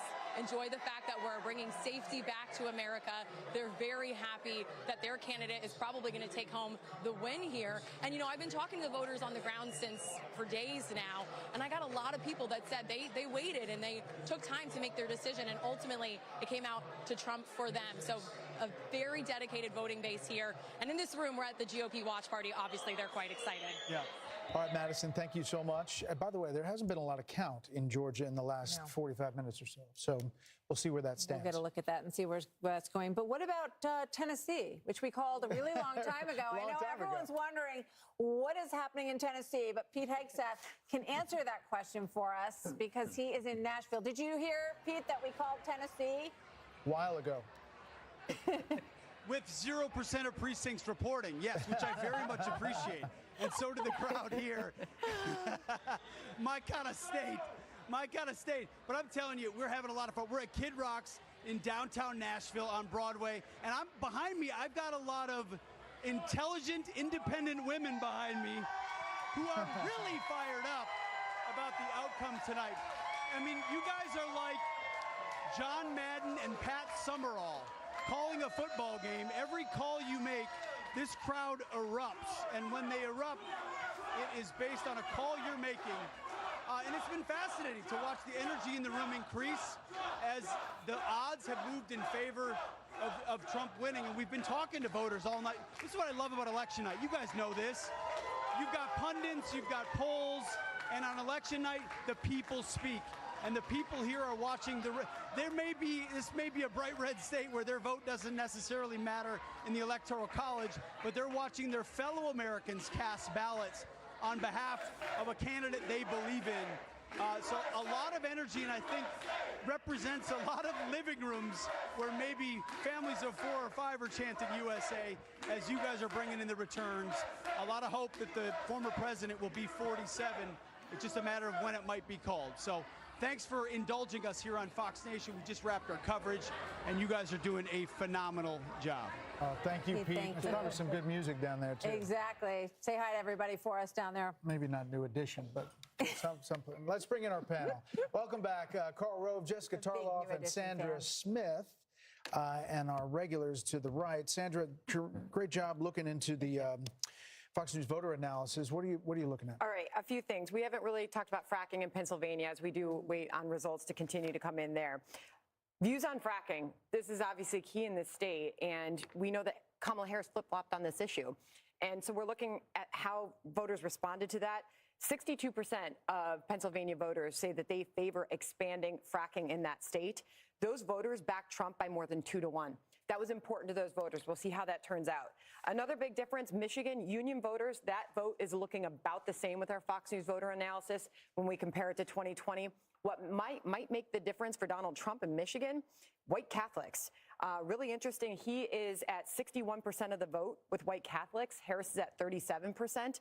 Trump won white Catholics by 13 points in 2020. He has run that up to 24-point margin. Wow. That's a big difference in Michigan. Major difference. That is a big difference. And you wonder whether she should have gone to that dinner. To the Al Smith dinner. She may be wondering that tonight. He showed up and gave his speech, and he has had a lot of support, mostly based on the pro-life issue. From and RFK Jr. was cutting ads for the Catholic vote in particular in battleground states. As far as I was just going to say, I think, when you look at the margins, at least at this moment in Wisconsin and Michigan, I think somewhere in Florida, RFK Jr. may be breathing a sigh of relief because he could have been a spoiler in those, but it looks, at least at this point, like the margin is big enough. I do think we have to bring up the youth vote again. I mean, what a difference we are seeing from 4 years ago. Those voters under the age of 30 going for Harris over Trump by 8 points. 4 years ago, they favored Biden by 25 points. I mean, this is a huge difference. And we dive in at the state level, you are seeing what a difference that makes where he is outperforming what we saw earlier leading into this in the polls. And how crazy is that the younger candidate, there was a lot of talk that a younger candidate would draw younger voters, but Joe Biden drew them in a larger numbers than she appears to have. Karl, you've been on the back end of nights like this. You have been digging into the numbers. What board do you have for us now? There you go. Where we Same began. one. It all comes down to Pennsylvania. Pennsylvania, if it goes for Trump, will settle the contest. It will be mathematically impossible for her to win. So as you looked at tonight, what did you see as it unfolded? As it unfolded, a little bit changed. Earlier in the evening, it looked like he was doing slightly better in the big city urban areas. And in some suburbs, like in Georgia, he was not doing as well. But tonight in Pennsylvania, for example, he's doing better in all four of the southeastern suburban counties, as well as doing better in the rural parts of the state. And it is an unusual coalition. It's inner city ethnics, it's Catholics who have been for decades the principal swing vote in America. Increasingly Hispanic voters among them. And he's knit together that coalition tonight, along with working class people in small towns and rural parts of the country. If I could just add one data point from our FNVA on Pennsylvania on the white Catholics, it looks like Trump is running about 1 point, almost exactly the same as 2020. In fact, Trump's actually down 1 point with the white Catholics in Pennsylvania. So that's about the same. But union voters, he's also seeing a down arrow there, about 3 points. He's running down below his 2020 levels.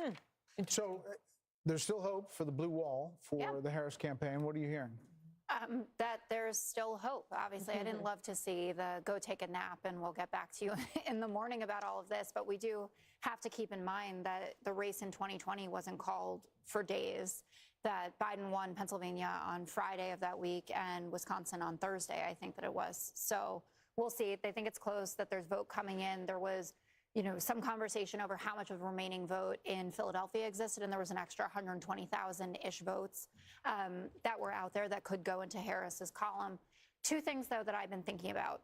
One, and Dana knows this well, how much I love to throw out a good door-knocking stat, right? So 2,000 door knocks a minute for the Harris campaign. Does any of that stuff matter anymore? And we'll see how this pans out. She could win with the simple route through. She already, getting Nebraska second. But the Harris campaign ran a conventional campaign, right, where raising money, souls to the polls, that kind of stuff matters. Will that be the path going forward? The second thing is, if this night doesn't end up going in Harris's direction, and barring some big change, she will have underperformed Biden in 2020 in every single demographic except college-educated women. And even with college-educated women, it wasn't the overwhelming win that we thought it was going to be or that was projected in some of these very prominent surveys. And when you think about the fact that there were some people, I didn't think we were going to win Iowa, but that we had seen surveys where he was only up 5 in Kansas or up 3 in Ohio. It's going to take a lot of refocusing to understand really what happened here. And it doesn't seem like it was one decision that the Harris campaign did. I'm sure if she loses Pennsylvania, there'll be a lot of Josh Shapiro discussion. This feels much bigger than any decision about having him on the ticket or going to the Al Smith dinner.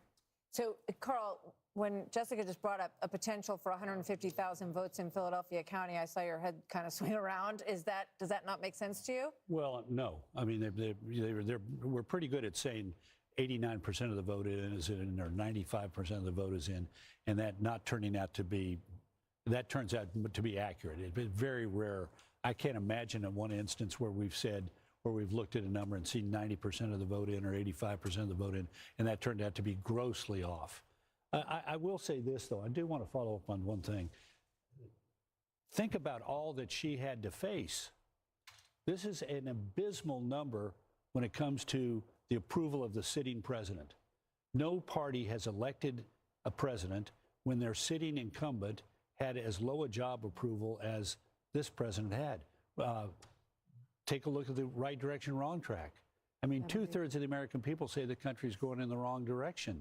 And she represents the party in power. To me, it's, it's amazing that she's come as close as she has, given the party, the administration. Yeah, she was the vice president in a very unpopular administration. And yet tonight, again, Britt made the point earlier, the Electoral College will serve the purpose of translating a relatively small difference between these two people. Look at Pennsylvania, 50.9 to 48.1.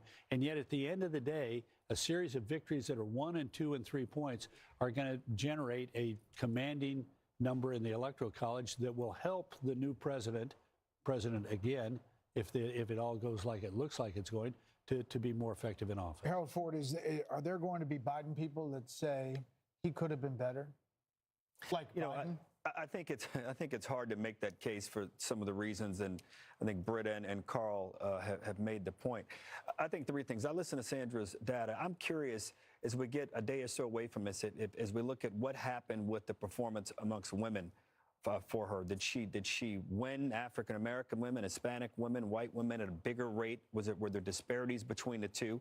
And then the race thing for me, I'm going to be curious also to get more. We heard that the numbers around Hispanic voters, but even black voters, where that might be. And interestingly, Carl, normally you see a race where in the country where the cultural issues impact, as you were talking about, the suburban areas, in some places he wasn't performing. And you see the suburban areas in Pennsylvania and elsewhere where the economic issues, fracking, and the livelihoods of those communities were at stake. Then you have the cultural issues. I think the issue around transgender rights was a bigger issue than Democrats really understand what it meant. I mean, what it meant for girls playing sports. I'm a father of a son and a daughter, what it means if little boys are playing in little girls' sports and going into bathrooms. I don't think we've not gotten our head fully around that issue.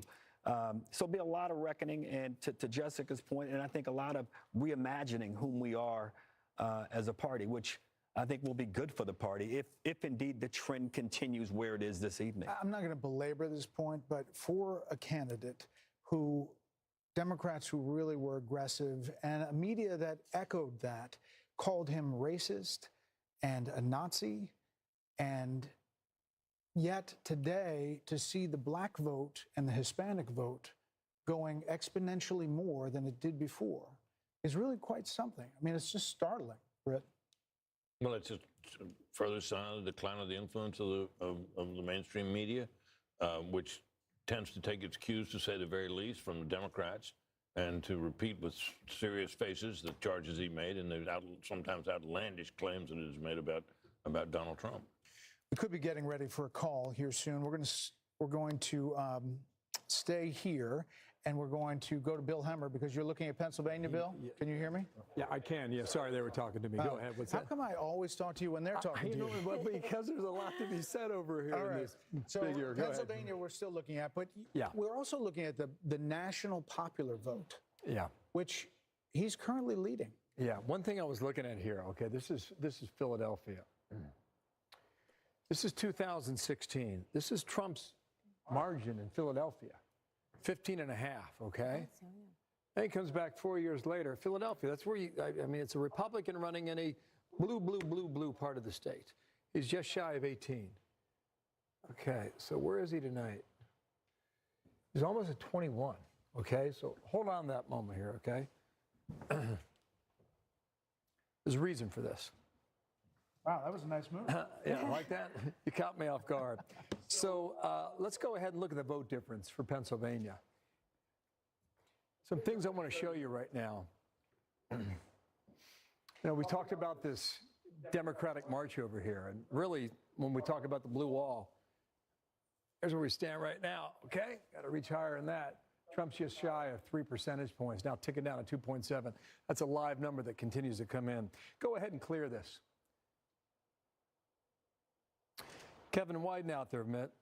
Let's look at the vote margin for Pennsylvania. I'm going to show you the blue wall and how, if it's moved every direction for the past 3 decades, is it about to move in the same direction yet again? Right? There's 3 counties here in Philadelphia that really tell a story. These are your flipper counties, all right? Look at Northampton. All right? Northampton is above Philadelphia. Trump's leading in Northampton. That flip for Biden, it's flipped back to Trump by about 5 points. Look at the other end of the state in Erie. Erie is one of these bellwethers as well. Kamala Harris has been leading there most of the night, and just about 30 minutes ago, Erie flipped. In Centre County, right smack dab in the middle of that T that you normally get in Pennsylvania, Centre County has always been the exception. It's been blue. That's where Penn State University is located, et cetera. Right? That is another indication about how well Trump has done in Pennsylvania thus far tonight. There's a real good chance he flips all those and maybe more shortly. So I want to show you that. We'll go ahead and clear it and give it back to you guys, okay? Well, it's really interesting. We've got some action because we're hearing the former president is going to his party in West Palm, but we're also seeing Cedric Richmond in Harris Walz's campaign co-chair speaking at the Harris Walz party. Let's listen. Votes to count. We still have states that have not been called yet. We will continue overnight to fight to make sure that every vote is counted, that every voice has spoken. So you won't hear from the vice president tonight, but you will hear from her tomorrow. She will be back here tomorrow to address not only the HU family, not only to address her supporters, but to address the nation. So thank you. We believe in you. May God bless you. May God keep you. And go HU and go Harris. Thank you all. Cedric Richmond, the campaign co-chair, and it's hard to ignore the fact that this is the mirror image of 2016 when John Podesta, Hillary Clinton's campaign chair, came out around the same time of night and said, we're still counting votes and you won't hear from her tonight, you'll hear from her tomorrow. Which is stunning. Go HU, by the way, is Howard University. That's where the campaign headquarters party is. But the vote is still going. They're not stopping. The counting is still continuing in Wisconsin, in Michigan, in Pennsylvania, in Arizona, in Nevada. So, as you start getting to a decision here, and we could be getting close to a decision, we'll see where we are in Georgia. There have been other calls for Georgia. We are now in Michigan. Bill Hemmer, seeing some movement. Up over 6 points, 6.3 now. The margin's getting larger for Trump here. Raw vote count is 210,000. So if you start doing some math and you think like what's outstanding in Detroit, Wayne County, which is a lot, it's a sizable amount of votes out there. But whether or not there's enough votes in Wayne, once they announce and release, whether or not it's enough to overcome his lead right now. What about Kent County? He has closed 3 campaigns in Grand Rapids, and he just closed this one there last night. Yeah, Kent County has been stubborn for Donald Trump. I think he would probably confess that. This was a flipper from 2020 when Joe Biden took it from the Trump team. Right now in Kent County, she's got a pretty comfortable lead here, about 10 points. It's a remarkable thing when you think about it. You know, the Gerald Ford Museum is there, and we talked about 5 hours ago about the realignment of America in the South, primarily like in North Carolina and Georgia and perhaps parts of Florida. You don't think about a realignment in Michigan necessarily, but this has been an area that Donald Trump wanted to win. There's a reason why he started his tradition in 2016 by concluding his campaign in Kent County, Grand Rapids. He did it again in 2020 in a losing effort. He did it again just this past weekend, Monday night at midnight, right? He rolled into, he rolled into Florida at 5:30 in the morning. That was yesterday morning. No, it wasn't. It was this morning, wasn't it? Right, because it was Wednesday, right? Okay, you follow me on the calendar? Okay, yeah, okay. But it's been stubborn. It appears that it'll stick that way as well. Kent County and Grand Rapids will stay in the blue column. It's a changing area, you know, this west coast of Michigan. But what I'm seeing right now, even though you'll have just about 60% of the vote in, I'm seeing a lot of red lining up and down Lake Michigan. And for a while, you know, that had changed. It seemed to be shifting a little bit. There's a county right here called Muskegon, beautiful part of the world. And that had seemed to be drifting in the Democratic column as well.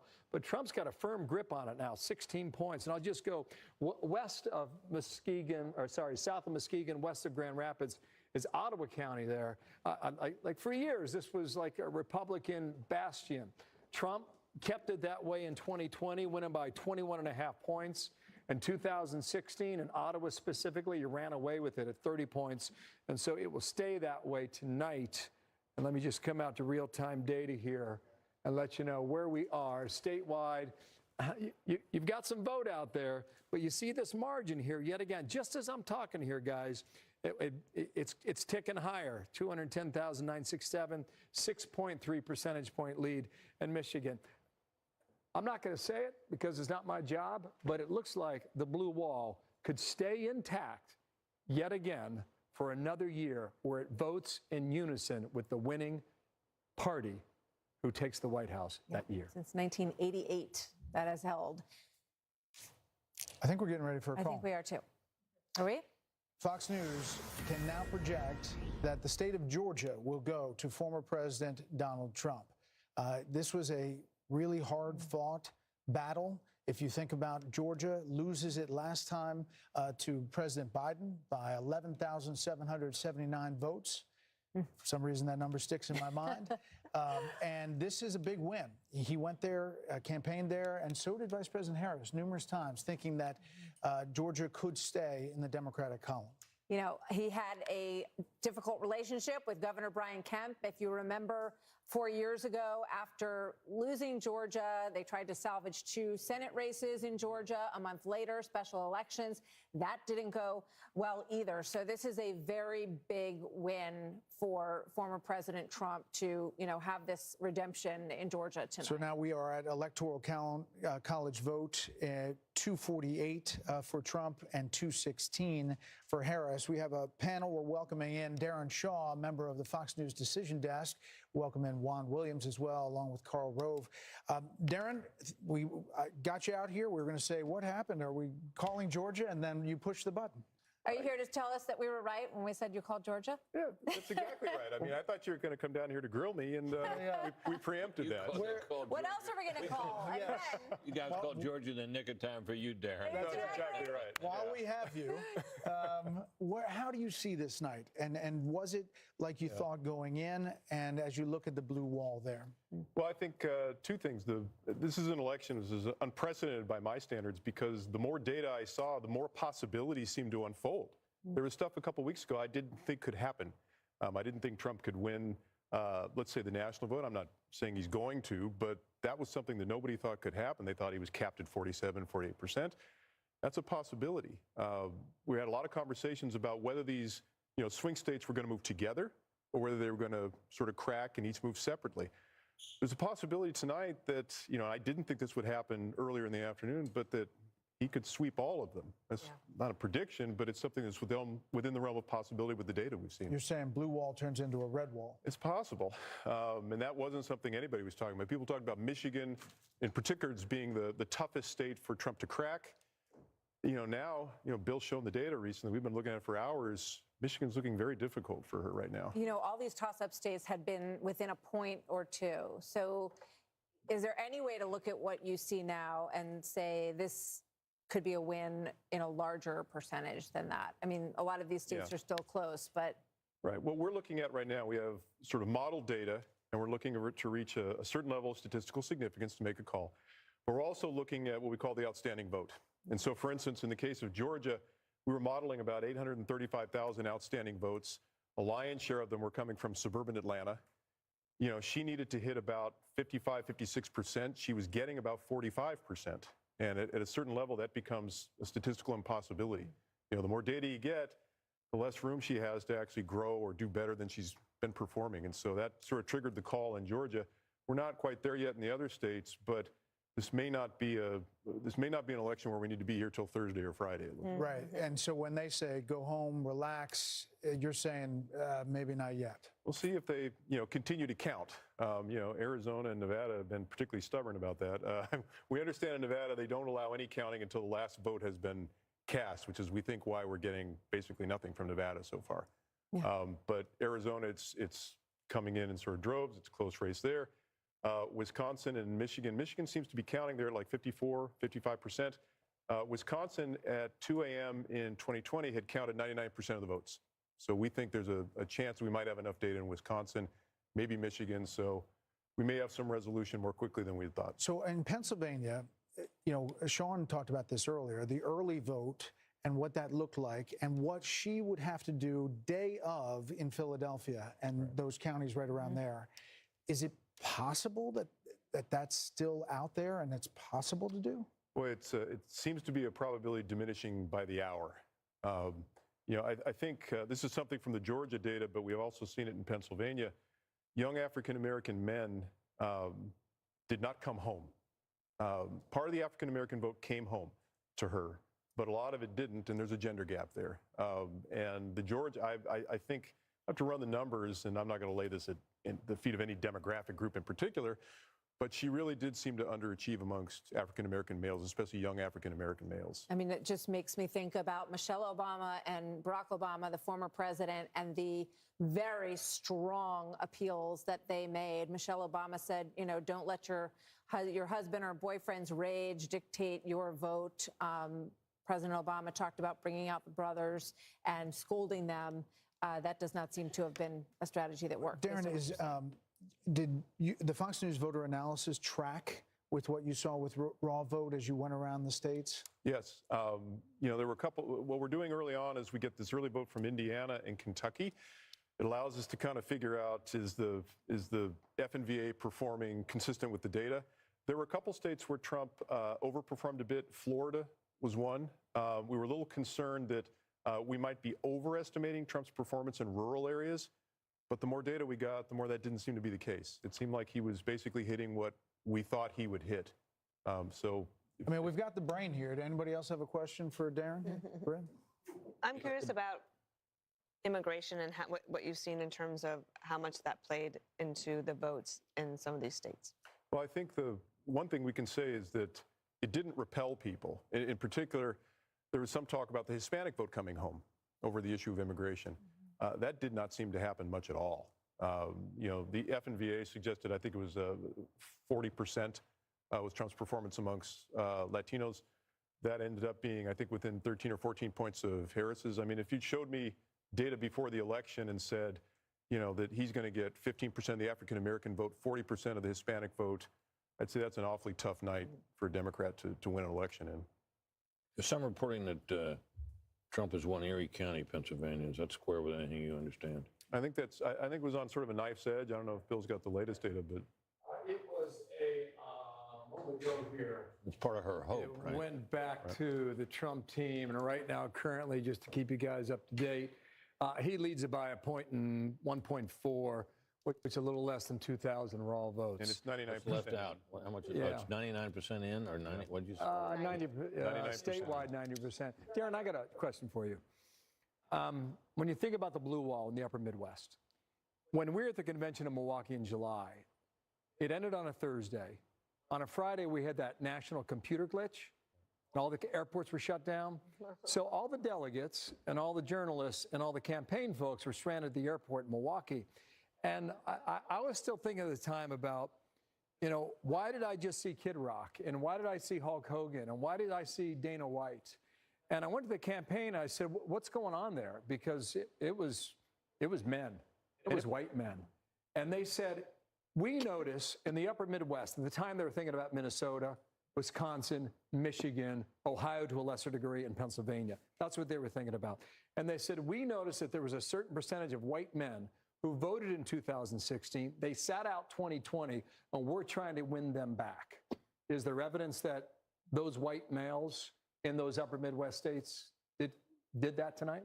there was sort of a rule of thumb we were adopting that, and we spoke about this a little bit earlier in conversation with y'all, but that, the gender gap is a double-edged sword. Gender gap can help or hurt depending upon, the absolute level of support. We were looking at 55%.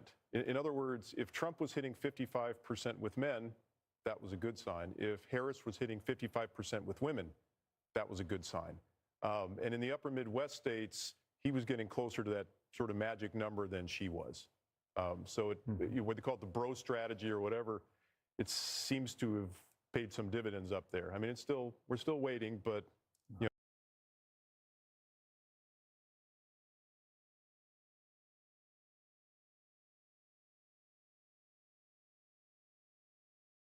a pioneer in our field.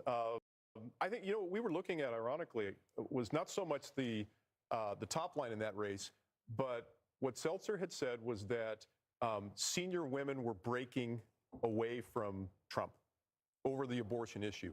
And I think our friend Sean Trende had a really good observation where he said that may be true, but it may not help Harris, because that's something that could occur in Iowa where abortion was a hot issue, but might not occur nationally in other states where abortion wasn't as salient. We have to let you go, but really quickly, what's happening in Minnesota? That's what I was going to ask, exact question. Minnesota, why is that still? They have done what sometimes they do in states. They've stopped counting votes.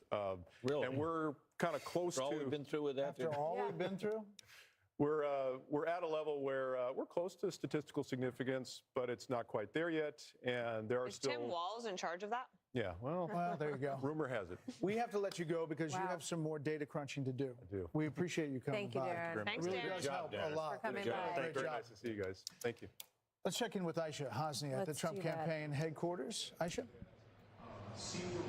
Hey, you guys. Well, all signs here are pointing to perhaps imminent remarks from the former president shortly. The biggest debt giveaway was a short while ago. Somebody went onto the stage right behind me and put up the glass for the teleprompter, so perhaps somebody will be speaking to the crowd here shortly, and that might be the former president. We've got eyes outside, our security details outside watching to see if the motorcade arrives from Mar-a-Lago. I did get a video from someone at the Mar-a-Lago party a short while ago, and folks there were jubilant and cheering and clapping. They had Fox News on the screen. They were watching as we were calling states and more races for the former president.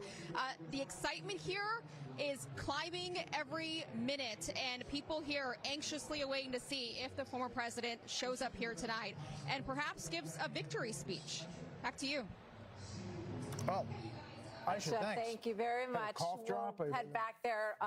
If the former President Trump is about to take the stand and speak there. So we're going to keep a close eye on that. 1 a.m. in New York. Polls have just closed in Alaska. The Fox News decision desk says it is too early to call. Trump has a lead in our Fox News voter analysis, so we will get you back to Alaska when we have a little more data to report there. And there you see 248 to 216, the Electoral College map. We are waiting on the blue wall, which could be a red wall. You just heard from Darren Shaw, and I think that data and the way he laid it out there and their decision-making really kind of lifts the curtain to how these guys operate. Based on our Fox News voter analysis, which again was 120,000 voters, that a rolling poll, and then the raw vote total that they came in. Alex Hoff is in Pennsylvania. We'll check in on the ground there. Alexandria. Yeah. To report there. And then you see the 248. Hey, good to be with you. Yeah, the crowd here in Bucks County, they are excited by some trends they are seeing, not necessarily expecting to result tonight. Pennsylvania's results and the count is historically slow. It took 4 days in 2020, but the Commonwealth Secretary does believe that it's going to be faster this time. New technology, more training will come into all this. Now, looking at Philadelphia, both the Trump and the Harris campaigns, they are saying they're outperforming there, but Team Trump feels that this could be good news for them because there are pockets of support inside of South Philadelphia, Northeast Philadelphia, and there is a saying that goes that Republicans can gauge how well they are doing in the state by how much they are losing Philadelphia by. Simply, it cuts into the margins that Democrats need, and here in Bucks County, they're seeing themselves on the screen right now. It means a lot. If he were to win this county, Bucks County, I mean, that would be the first time a Republican presidential candidate has taken this county since 1988. And these suburbs of Philadelphia, this is what pushed Biden over the edge in 2020. Harris needs to do well in these counties if she stands to have a chance of taking this state, guys. Brett, Martha? Alex, thank you. So let's go to Bill and see, what are you cooking up over there, Bill? You know, I was just looking at New York. You know, we heard so much about MSG and the insult comic about the Puerto Rican joke. And, you know, Trump, you know, New York's his home, right? I mean, now living in Florida, Mar-a-Lago, but just look at this. I'm going to go ahead and use the slide bar and just, okay, 8 years ago when he's running against Hillary Clinton, this is his margin in New York, all right? 37.5 compared to almost 59 for Hillary Clinton. And then against Joe Biden, it was what? Was it? Oh my gosh! It was 0.3 of a point. All right. And now we come to 2020 and see the numbers on the board here. That's a pretty decent performance, and we're just getting some insight here in the New York City. He did well over 40% of the vote here in New York as well. One thing I was checking out here, guys, in this is the number, right? The path to 270. I guess in theory right now, if you were to close out, you know, you're at 248. If you were to close out Pennsylvania, and even though Alaska has ranked choice voting, which could take a while to post a number here, nonetheless, that would put him right at the number at 270. So even around the blue wall, that's possible too. That goes back to the argument that we've been talking about for some time now, that Trump had more paths to the Oval Office than Harris did. Let's go check on Pennsylvania one more time here, and we'll see. Okay, it's holding steady at 3.5. 90% of the estimated vote out there is now reporting here. In Michigan, you know, the blue wall, 6.3, so that number is stuck a little bit here. Estimated somewhat, maybe 40% of the vote still missing there in Michigan. In Wisconsin, you know, maybe we get some more numbers in. It got 85% of the vote in here. And, you know, Trump's holding on to this 4.2 advantage in Wisconsin. And Wisconsin, they take a lot of pride in what they do. They want to get the vote out quickly. Maybe Milwaukee notwithstanding, but the rest of the state, you know, that's their idea. So we could get that in maybe a little more as we go into what, the 2 a.m. hour? Are we going to 2 a.m. or 3? What are we doing here? Arizona sticking here at 0.7. What's that? Just keep going. Okay, you got it. This is Nevada, so we're starting to get our first numbers in from Nevada. For any of the nerds and geeks out there that have been deep in the weeds about the early voting, you've been watching Nevada. And Nevada's been a pretty good marker there for Republicans. This is a quick count here now. It's saying 75% of the vote is in, and Trump's got a firm lead at 3.4 points, roughly, just a tad under 35,000 votes. Clark County, Las Vegas, 70% of the votes in the Silver State here all come from Nevada. Let's see what's happening right now, okay? Harris, just a tick over 50.2 with 80%. I want to go comparison's sake, 8 years ago? Why not, right? In Nevada, I don't know what this number is. We'll find out together, okay? So Hillary Clinton did 2 points better than Kamala Harris, and Joe Biden, okay, did even better, 3.5 over what Kamala Harris is putting up right now. So it appears if you're in the Trump camp, that's a pretty good number right now, just shy of 51% in Nevada early on. Here's Karl Rove's favorite place in the world. This is Washoe County, right, Karl? Right now, a point, it's close, right? 0.2 points. What happened with Biden? Was it close?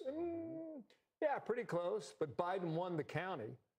So in all likelihood, Trump's got a chance to flip this if it holds up right now. Super slim and more vote to come in, but Nevada is looking good too. And now you start to wonder,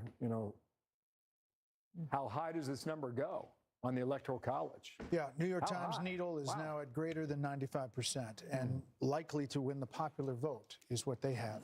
Well, let's check in. Let's go out to Vegas. Jeff Paul is live in Las Vegas. Jeff, what's happening?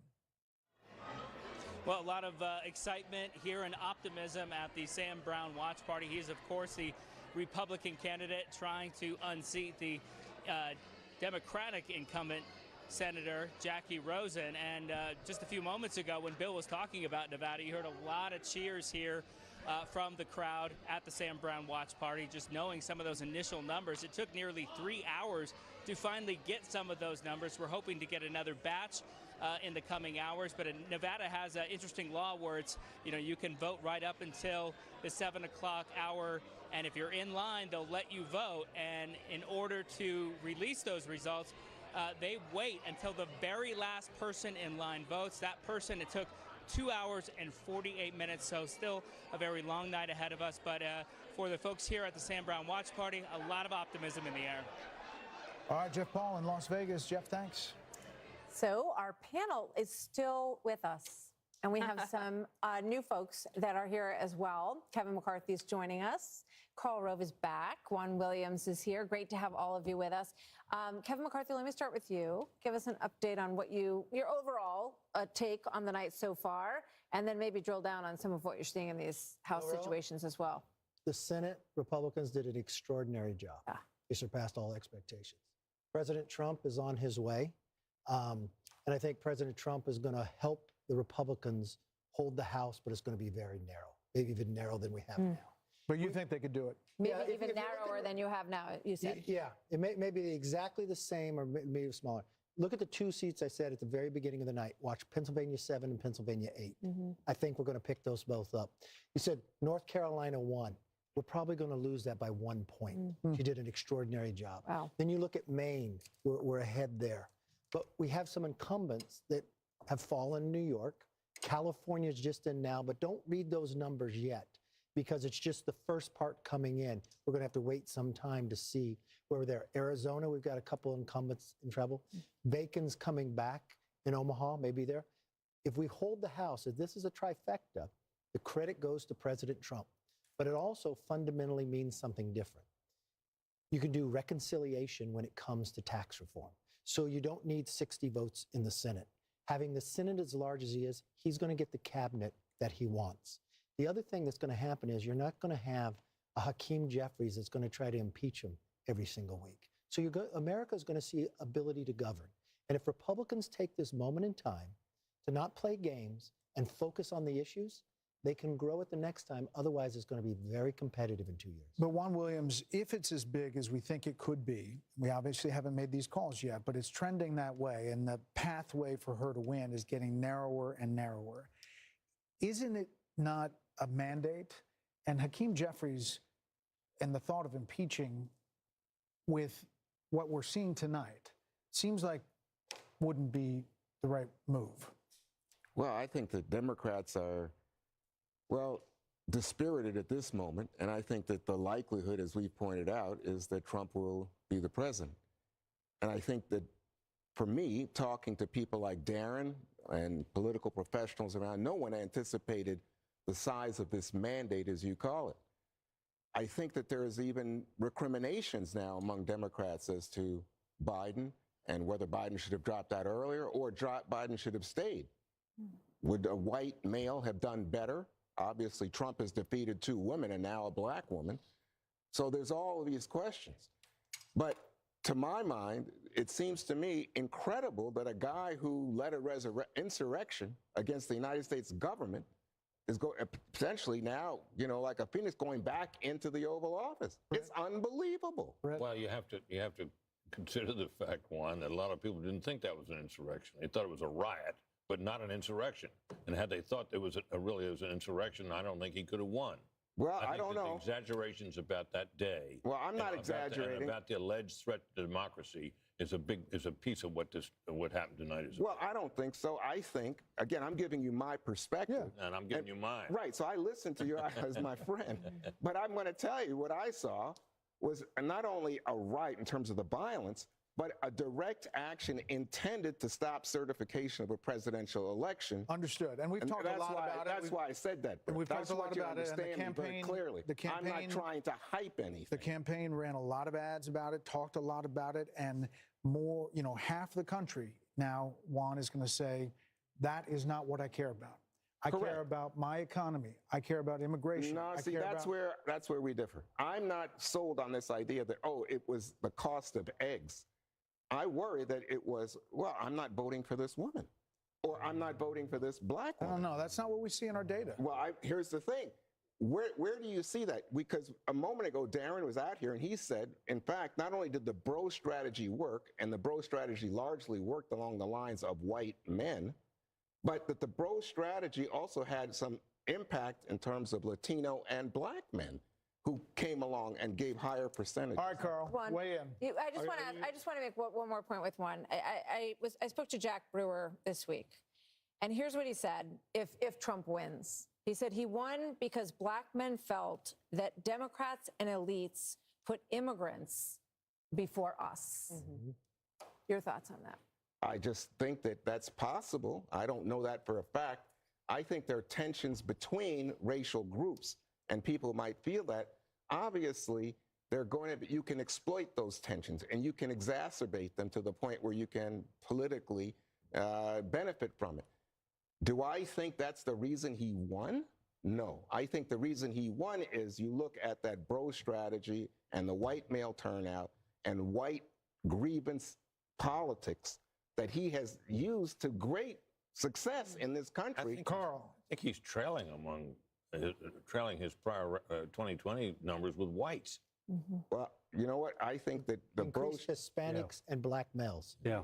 It's not sufficient to make up. It's not sufficient to have this kind of night. Look, I just think it is extremely odd to suggest that black men are somehow prejudiced because they vote for a white candidate who says, I want to make certain that everybody has an opportunity to succeed in our great economy. I want you to be more prosperous, and I will do things that will make it possible for you to make a better life. That is an appeal to their best instincts. He did not go out and say, vote for me because I'm not a woman.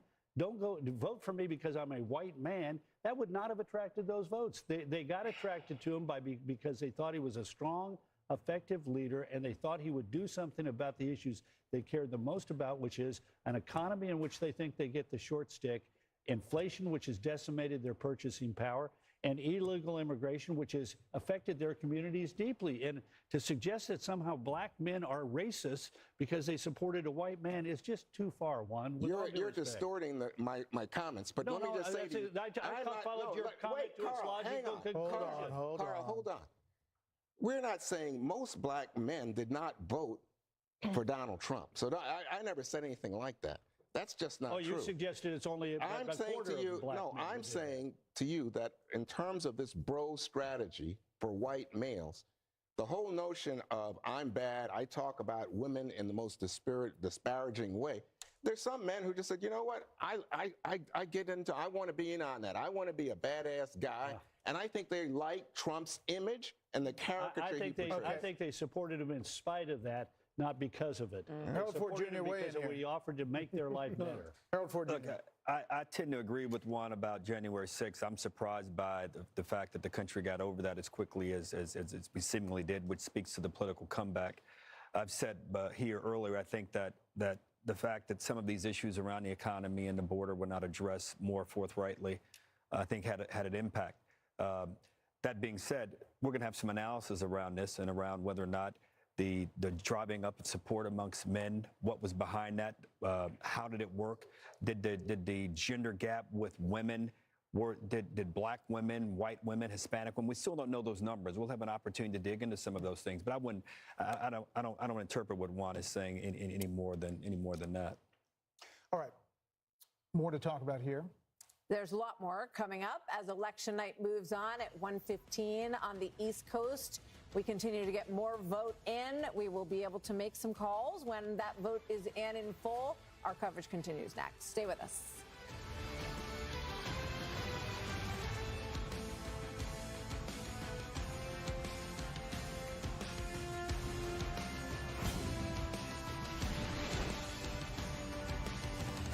Starting at 5 a.m., Lawrence, Steve, Ainsley, and Brian bring us all the latest after Election Day on a special Fox and Friends today. This is our legacy. I won't let anyone take it. The epic return of Yellowstone. I can see it now. I know what to do. There is no morality.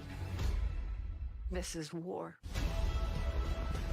We fight here, or we die here.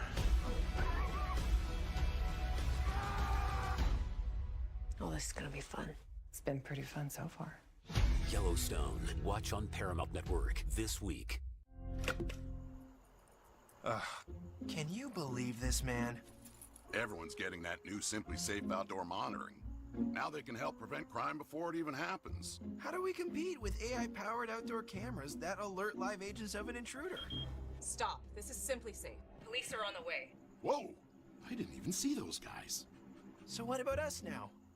Luckily, I'm pretty adorable.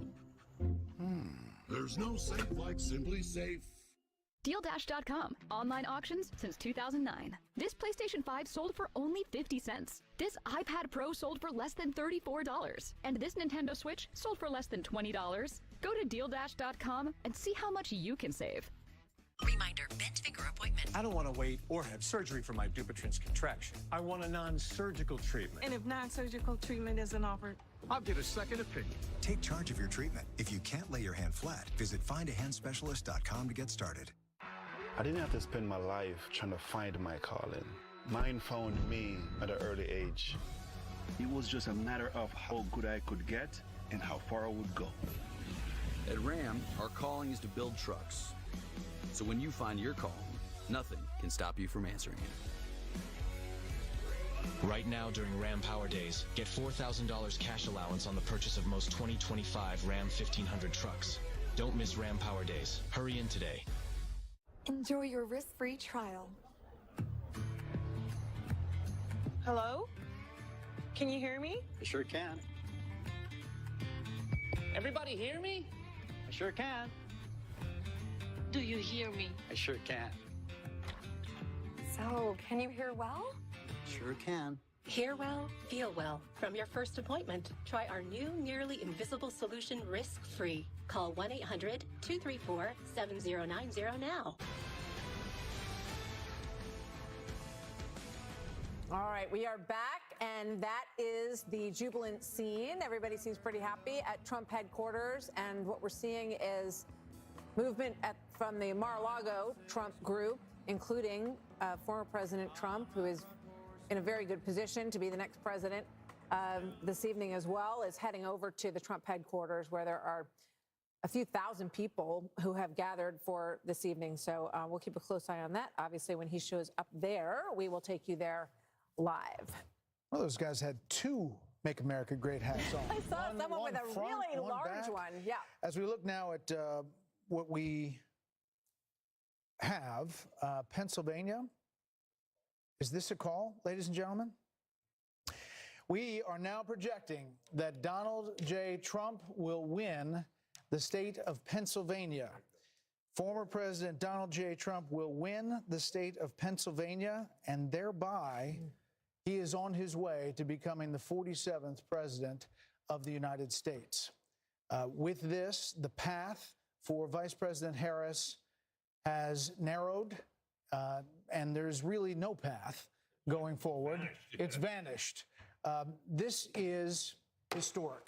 Everything was about Pennsylvania. Everything from the beginning was about Pennsylvania. Now, former President Trump will win the state of Pennsylvania, and we can make that call, the 19 electoral votes. That puts him at 267, not officially over the 270, but the path that it takes to get to 270, he is well on his way to becoming the 47th president of the United States in what is going to be the biggest political phoenix from the ashes story that we have ever seen, ever. I mean, I'm going to say it's more than Grover Cleveland in 1892. Yeah, I don't think that Grover Cleveland was not the subject of a Russia investigation, 2 impeachments, 2 assassination attempts. Indictments. They have indictments, 91 indictments, convictions, and there is almost nothing that hasn't been thrown at this former president, and his tenacity in wanting to go back and run again, which he announced immediately after he lost in 2020. This is a huge historic moment in the United States of America as the former President Trump is closing in with just a few electoral votes away now from clinching 270 as Pennsylvania is called for Donald Trump. We're looking live, 1:21 a.m. in the morning at Trump headquarters. The cheers coming up. We're told the former president is there, as well as J.D. Vance, Senator J.D. Vance. They are getting ready to hear from former President Donald Trump. Again, at 267, not there yet, but looking at where that vote is in Wisconsin, where the vote is in Michigan, where the vote is in Nevada and in Arizona. There is no path, Brit Hume, for Vice President Harris, and just 30,000 feet. What this means. Well, I'm old enough to remember when Richard Nixon was declared dead in 1962. Remember the famous speech he said, "You don't have Nixon to kick around anymore." No one could imagine after that failed race for governor that he could have come back in 1968 and been elected president. That was a hell of a comeback. This, to my eye, was a man who was faced with many more slings and arrows than Nixon had been at that time, hated though he was by the Democrats. This surmounts that. This is an extraordinary comeback. Dana. He campaigned so energetically, ruthlessly, fiercely, and with more joy than Kamala Harris. And it was so clear that Joe Biden was not going to be able to go the distance. If Joe Biden were still on the ticket tonight, who knows what tonight might have even looked like, that he has been able to accomplish this, it is nothing short of astonishing and amazing. And also I think about Susie Wiles, who's his campaign manager, very quiet, does not like the limelight. Chris LaCivita, who works on it. All of those people who worked so hard and stuck by Trump, no matter what was said about him, they were called every name in the book, including Hitler and Nazis, and they came through. The other thing that's on my mind is, last night at her closing rally, Oprah Winfrey said that if Donald Trump is elected again, basically you can just write America off, like America's just going to fall apart. That's obviously not true, although I'll be surprised tomorrow if there's a big line at JFK of Hollywood celebrities leaving the country, as they said they were going to. This is the greatest country, and there will be so many opportunities for lots of deal making. I think President Trump will be in the mood, but he also has a huge to-do list. Biden and Harris have left a mess. His closing argument was, she broke it, I will fix it. And she talked about having a to-do list. He's got a big to-do list, but he thrives on it. And you saw that through the whole campaign. He is, I think, enthusiastic about doing the job of being President Harold. And it is just an absolutely remarkable. I think if you wrote this as a movie script, people would say, this Never could happen. never happen in the United States of America. He's a single, I've said this before, he's a single greatest political athlete I've ever seen. And tonight he proved why. There were moments in the campaign where I thought he said some things and did some things that I didn't quite understand, that I thought maybe detracted from that. But tonight obviously proves that too. He also ran a traditional campaign. He connected with voters on issues. He talked about the things that mattered most to voters. And Democrats said he didn't talk about it in the most full-throated way, he didn't talk about it in the most wholesome way, didn't talk about it in the most comprehensive way, but he connected with voters. I would urge my party tonight, if indeed I think he's almost at 270, we'll declare it here shortly once Alaska comes in, don't write off the American people. Let us not be critical of people for voting for President Trump. He did something we didn't do in this campaign. We had to reevaluate, reassess. Mr. Wonderful said it a little earlier, that may give us an opportunity as a party to revamp, and perhaps we should think about that. But don't write off the people, the American people, for the decision they made this evening. Charlie Hurt, he will be the 47th president of the United States after everything that we saw in this election. It's hard to understand how some in the mainstream media are going to take this, because it was so over the top one way that they thought it was done. There was a landslide prediction from a lot in the media that she was going to have the landslide. It looks like he's going to have the landslide tonight. Yeah, it's truly remarkable. The revolution rolls on, and this is not just a victory for the White House tonight, but also this is the end of the old Republican Party, which of course Donald Trump took on. That was the first thing that he did. The very first thing that he did in 2015 was take on the old Republican Party. He has completely reshaped the Republican Party. The Republican Party is no longer doesn't stand for a lot of the things that it stood for before. He has made it a far more middle class, working class, a far more practical party, I think probably a far more durable party, and he's figured out how to win with that. And you can't help but think that with this victory, in 4 years from now, he's going to have the mantle that he can hand to the next Republican. So I don't know how Republicans ever go back to the old party that they were.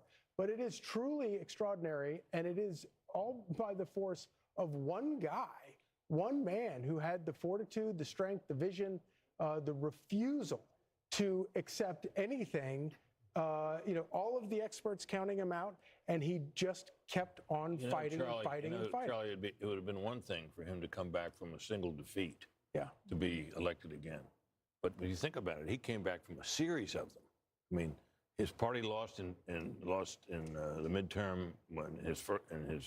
2018. They lost in 2018. They lost the presidential election in 2020, and they had a major disappointment in 2022, which one might have thought after all that the party wouldn't turn to him again. And yet, in the face of that, plus all the things that Martha enumerated, the indictments, all the other troubles that he had, for him to come back from that is really quite striking. And think about how toxic he was after, say, January 6th. Yeah. And then you're looking at races now in states where Donald Trump very well may drag Republicans, and he's overperforming in a lot of places fellow Republicans. It really does. I think there are parallels to 1980, Mark Penn. When you look at Jimmy Carter, we had hostages in Iran. We have hostages in Gaza right now. Very high inflation and a malaise in many ways in the country that I think these people who have been called a lot of names have had enough of. What is your impression of what this means tonight? Well, I think this means a lot to a lot of people.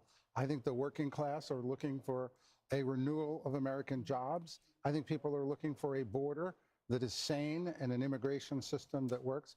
I think a lot of people over in the Middle East are looking for Iran to pull back in the face of a president whom they fear. And, look, I think it's going to be incumbent on the Democratic Party to understand that the people have spoken and to dissemble and dismantle this lawfare system that they have built up here, which is going to raise a whole series of questions that are going to have to be answered now.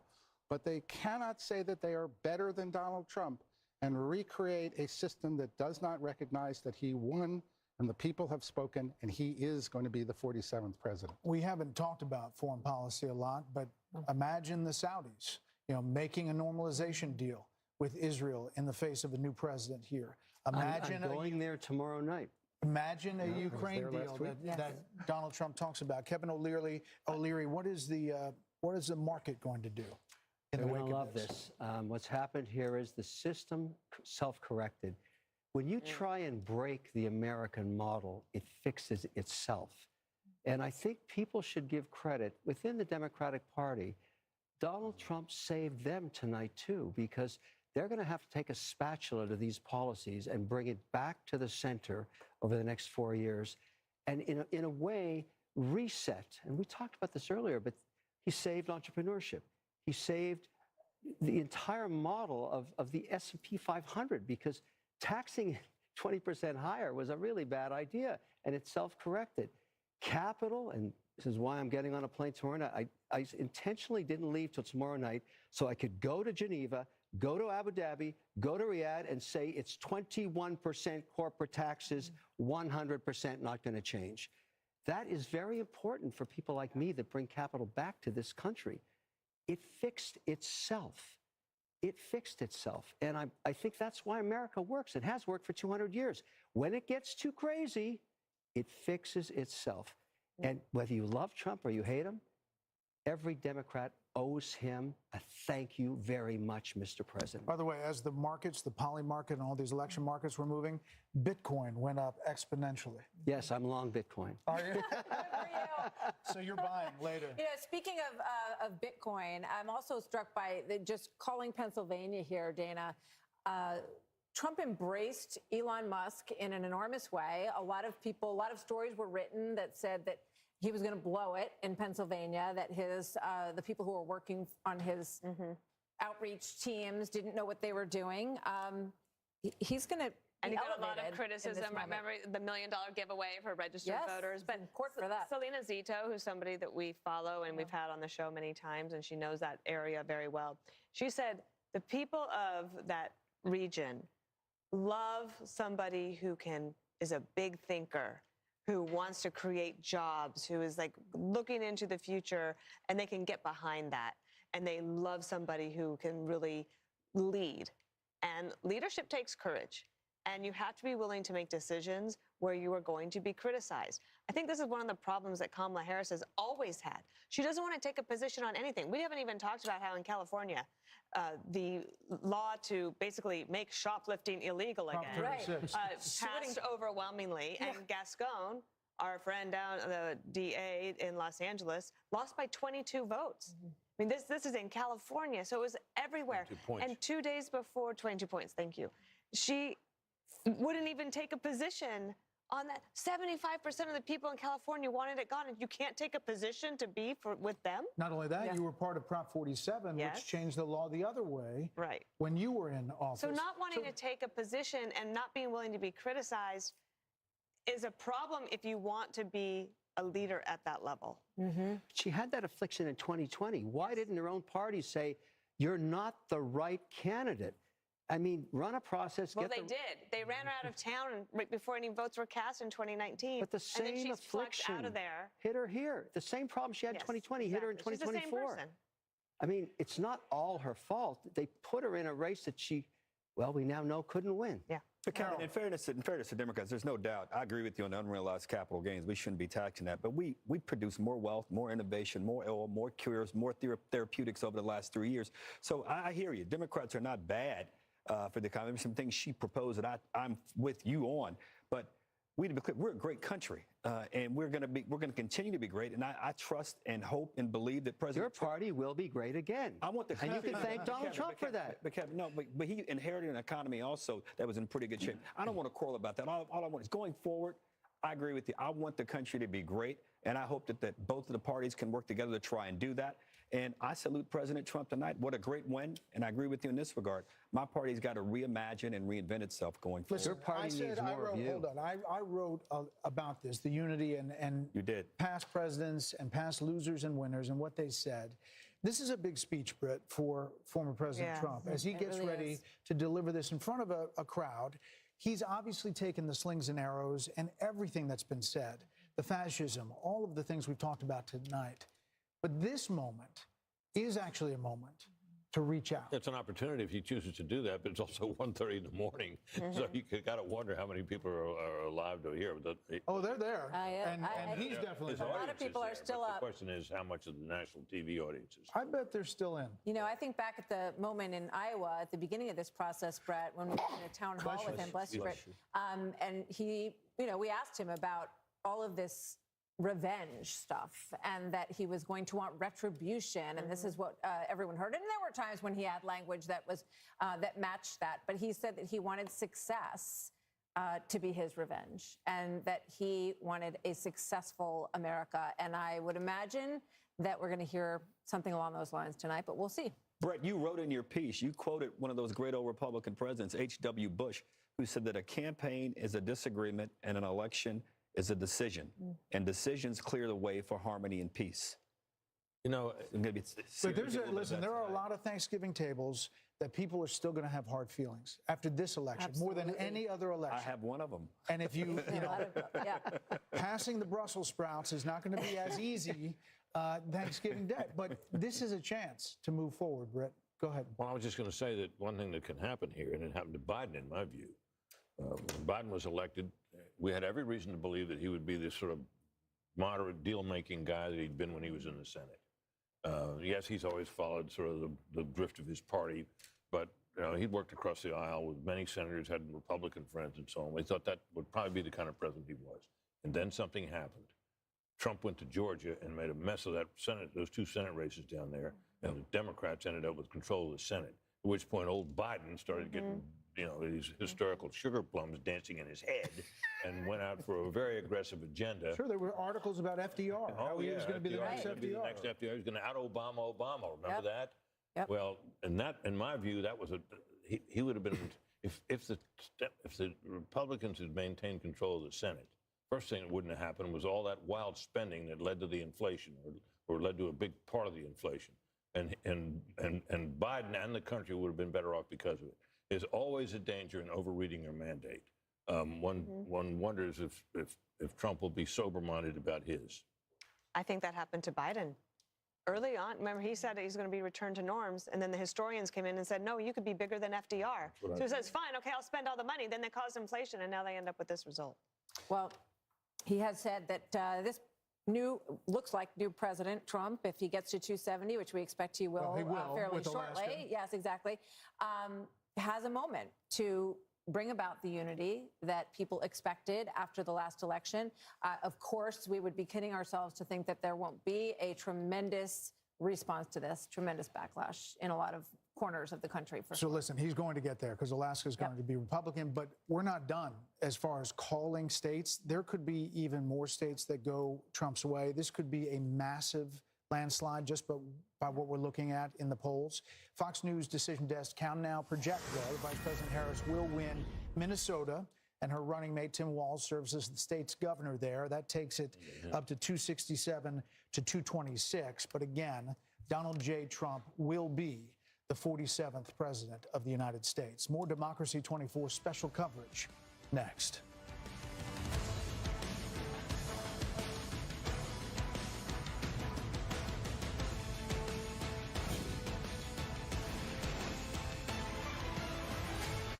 If you have generalized myasthenia gravis, picture what life could look like with Vyvgart Hytrulo, a subcutaneous injection that takes about 30 to 90 seconds. For one thing, could it mean more time for you? Vyvgart Hytrulo can improve daily abilities and reduce muscle weakness with a treatment plan that's personalized to you. Do not use Vyvgart Hytrulo if you have a serious allergy to any of its ingredients. It can cause serious allergic reactions like trouble breathing and decrease in blood pressure, leading to fainting and allergic reactions such as rashes, swelling under the skin, shortness of breath, and hives. The most common side effects are respiratory and urinary tract infections, headache, and injection site reactions. It may increase the risk of infusion-related reactions and infection. Tell your doctor if you have a history of infections or symptoms of an infection.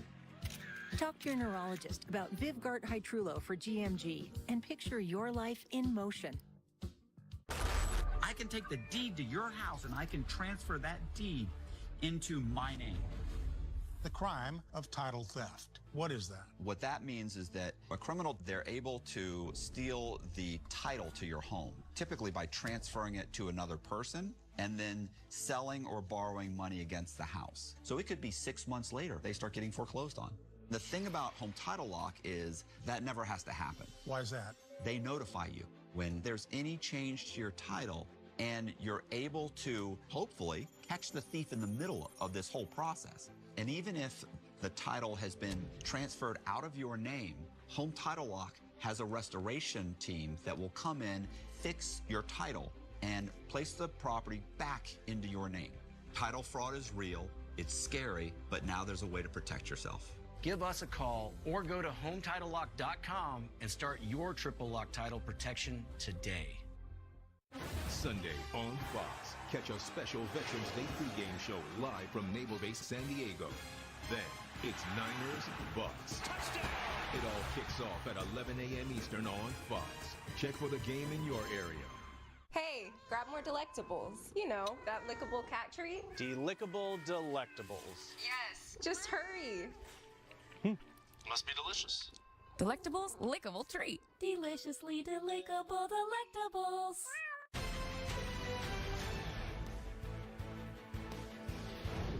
It is a very big night, and they are about to explode at Trump headquarters in West Palm Beach. You see thousands of people waiting, and we are about to hear from the next president of the United States. He will be 45 and 47, and we're waiting for him to join the room, and we'll take you there, obviously, as soon as that gets underway. In the meantime, Grady Trimble is in Michigan. Let's get a quick update just outside of Detroit. Hi, Grady. Hey, Martha. Yeah, people were getting a little bit tired here, but then the call for Pennsylvania was like a jolt of electricity through this room at the Michigan GOP watch party. And the crowd started chanting USA. They started chanting Trump, Trump, Trump, as it now appears he will be the 47th president of the United States. Now, in addition to Trump and the call for him in Pennsylvania, they're also excited about the possibility that Michigan could be the state that tips him over that magic 270 number. We're also following a very close Senate race here in Michigan, and they're feeling very confident about that as well. Republican candidate Mike Rogers looks like he could cruise to victory with the help of former President Trump. Democratic candidate Alyssa Slotkin, she went out to her crowd at her watch party at around 12:30 tonight and told them to go home and go to sleep, where here they extended this ballroom venue all through the night if they had to, and now it looks like the crowd is fired up as they await former President Trump taking the stage. Okay, Grady, thank you. It is really important to point out how big the coattails could be tonight. Think about Bernie Moreno in Ohio, was thought dead in the water against Sherrod Brown. He wins. We have right now at this hour, as Grady mentioned, Mike Rogers in Michigan is up. Looks like he is getting closer. We haven't made a call there yet. Havdi in Wisconsin, leading right now. Sam Brown in Nevada is closing in on Jackie Rosen. Wow. We're talking about historic numbers here. If all of these dominoes fall, you're talking about a Senate that could be 54-46, 55-45.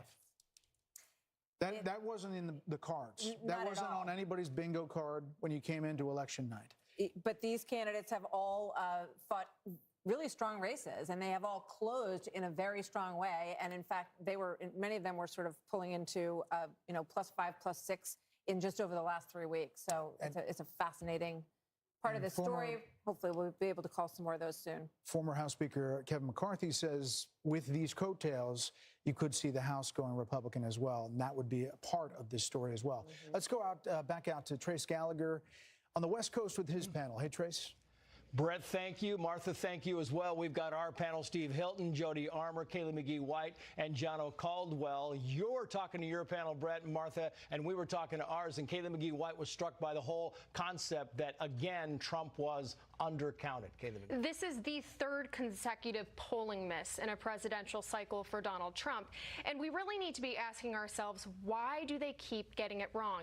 And at this point, it is a choice. Back in 2016, you could argue that you were blindsided. You didn't expect it. You cannot say that anymore. This was predictable from the very start. And I think the reason they keep getting it wrong is because they still don't understand the average Trump voter. They cannot wrap their heads around why so many people support him. And it's because for a long time, actually for the past decade or so, Democrats in power didn't think they needed to. And even worse, they didn't want to. They didn't want to have to stoop down to understand the concerns over immigration, over the economy. And guess what? The American people sent a very clear message tonight that you better start paying attention, and you better start paying attention soon. We heard a lot of words, demographic. I don't know how many times we heard it, Steve Hilton, but Gianna, you talk about black voters, black male voters especially. We heard it again and again tonight, and you think it's worth talking about. I think this is a historic night. Black men will now, those who voted for Trump will be counted as those who helped save America from further decline. I mean, Kamala Harris has tried her best to create these accents like, you better thank a union member, all of these things that she's done to try to appeal to this community, even going on Oprah Winfrey's talk show or whatever that was to say, oh, I'll pull out my gun and shoot someone that tries to come into my house. I mean, this has become nonsensical to the point that I don't know if we're looking at Medea runs for president or not. I mean, this is outstanding what has happened from the black male perspective, and I hope the Republican Party takes note. Yeah, and you talk about young males and younger voters, Jody Armour. You're a law professor at the University of Southern California. You know what young people are geared into. Are you surprised when you see these voter analysis numbers that young voters came out heavy for Donald Trump? Yeah, well, young voters can sniff out a fraud. They can sniff out somebody who's chameleon-like. She changes her position according to the prevailing winds. They didn't like that. Many across the country, young students said, for me, a red line also is mass atrocities, is collective punishment, is what I see going on in the Middle East, and I see us as complicit in. And so they, were saying, I'm not just that enthusiastic. Yeah. And I'm not going to get out. I got 15 seconds for you, Steve. I just think when I see this unfold, Trace, it is just a massive victory. Oh, we got to common jump back. sense. Sorry, guys, back to you. We got Trump coming out. Trace, thank you. The Fox News decision desk can now officially project that Donald Trump will become the 47th president of the United States. The former president's comeback will be complete with a win in Wisconsin, a state that he narrowly lost 4 years ago. He is now the second president in U.S. history to win non-consecutive terms. The first was Grover Cleveland in the late 1800s. Senator J.D. Vance will become the 50th vice president of the United States. Voters express deep frustration with the Biden administration, and former President Trump and the future President Trump overperformed in urban areas, particularly with men, proving that the strategy that they doubled and tripled down on over the course of the last few months absolutely succeeded and brought him back to the White House. 47th president of the United States. Former President Trump now defeats Vice President Kamala Harris, who entered this race just over 100 days ago. And for Democrats, they were projecting the possibility of running the table with battleground states. David Plouffe with the Democratic campaign of Harris campaign suggested that just yesterday. Now it is possible that Donald Trump runs the table with these states and builds on a big landslide electoral win. We don't know where the popular vote is going to finish out, but we do know that he will be going back to the White House, and with him, Britt Hume, will be a lot of changes because he will have been there once and will know what he wants to do. He often accounts for the fact that he had so much turnover in his first term, in his term as president, by the fact that he really know Washington, and he was new to this realm that he had come to win the presidency in, and he promises us that now he knows whom he wants to hire, now he knows the kind of people he wants to have around him. A lot of people are saying that means a lot of very experienced people around Washington will be ruled out, and maybe they will. But it's going to be very interesting to see the kind of people he reaches out to and reaches out for in the days and weeks ahead as he builds his administration. We're joined by Kayleigh McEnany, Trey Gowdy, and Katie Pavlich. Kayleigh, you've been a part of the last administration. you've seen you can see the joy on all these people's faces. Think about the angst and the, all that this campaign has been through. And now there is the prospect of creating what you want to create in a second administration. Your thoughts, 30,000 feet of this win. Indictments, 2 assassination attempts, an unlikely come-from-behind victory, and history is made tonight. This is a huge moment, particularly because this is a tectonic shift of the Republican Party. If all of this exit polling is true, you now have Black voters, Latino voters, young voters coming in a way that we haven't seen the party bring in a very long time, and that's due to former President, now soon to be current President Trump. And I just want to say this as we wait for him to come out. I remember having a conversation with Ivanka Trump in 2016 about his remarks. And before he went out to give those remarks, he had speech A and speech B. Speech A was a more boisterous Trumpian speech. Speech B was a speech full of unity. And he looked up, Ivanka said, saw the faces of crying Hillary voters. He ripped up the boisterous speech and said he wanted to heal the nation. And the first words he said were an appreciation for Hillary Clinton, for her service to our country. And then he said, now it is time for America to bind the wounds of division. And he said, we are a party of all races, creeds, and religions. That is more true tonight than it was 8 years ago. And I fully expect President Trump right now is maybe ripping up that more boisterous speech and preparing to unite the country. It's an amazing message. I hope Kayleigh's right. I hope you're right. And we're gonna get a chance to see here in a minute. Trey Gowdy said something on your show the other day about how one of the things that you hope also is they're a little more prepared this time. They've got a great transition team, and they're going to need it. And I hope that there are a lot of people who want to go in and be helpful. Trey? Yeah, I think his transition team has done a wonderful job vetting potential candidates. And to Kayleigh's point, I think a liberated Donald Trump, he's never going to be on the ballot again. This is his last term. I think, Harold, he will surprise his detractors. I think he will be not anything like what his detractors have described him as being now that he is liberated. If I'm wrong, you can hold me to that. I hope you're right. I think he will. A liberated Donald Trump is going to shock his detractor. He has said that the assassination attempts had an impact on him. We saw him in many ways return to the very rough and tumble style that we've seen in Donald Trump towards the end of this. But now he will take the stage tonight as the next president of the United States, and he will not be able to run again. Yeah. And I think that is another liberating factor potentially for President Trump. Katie. We'll never underestimate the power of unfinished business. This is a president who has caught lightning in a bottle twice, and the second time around, he now has a MAGA mandate. He will have a Senate that he can use to push through his cabinet appointees who can work with him on legislation, who could potentially replace a number of justices on the Supreme Court. Who could build a wall. He could build a wall. He has a working group in Washington, D.C. We'll see what happens with the House, but he also has been working very hard on his transition, get the right people around him. He talks about the lessons he's learned about the first time in the White House. So this is a mandate tonight for him. And I think you should get a lot of credit for doing the work on the ground, going to these states to pull these Senate candidates across the line with him. Britt, what do you think the analysis is going to be? There's going to be a lot of time to digest all of this. We're focused now on what the incoming president is going to say. What do you think the analysis is going to be on the Democratic Party and what went wrong there? Well, I think it's going to be, agonizing. I think it's going to take a little while for consensus to form about what the party needs to do next, or what it did wrong this time. It'll be grudging at first. One can certainly imagine that, if the party were smart and shrewd political voices were heeded, that there'd be some major changes in their agenda and their approach in this. And you think of the issue sets that they tried to run on against this man that failed. They need to reconsider all of that.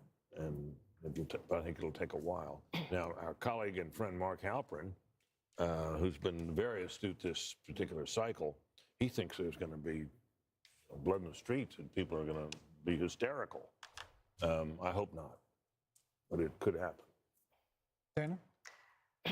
I I am really looking forward to reading some of the stories, probably with a lot of anonymous sources amongst Democrats with the recriminations, and it's going to be fast and furious. And you will have people saying that Joe Biden should have dropped out the day after, not dropped out, but said he was not running for re-election on the day after that midterm in 2022, and either endorsed her or said, let there be a primary, and Dr. Jill Biden, there will be thoughts about her, and I wonder how chilly that White House is going to be for the next 90 days as they try to figure it out. And let me just say that as Vice President of the United States, Kamala Harris will certify the election results on January 6th. A lot of irony in that moment. Harold, your thoughts? This is how our country is organized, and it's a great education, I think, for people who had very high passions in this race. There are Democrats who were fervently for Joe Biden. He performed poorly during a debate, and the party switched to Kamala Harris, and there was genuine excitement, I think, built over a period of time. And some of that excitement was an aversion and almost a dislike and a disdain for Donald Trump. But I hope it's a moment that we can all grow from, because if we don't, not in a selfish, partisan way, Democrats won't progress. And I don't think you can fly and soar as a great country unless you have both wings working together. And President Trump, tonight, I'm going to be interested in that tone, Kayla. I was reminded of your words, reminded of what you said as you shared it. I remembered that story, and I hope and pray for the country tonight that President Trump, who has every right to be joyful, every right to celebrate, will give a speech with that tone tonight that in many ways could help him do all of the things that he campaigned on in this campaign. What does this mean for the never-Trumpers, the Republicans, and the Lincoln Project people, and Bill Kristol, and people like that who seem to abandon everything they'd ever previously believed in order to oppose Donald Trump? Kellyanne? We'll get to the never-Trumpers soon enough, and the hundreds of millions of dollars wasted on them. Look, Donald Trump won this on policy and personality. I don't want to be remiss here. He is talking about energy independence, manufacturing, an economy where everybody is working, no new foreign wars, getting out of the entanglements we currently have, respecting and resourcing law enforcement, border patrol, military. And by the way, friends, we don't get those policies without that personality. What did we hear during the Republican primaries? I want Donald Trump's policies without his personalities. Good luck with that. You don't get this strength and this resolve and this toughness. You don't get those policies without that. But I want to say this. It's on this phone that Huma Abedin placed the call 2:30 a.m. on November 9th, 2016. And on the other line was Secretary Clinton to concede the race to Donald Trump on my phone. I handed it to him, and I said to Vice President-elect Mike Pence, make sure Hillary actually concedes. She did. And President Trump was gracious to them, too. Yep. They came to the luncheon at the Capitol after the inauguration. The Obamas and the Clintons were there. I was there to see it myself. And then something just changed. The Washington Post said, let's impeach him at noon, 2 minutes after he's inaugurated. Melania wrote about this in her book. So, Harold, I hear you. I hope everybody can unify. But I got to tell you, my friend, I think it starts with your party and not mine. Fair enough. They had this guy in a courtroom. He's not an indoor cat. I get it. They had him in a courtroom. They have him impeached. They have him. And whether people think that was justified or not, now is a good time to respect the will of the people. Forget about us, the will of the people. I agree with you. I'm just saying be a gracious winner and let's move the country forward. I agree. And I know you will. That was my only point. I heard a gracious winner today when I talked to him. I really did. He's known for a while. He was going to, I wrote a piece on FoxNews.com October 11th saying he's going to have a narrow landslide. I think he's felt that for a while, but he wanted to go and earn it. And I even think the people around him have to be gracious too. I think I don't know him as well as you, but I hope the people around him can be gracious as well. That's a different question. We can always hope. Yeah, well, that comes from the top. Once more, I just want to say how much money was spent on this election. $15.9 billion worth of bill. Wow. B, if you spend $1,000 a day for 2,740 years, that would be $1 billion. It was 16 times that. What has been spent on every race, the presidency, the whole deal. $16 billion. And here we are. What is that, a And when check you you can look write at to the- for every American? What did you About say? $50. It's about I 40. want my $50. But I just want to say, every presidential race has a medium. You know, you go back to television, cable. Yeah. This was, in some ways, a podcast experience of a campaign. And those are free to go on podcasts. And you wonder how much of that money really needed to be spent when there's a lot of ways to reach people. But I think it's really interesting and something we'll be talking about a lot in terms of the reach of these endorsements. I was struck by the Rogan final and Musk and the rest of them. The final ads where They were excellent. They talked about making America great again, but then ending with the assassination attempt and that fist in the air, the iconic image, and the fight. Absolutely. Warrior president. And it worked. Yep. Right. Yeah, toughest son of a gun we ever saw. And that was the last note we see in that ad. And I think, for whatever you think of the guy, you got to admire that. Yep. I mean, the adversity that he's faced, everything we've seen in other presidencies and other political figures who've gone through all kinds of trouble are pale in comparison to what he's been put through. No, maybe it's time for his enemies to stop it. Not only that, but the energy that he has is truly amazing. He's the Energizer Bunny. Let's check in with Aisha Hasni, speaking of the Energizer Bunny, at Trump headquarters in West Palm. Aisha, this has been a big night all night long. I'm sure it's really getting fever pitch now. A big night, Brett and Martha, a long campaign for the former president, for all of us, the press corps that have been following him around now for more than a year. The crowd went absolutely nuts when Fox News called it here, and people were hugging each other, they were high-fiving each other, that people were on FaceTiming. I think they were just couldn't believe it that this happened tonight and they didn't have to wait days and days and days. We are now awaiting the former president to take the podium. He is here in the building, as is his running mate, now Vice President-elect J.D. Vance. They're backstage. We were told they were going to come out as soon as the election was called, and so now we're just waiting. We asked for a 2-minute warning. I don't know if we're going to get one, but hopefully we will see him soon. And so I just want to add a little bit of perspective, just as a Capitol Hill reporter that's been covering the former president for a while. When I came to Congress 3 years ago, talked privately with many powerful Republicans who did not want to see the former president back in Washington, and then to see the legal battles that he went through and Republicans having to stand up for him. And then he went through the primary process. As Kellyanne Conway just said, he earned it state by state by state, and then came back to Washington in the spring and went to the RNC and claimed the nomination. This is the greatest comeback that I've ever witnessed personally myself. And so I look forward to seeing what he says to the country here tonight and to his supporters. Back to you. Aisha, thank you. The Harris team is now texting to say Vice President Harris will speak tomorrow, and that will be her response to the election results. That's all we have from the Harris team, which is really strange. I mean, from a PR perspective, Dan? No, I also just think it's a shame, because I remember when John Kerry did this to George W. Bush in 2004, and you work so hard, and I know that they're disappointed, but you should concede and let your opponent have their election night, and let everybody that's there at Trump, at Mar-a-Lago, where are they? They're in Palm Beach. They're in West Palm at the convention center. At the convention center, let them have their moment without anyone. I remember Andy Card had to come in and say, well, yes, we know we won, but we have to wait until John Kerry concedes, and then we all had to traipse back in the next morning and wait, and you don't get that moment. I don't think it's right. And that's not to say there's not going to be a phone call. There could be a phone call tonight, but she's not going to speak publicly. If there's a phone call, they have to make it public. And then nobody needs to hear from her. So if I were her, I would do it tonight. I mean, they had that whole setup in front of Howard University. Yes, all of her people were already there. Everybody was there, and it does feel like you want to just collect the moment and do it the way that people used to. They were holding out hope. They were holding out hope that the blue wall could somehow come together, but it's going to be a red wall. 90 minutes before that, they were told to go to bed. Yeah. I got that text. 90 minutes before all of this, Jen O'Malley Dillon, the Harris campaign person, said, everyone can go to bed, we can come back tomorrow. So She didn't even address her own She knew. supporters. We want her to call President Trump. She didn't talk to the people who were assembled there for hours for her.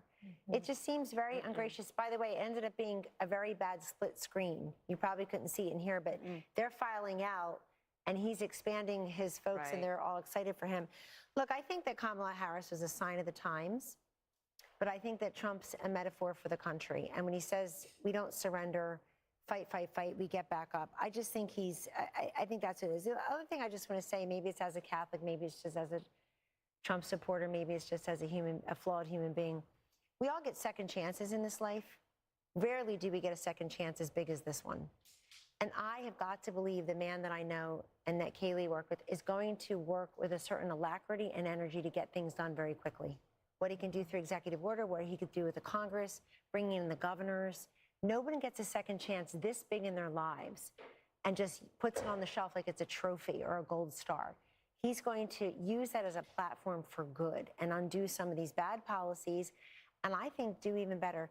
You know, these celebrities, these athletes, he's got job creators and innovators. He's got Elon Musk and Dana White. He's got people who make stuff, who people say, wow, there's an American success story, and he's going to bring them aboard. So Vice President Harris has now encountered what is known as the Van Buren curse.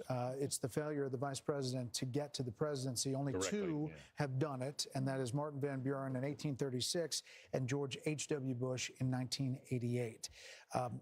You know, the question is what the Republican Party looks like now. And Kayleigh, it's a multiracial party, to your point. It's working class, and maybe it's the future. I mean, it's Elon Musk. It is Joe Rogan and podcast. It is, you know, there's an opportunity here on both parties to realign and change.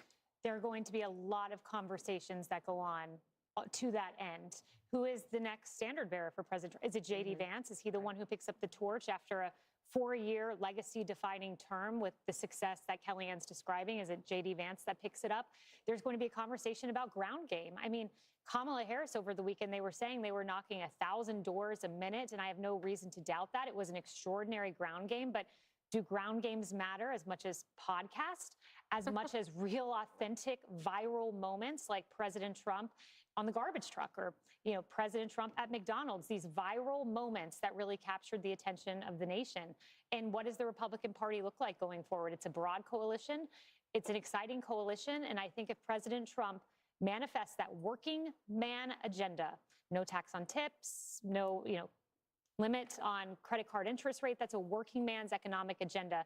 And if he makes that happen in 4 years, this party may look like this for quite some time. You know, I'm struck when you're talking about the authenticity part of this, because when I think about him with the French fries at McDonald's and standing up with blood on his face, fight, fight, fight, you can't fabricate. No, you know, consultant can create those moments, Trey. Those are organic and they are authentic. And I think that that is something that Kamala Harris fell really far short on in terms of the authenticity measure. Yeah, if you had told me that a billionaire from New York would be able to connect with middle America, I would have questioned that. To my friend, the gentleman from Tennessee, autopsies are painful, especially when the patient's still alive.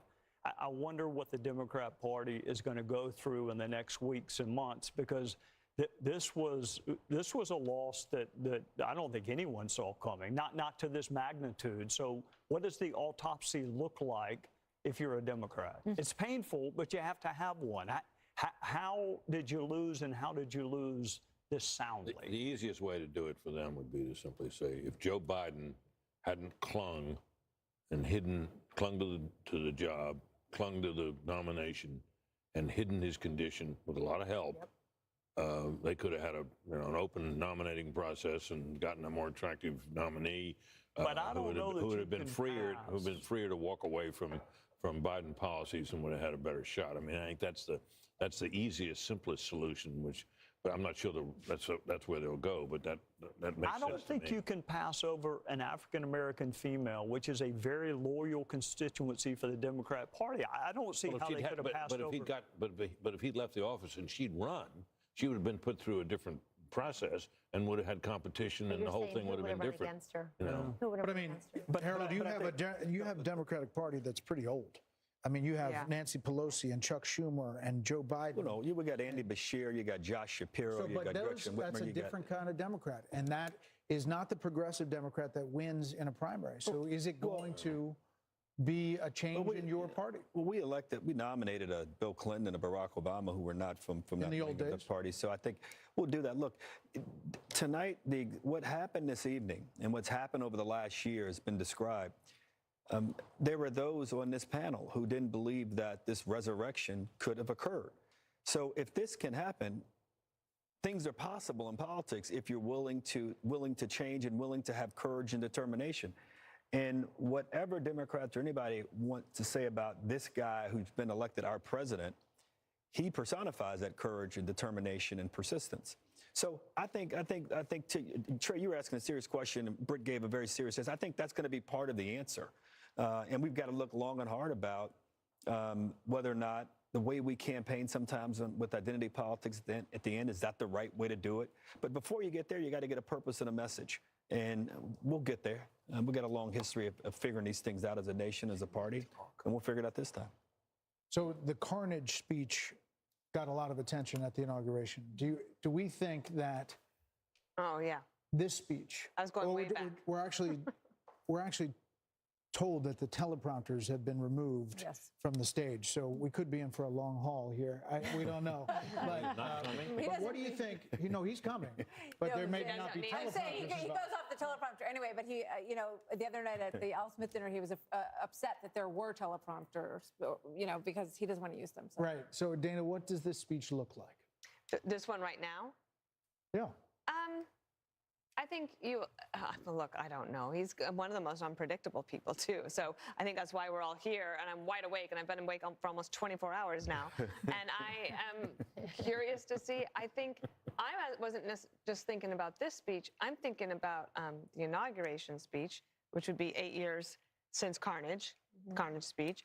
He has a wide range of the types of speeches that he can give. If you think even within a speech, there's range. If you think about the RNC convention, it started off with like, oh, wow, yeah.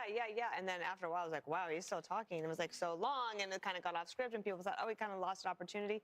But he didn't. I think if you look at these people who would take off work, drive somewhere in the middle of the night to go and get in line, to wait for hours, to then stay at a rally for hours. And part of the things he has done as well is created this camaraderie amongst people so that you could go to a place where you're not afraid to wear your red MAGA hat, and you could say, I'm not the crazy one.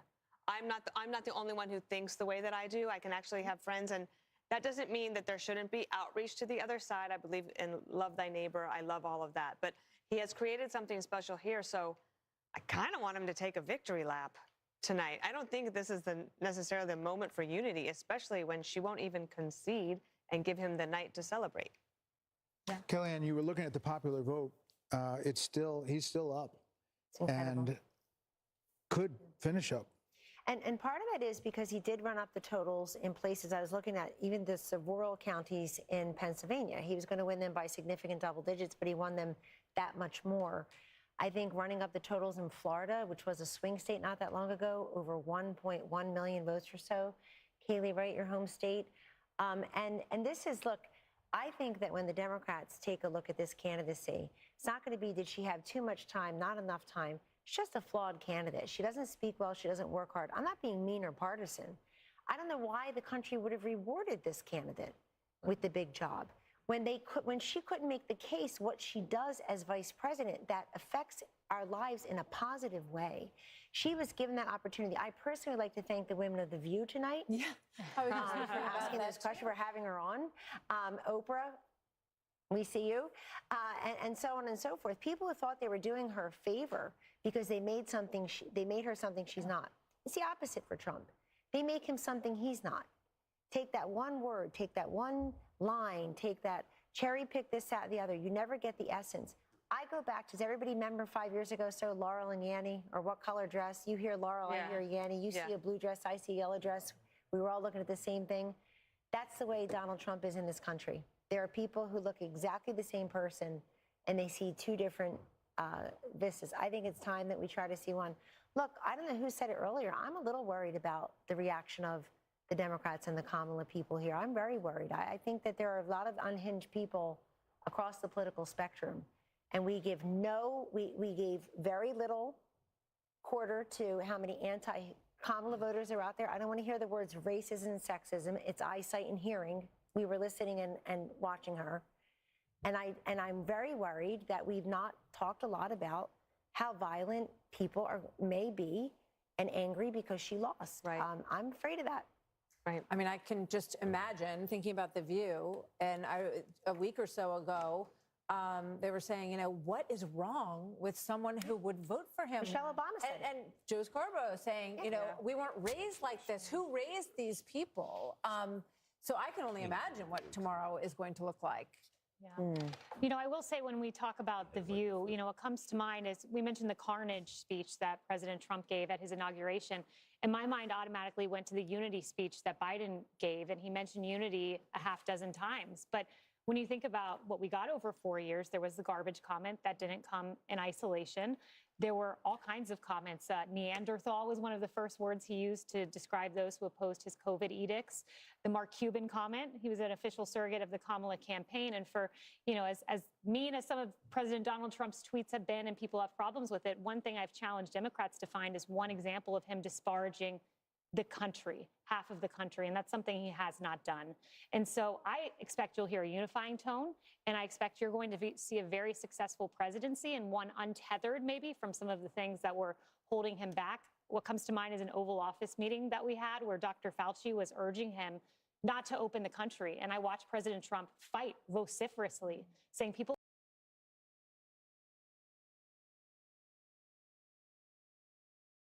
are losing their jobs. We must open the country. He wanted to do it sooner than he did. I think a Donald Trump who goes with his instincts is going to be a Trump that ultimately leads a very successful country in second term. Martha, Joe Biden mentioned the word unity more in his inaugural address than any president, I think, except one. If he's serious about that, he'll pardon Donald Trump. He'll also pardon his son. And then he'll put pressure on Georgia and New York to end this lawfare. If there is any silver lining tonight, it is that lawfare actually helps the person that you are trying to go after. We need a justice system. The lady needs to wear a blindfold for a reason. We got to stop this prosecution of our political enemies. I mean, literally, his polls went up. Will be the Attorney General. Absolutely. We need a really solid Attorney General. John Ratcliffe. You can do it. Sorry, John. Sorry, John. I apologize. Sorry. There will be a lot of talk about cabinet members, Treasury Secretary, Secretary of State, Secretary of Defense. You've got Tom Cotton, Mike Pompeo. You have. Well, you also have a Republican bench. And sometimes, like you were saying, that the Democratic Party is quite old right now. There's not a great bench, although there are some, and especially, but when you take governors out of states, then you leave a hole. And then they have to build up that bench back up. But the Republican bench is pretty strong right now. There you see Doug Burgum and Vivek Ramaswamy, Steve Wynn and his lovely wife, Andrea. So people are there waiting for the former president. Britt would like to know where he is. He's watching us. Can we say tonight, though, Harold, that the melting pot still works? That Hispanics, Black Americans, working class Americans, standing up, asking what their government is going to do, asking their government to see them and their concerns, that it works, that this is American democracy in our republic working. The process works. I think as we get a final account of the numbers and the coalition that President Trump won with this time, I think it'll be one that will be for the history books. President Bush, I think, got 40+% of the Hispanic vote. George Bush, W. Bush, and it looks like President, at least the preliminary numbers suggest that. But as much as we talk about the unconventional aspect of this was conventional also. People believed him. He resonated with voters. He resonated with communities, rural communities, urban communities, suburban communities across the country. And I congratulate him tonight. I didn't want him to win, but I congratulate him on his victory and wish him the best for my country. And I can only hope that the concerns that are articulated by my dear friend Kellyanne that they're not realized. I hope that my party and my friends, and for that matter, Republicans alike, that we're all able, once we get past the moment here, the 24 hours of excitement and joy and celebration, to understand that what we're really celebrating is the greatest experiment to have ever come to existence. It'll celebrate 250 years of its own existence in 2026. So those are my thoughts, Brett. I'm struck by the issue that of abortion, because it was talked about so much, and it was presented as if, you know, you're a woman and you are not going to support her, then you know, hate all women. They said that husbands, you know, were hateful towards their wives and the women in their lives if they didn't support this candidate. And I think it just goes to show that that kind of, you know, manipulating, it doesn't win And people narrowcast. over.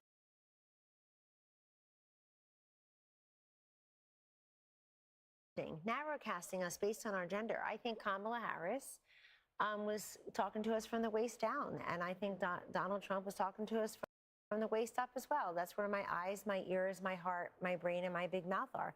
So, I mean, you got to talk to the woman in full. It's as if she doesn't know anything about the economy, or she doesn't care about what's going on in Ukraine or Israel or with Iran, or can't do the math on her grocery bill. It's an insult. Of course people care, but we care about many things. Just as we are not monolithic in life, we're not monolithic thinkers politically. But you know, Martha, something else happened. They put these ballot initiatives on to try to gin up turnout for the Democrat. And they did that, and it kind of backfired. Look at this popular vote, and it backfired. The other thing is, if you've got 10 abortion ballot initiatives, you can vote your conscience on abortion, and you can vote separately or similarly for president. Yeah, we're seeing the presidential race was not a proxy for your position on abortion. By the way, somebody sent me the statistics. Over $500 million spent on ads about abortion. $500 million in this country out of the $16 billion Brett is talking about. $37 million for pro-lifers.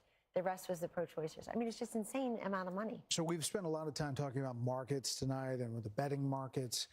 Trey, at this point, it's at about 66% that Republicans hold on to the House as they're ticking down the possibilities, and they look at these coattails with not only the popular vote, but what could be and is shaping up to be an electoral college landslide. Should he control the White House, the Senate, and the House, like he did at the beginning of 2016, the possibilities open to a lot of things. Yeah, I was there in 2016, and we had everything but an agenda. That mistake will not be made this time. He will deal with the border. He will deal with tax is coming up. There is a plan being formulated by Mike Johnson right now, and John Thune or John Cornyn or whoever becomes the majority leader. The mistakes of 2016, I think we were surprised that he won. I'm not saying he was surprised, but others were surprised. The other thing I would remind you, Brett, when he won in 2016, do you recall what he said about Hillary Clinton? She's been through enough. There was a lot of pressure to prosecute her. He said she's been through enough. I wish my Democrat friends would say the same thing about him and say enough is enough. Drop the cases in New York and Georgia. Biden shouldn't wait on Donald Trump to end these federal cases. They should be ended by Joe Biden. If you really want unity, then quit using lawfare to divide the country. Quit using the justice system to try to win political races. We are still following these Senate races, and as we wait for the former president, by the way, there's Nigel Farage there talking in the crowd there. Britt, this is remarkable in that some of these races were not even suspected to be close, expected to be close. Mike Rogers, he was a long shot at one point against Alyssa Slotkin. Good candidate. In Michigan, good candidate. Strong candidate. Former chairman of the House Intelligence Committee. Right. Attractive guy. But Sam Brown was left essentially, he was not going to win. He was not on anybody's list of likely switch. Not getting much money or attention. No, but I think he's a competent candidate. Once again, we have. By the way, there's Sam Brown right there, 48.1 to 47.2, 80% in over Jackie Rose. It renews our understanding that candidate quality matters. Yep. In this cycle, Republicans in the Senate races in particular fielded some pretty darn good candidates that gave them a shot in states where Republicans often face an uphill battle. And the fact that, it looks like it won't be just a squeaker. There might be a little margin there for Republicans in the Senate is testament to that. Let's see what Wisconsin is, guys. Can we put up Havdi in Wisconsin? Standing by. Where's Bill? There's Newt Gingrich and Callista Gingrich waiting there. Where's Bill Hammer? There's Mike Waltz and his wife there, all expected to be a big part, perhaps, in a second administration. The former president had hats made with 45-47. He's been wearing his for a while, yeah. He's been wearing it for a while. Now it is true. Harold Ford? He will win the popular vote. He's likely going to win the electoral vote. The Dow has jumped 800 points in futures this evening. They give you some excitement around, to give you a sense of the excitement that investors have. And again, I think this speech tonight, the tone tonight, I'm just to be repetitive, because I hope the president's watching, and like you said, Kayleigh,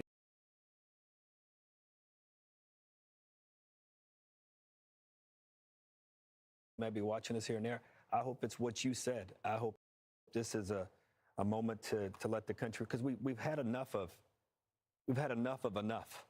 And I think whatever happened tonight, I was hopeful that we'd have a decisive win. And it appears that we're going to have a decisive win to give the president not only a chance to begin to develop and deliver on a mandate, but to begin the process of healing, which I think is incredibly important and an indispensable part of our tradition. Something tells me we may hear some Lee Greenwood. You think so? Well, we should. So? I mean, Lee Greenwood. Here we go. Here we go. Let's listen in to who will be the 47th president of the United States, Donald J. Trump.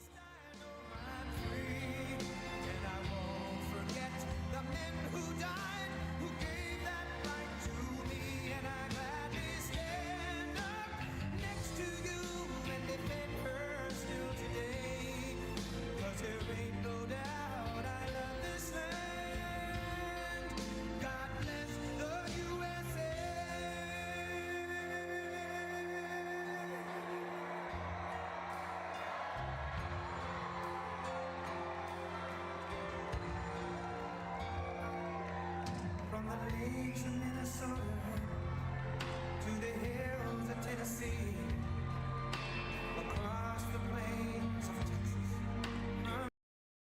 from sea to shining sea, from Detroit down to Houston, and New York to LA, where there's pride in every American heart, and it's time we stand and say,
Thank you very much. Wow.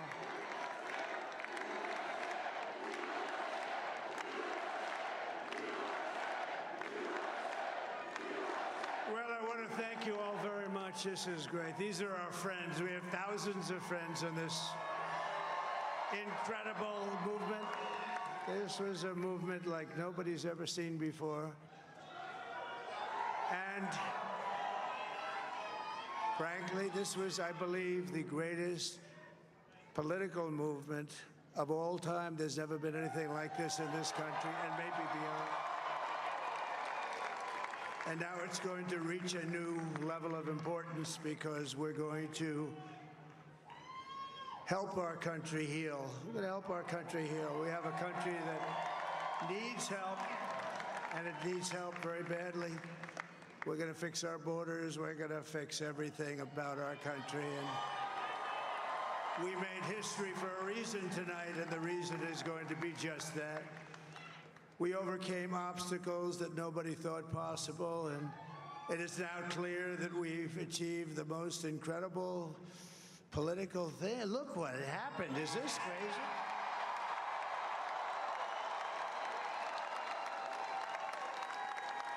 But it's a political victory that our country has never seen before, nothing like this. I want to thank the American people for the extraordinary honor of being elected your 47th president and your 45th president. And every citizen, I will fight for you, for your family, and your future. Every single day I will be fighting for you, and with every breath in my body, I will not rest until we have delivered the strong, safe, and prosperous America that our children deserve and that you deserve.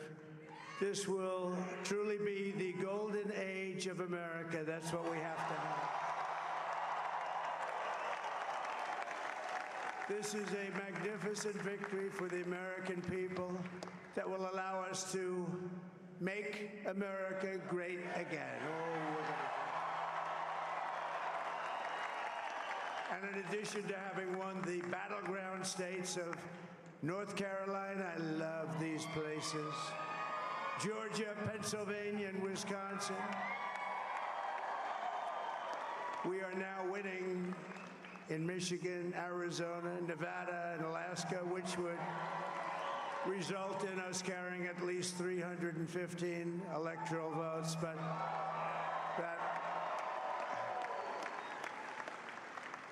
But it's much easier doing what the networks did or whoever called it, because there was no other path. There was no other path to victory. We also have won the popular vote. That was great. Very proud of that.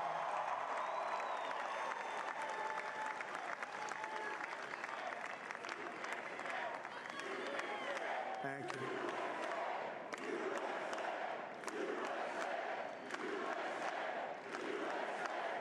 Thank you very much. Thank you. Now, winning the popular vote was very nice, I will tell you. It's a great feeling of love. We have a great feeling of love in this very large room with unbelievable people standing by my side. These people have been incredible. They've made the journey with me, and we're going to make you very happy. We're going to make you very proud of your vote. I hope that you're going to be looking back someday and say that was one of the truly important moments of my life when I voted for this group of people beyond the president, this group of great people. America has given us an unprecedented and powerful mandate. We have taken back control of the Senate. Wow, that's good.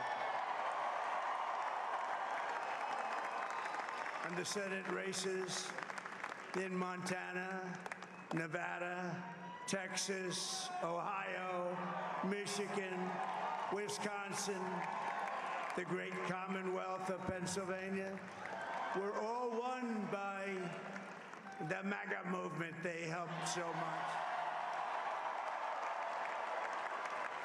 And in those cases, every one of them, we worked with the senators. They were tough races, and I mean, the number of victories in the Senate was absolutely incredible. And we did tele-rallies. We did tele-rallies with each one of them. And sometimes we did 2 or 3 and it was amazing to look at all of those victories. Nobody expected that, nobody. So I just wanted to thank you very much for that. And you have some great senators and some great new senators. And it also looks like we'll be keeping control of the House of Representatives.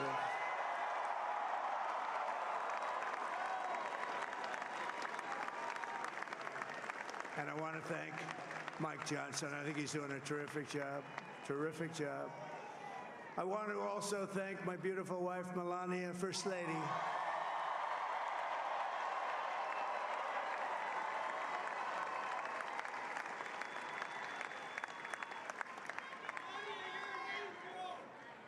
Who has the #1 best-selling book in the country. Can you believe that?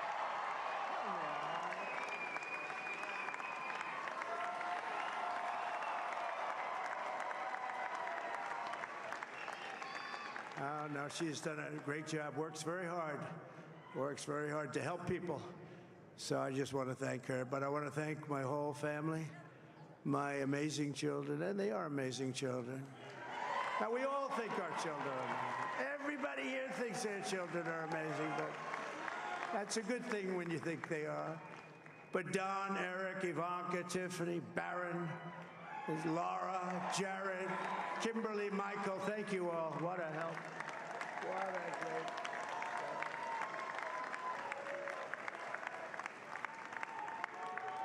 My father-in-law, Victor, is tremendous, and we miss very much Melania's mother, Amalia.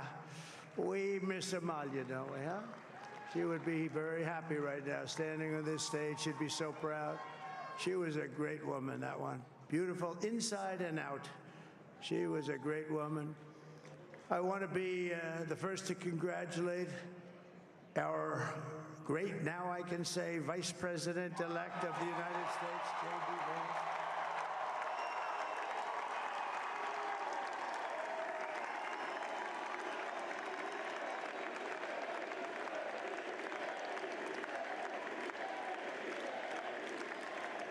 And his absolutely remarkable and beautiful wife, Usha Vance. And he is a feisty guy, isn't he? You know, I've said, go into the enemy camp, and you know the enemy camp is certain networks, and a lot of people don't like to, sir, do I have to do that? He just goes, okay, which one, CNN, MSDNC? He'll say, all right, thank you very much. He actually looks fun. He's like the only guy I've ever seen. He really looks forward to it, and then he just goes in and absolutely obliterates them. Say a couple of words, Jacob.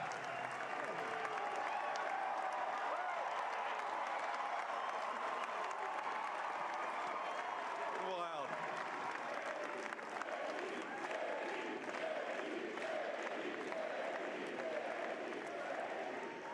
Well, Mr. President, I appreciate you allowing me to join you on this incredible journey. I thank you for the trust that you placed in me. And I think that we just witnessed the greatest political comeback in the history of the United States of America.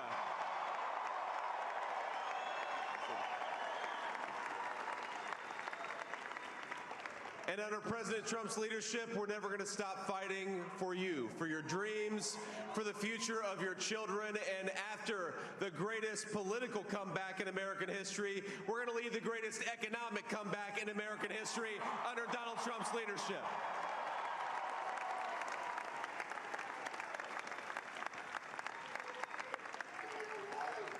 Thank you very much. He's turned out to be a good choice.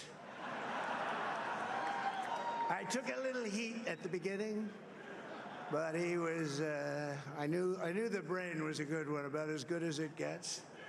And we love the family, and we're going to have a great 4 years, and we're going to turn our country around, make it something very special. It lost that little thing called special. We have to make it so. We're going to make this so great. It's the greatest country and potentially the greatest country in the world by far. And right now, we're going to just work very hard to get all of that back. We're going to make it the best it's ever been. We can do that. If we had to wait longer, I don't know. It was going bad, and it was going bad fast. We're going to have to seal up those borders, and we're going to have to let people come into our country.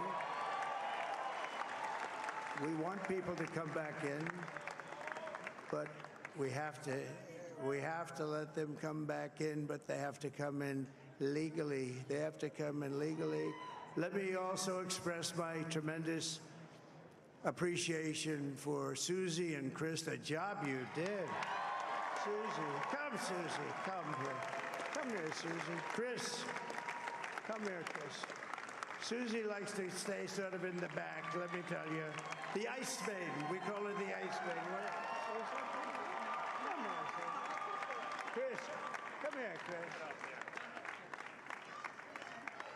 Susie likes to stay in the background. She's not in the background. Come here, say something. This wasn't expected, but I just want to thank, obviously, President Trump for this journey. It was a great one, and he's a hell of a candidate, and he's going to be a hell of a great 47th president. And this team that we had, the best team, and, of course, even my boss, Susie Wiles, the best. Thank you. Thank you, and thank you, Susie. Look at her, she's shy. I've never seen her be shy before. Susie. They're great. Everybody up here is great. Everybody up here is very special. But the Trump, who did you say? Oh, let me tell you, we have a new star.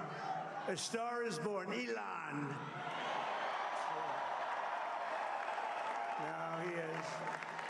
Now he's an amazing guy. We were sitting together tonight. You know, he spent 2 weeks in Philadelphia and different parts of Pennsylvania, campaigning. You know, he sent the rocket up 2 weeks ago, and I saw that rocket, and I saw it coming down. I saw it. It was, when it left, it was beautiful, shiny white. When it came down, it didn't look so pretty. It was going 10,000 miles an hour, and it was burning like hell. I said, what happened to your paint job? He said, we've never made a paint that could withstand that kind of heat. And but I saw it come down and turn around. And it was, you know, it's like 22 stories tall, by the way. It looks a little smaller than that, but it's big. And it came down, and you saw that fire burning. And I'm saying, only Elon can do this. It must be an Elon. And I tell the story. I told it last night. I had a man on the phone. I had the screen muted, no sound. I was talking to a very important man, happens to be here. And that very important guy, one of the most important people in, I would say, the country, actually. But, you know, I was president, and now it looks like I was going to be maybe president again, so I figured I could ask him to hold. So I asked him to hold. And because, especially because you're going to be president again, they hold. So I took the phone down, and I'm looking at the screen. I'm seeing this crazy thing that's going around and coming down. It looks like it's going to crash into the gantry. And I said, oh, no. And I said, do me a favor, do you mind holding for a couple of minutes? I want to see this. I thought it was a space-age movie or something. I put the phone down. Bad part, I didn't pick it up for 45 minutes, and he was holding. But this spaceship came down, and I saw those engines firing, and it looked like it was over. It was going to smash, and then I saw the fire pour out from the left side, and I put it straight, and it came down so gently, and then it wrapped those arms around it, and it held it, and just like you hold your baby at night, your little baby. And it was a beautiful thing to see, and I called Elon. I said, Elon, was that you? He said, yes, it was. I said, who else can do that? Can Russia do it? No. Can China do it? No. Can the United States do it other than you? No, nobody can do that. I said, that's why I love you, Elon. That's great. And you know, when we had the tragic Hurricane Helene, and it hit North Carolina, they were really devastated, the water. This was a big water, as big as we've ever seen, water hurricane. It built lakes out of nothing. Fields became lakes, and the danger was unbelievable. And the people from North Carolina came to me and they said, would it be possible, at all possible, for you to speak to Elon Musk? We need Starlink. I said, what's Starlink? It's a form of communication. So I called Elon, and I'll tell you what, he had, and it was very dangerous. People would die. They had no communication. All the wires were down. I called Elon Musk. I said, Elon, you have something called Starlink. Is that right? Yes, I do. What the hell is it? He said, it's a communication system that's very good. I said, Elon, they need it really, really badly in North Carolina. Can you get it? He had that there so fast, it was incredible. So, and it was great. It saved a lot of lives. He saved a lot of lives. But he's a character. He's a special guy. He's a super genius. We have to protect our geniuses. We don't have that many of them. We have to protect our super geniuses. I want to thank some of the guys. You know, we have up here today the U.S. Open champion. He's a fantastic golfer. He's slightly longer than me. Hits the ball a little bit longer than me. Just a little bit. Bryson DeChambeau is up here someplace. What happened to Bryson? Where is he? Bryson. Oh, he was shot. He's hitting balls. Oh, he's on the way. He's hitting balls. Bryson. Oh, look at him.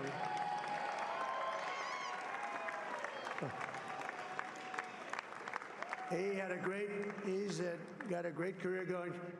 Great U.S. Open, Bryson. That's a fantastic job. And we also have a man, Dana White, who has done some job. He's a tough guy.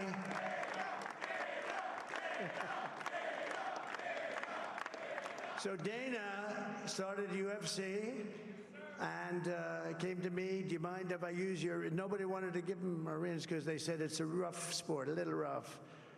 And I helped him out a little bit, and I went, and they said, this is the roughest sport I've ever seen, but I began to like it, and he loved it, and nobody's done a better job in sports. And you know, he's a very motivational kind of a guy, what he does. He gets these fighters, and they really go at it, and it's become one of the most successful sports enterprises anywhere at any time.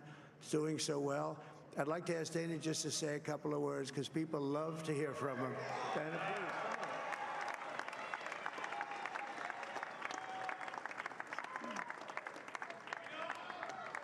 please. Nobody deserves this more than him, and nobody deserves this more than his family does. This is what happens when the machine comes after you. What you've seen over the last several years, this is what it looks like.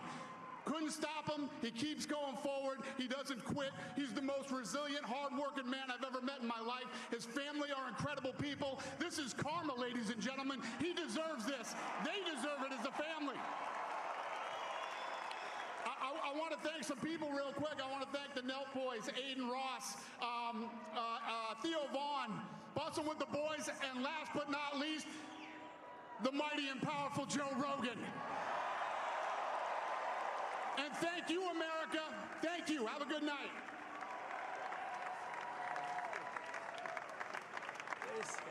That is a piece of work. Now he's really an amazing guy. But most of all, I want to thank the millions of hardworking Americans across the nation who have always been the heart and soul of this really great movement.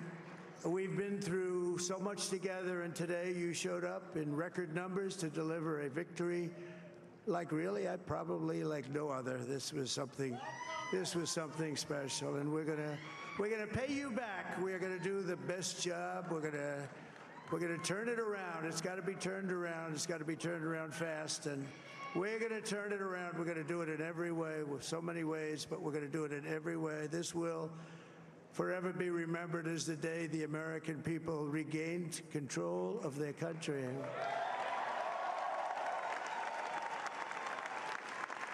So I just want to say that on behalf of this great group of people, these are hard-working people. These are fantastic people, and we can add a few names like Robert F. Kennedy Jr. He came in.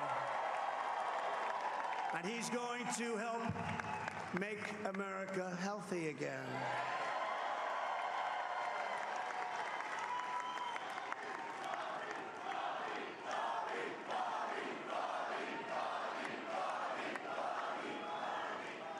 And now he's a great guy, and he really means it. He wants to do some things, and we're going to let him go to it. I just said, but Bobby, leave the oil to me. We have more liquid gold, oil and gas. We have more liquid gold than any country in the world, more than Saudi Arabia. We have more than Russia. Bobby, stay away from the liquid gold. Other than that, go have a good time, Bobby.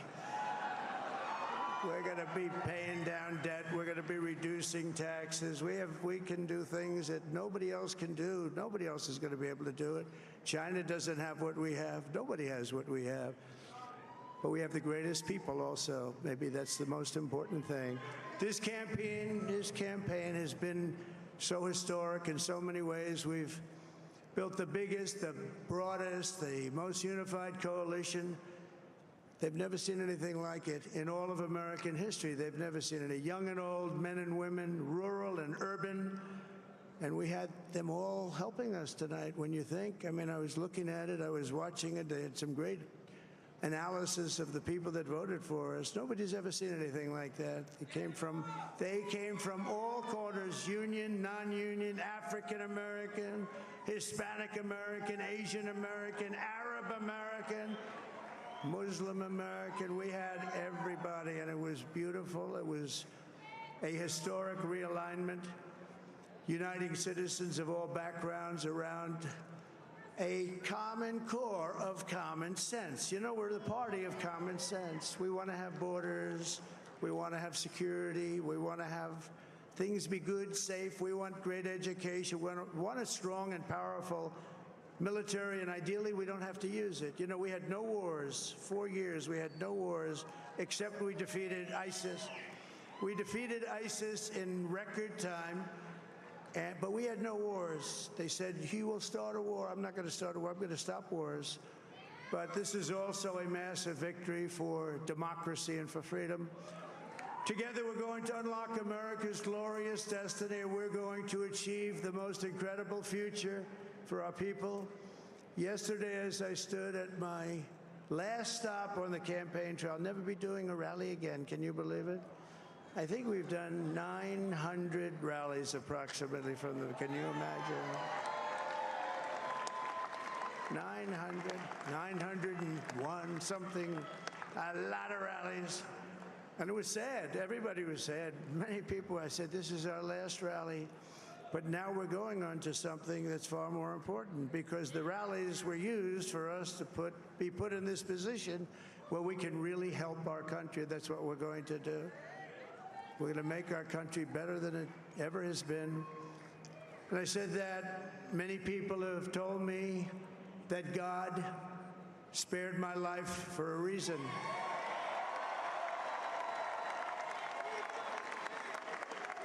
And that reason was to save our country and to restore America to greatness. And now we are going to fulfill that mission together. We're going to fulfill that mission.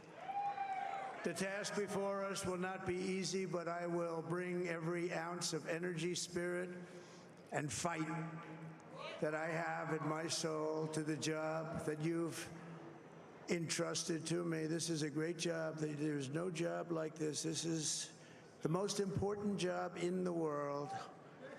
Just as I did in my first term, we had a great first term, a great, great first term. I will govern by a simple motto: promises made, promises kept. We're going to keep our promises. Nothing will stop me from keeping my word to you, the people. We will make America safe, strong, prosperous, powerful, and free again. And I'm asking every citizen all across our land to join me in this noble and righteous endeavor. That's what it is. It's time to put the divisions of the past 4 years behind us. It's time to unite. And we're going to try. We're going to try. We have to try. And it's going to happen. Success will bring us together. I've seen that. I've seen that. I saw that in the first term when we became more and more successful. People started coming together. Success is going to bring us together, and we are going to start by all putting America first. We have to put our country first for at least a period of time. We have to fix it, because together we can truly make America great again for all Americans. So I want to just tell you what a great honor this is. I want to thank you. I will not let you down. America's future will be bigger, better, bolder, richer, safer, and stronger than it has ever been before. God bless you, and God bless America. Thank you very much. Thank you. Thank you very much.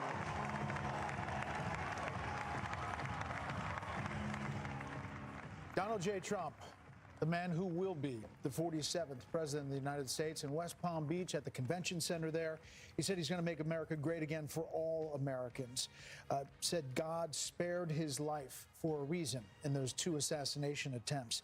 He said promises made, promises kept, and he has a big agenda ahead. He thanked a lot of people on that stage and said success will bring us together, trying to bring the country together after what is a bruising, damaging, very vitriolic campaign that comes to an end with this massive win. He praised a lot of people, including Elon Musk, who he called a new star, up-and-comer, that guy.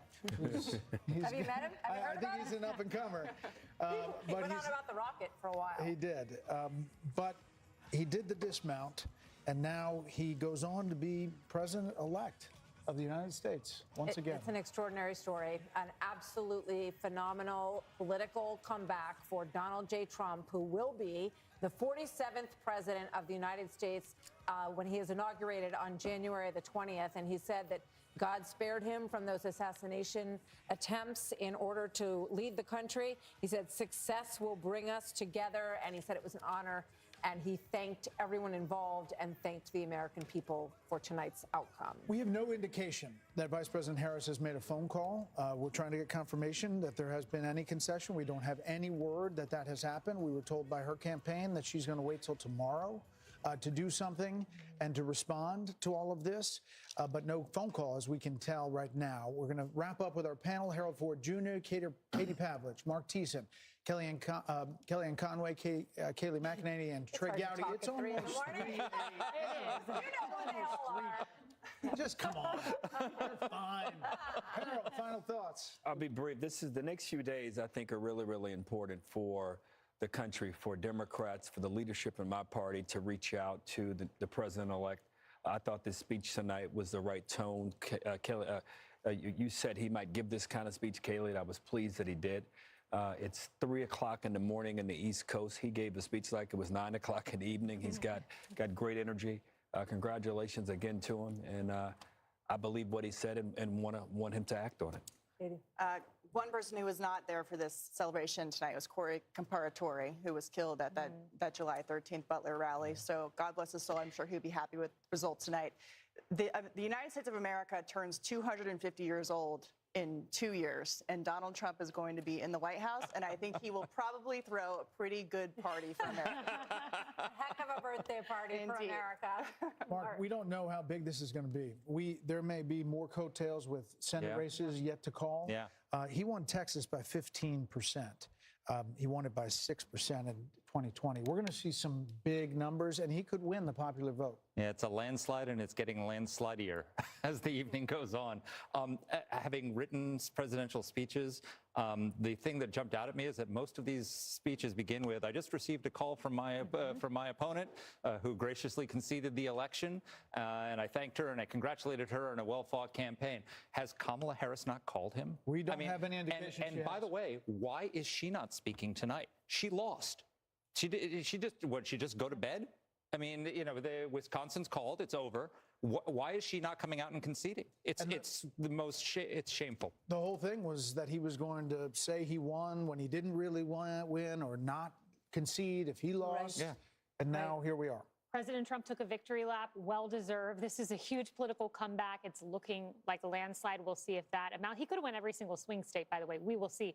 The most important line: this will be remembered as the day the American people regained control of their country. What a line. Donald Trump did that tonight. Right. Conciliatory, magnanimous. It's not a political comeback to me. It's a political resurrection. I don't think anybody saw this. My only advice to him: hire people that are not going to write books for your cabinet. Do not make the same mistakes you made with the first term. Don't hire people that are going to go get a book advance to trash you later on. Kellyanne. Hating Trump has become a cottage industry, very lucrative, makes some people famous. I think that's going to go away now, by and large. Some people will still be the only gear that they have, but I don't know that America's going to abide it. This is a country filled with need, and that need has deepened and it has worsened in these last 4 years. And those are big jobs in the White House and the administration. I think we're going to find a lot of great men and women who want to step up and serve, who are willing to make that sacrifice of money, privacy, safety perhaps, God forbid, time, scrutiny, because they know that this man is going to work with the same kind of energy and enthusiasm, and I'm going to say the word again, alacrity and urgency that you saw in these rallies, this nonstop punishing schedule. Donald Trump showed up to the American people, stood up and showed up for them, and then today they stood up and showed up for him. Well, I want to say a couple of things. One is this journey has been absolutely amazing, from covering this race from the beginning. Think about all the things that happened, all of the bumps along the road, the debate June 27th, a candidate that gets 2 assassination attempts, a new nominee, all that we followed. It's been a joy covering it with you, but we have so many people at Fox behind the scenes that put all of this on, that make all of this happen. And there's just a cast of thousands. So thank you to, there we go. There we go. Wave of the control room. Very nicely done. People, super supportive group, fantastic leadership here at Fox, and we're grateful to all of you who made this happen. Last Saturday we had a rehearsal. There was 100 people in this room, so we're grateful to them for making it look easy out here, and I'm grateful to you. It has always been a joy to be by your side on these journeys, and thank you all at home for standing with us and for sharing this incredible election process with us. You know, Bill Hemmer is off the board currently, but he'll be back very soon. I think he's going to be back in just a few hours, but he did tremendous work going through all of those numbers. We didn't actually think we were going to have a call tonight. We thought that this might extend just when we first got our poll numbers, the Fox News voter analysis. But the fact that this is all coming to an end, trust us, the commercials will come to an end. The text messages will come to an end. But there's going to be a lot of digesting what happened tonight, which was history. This was history.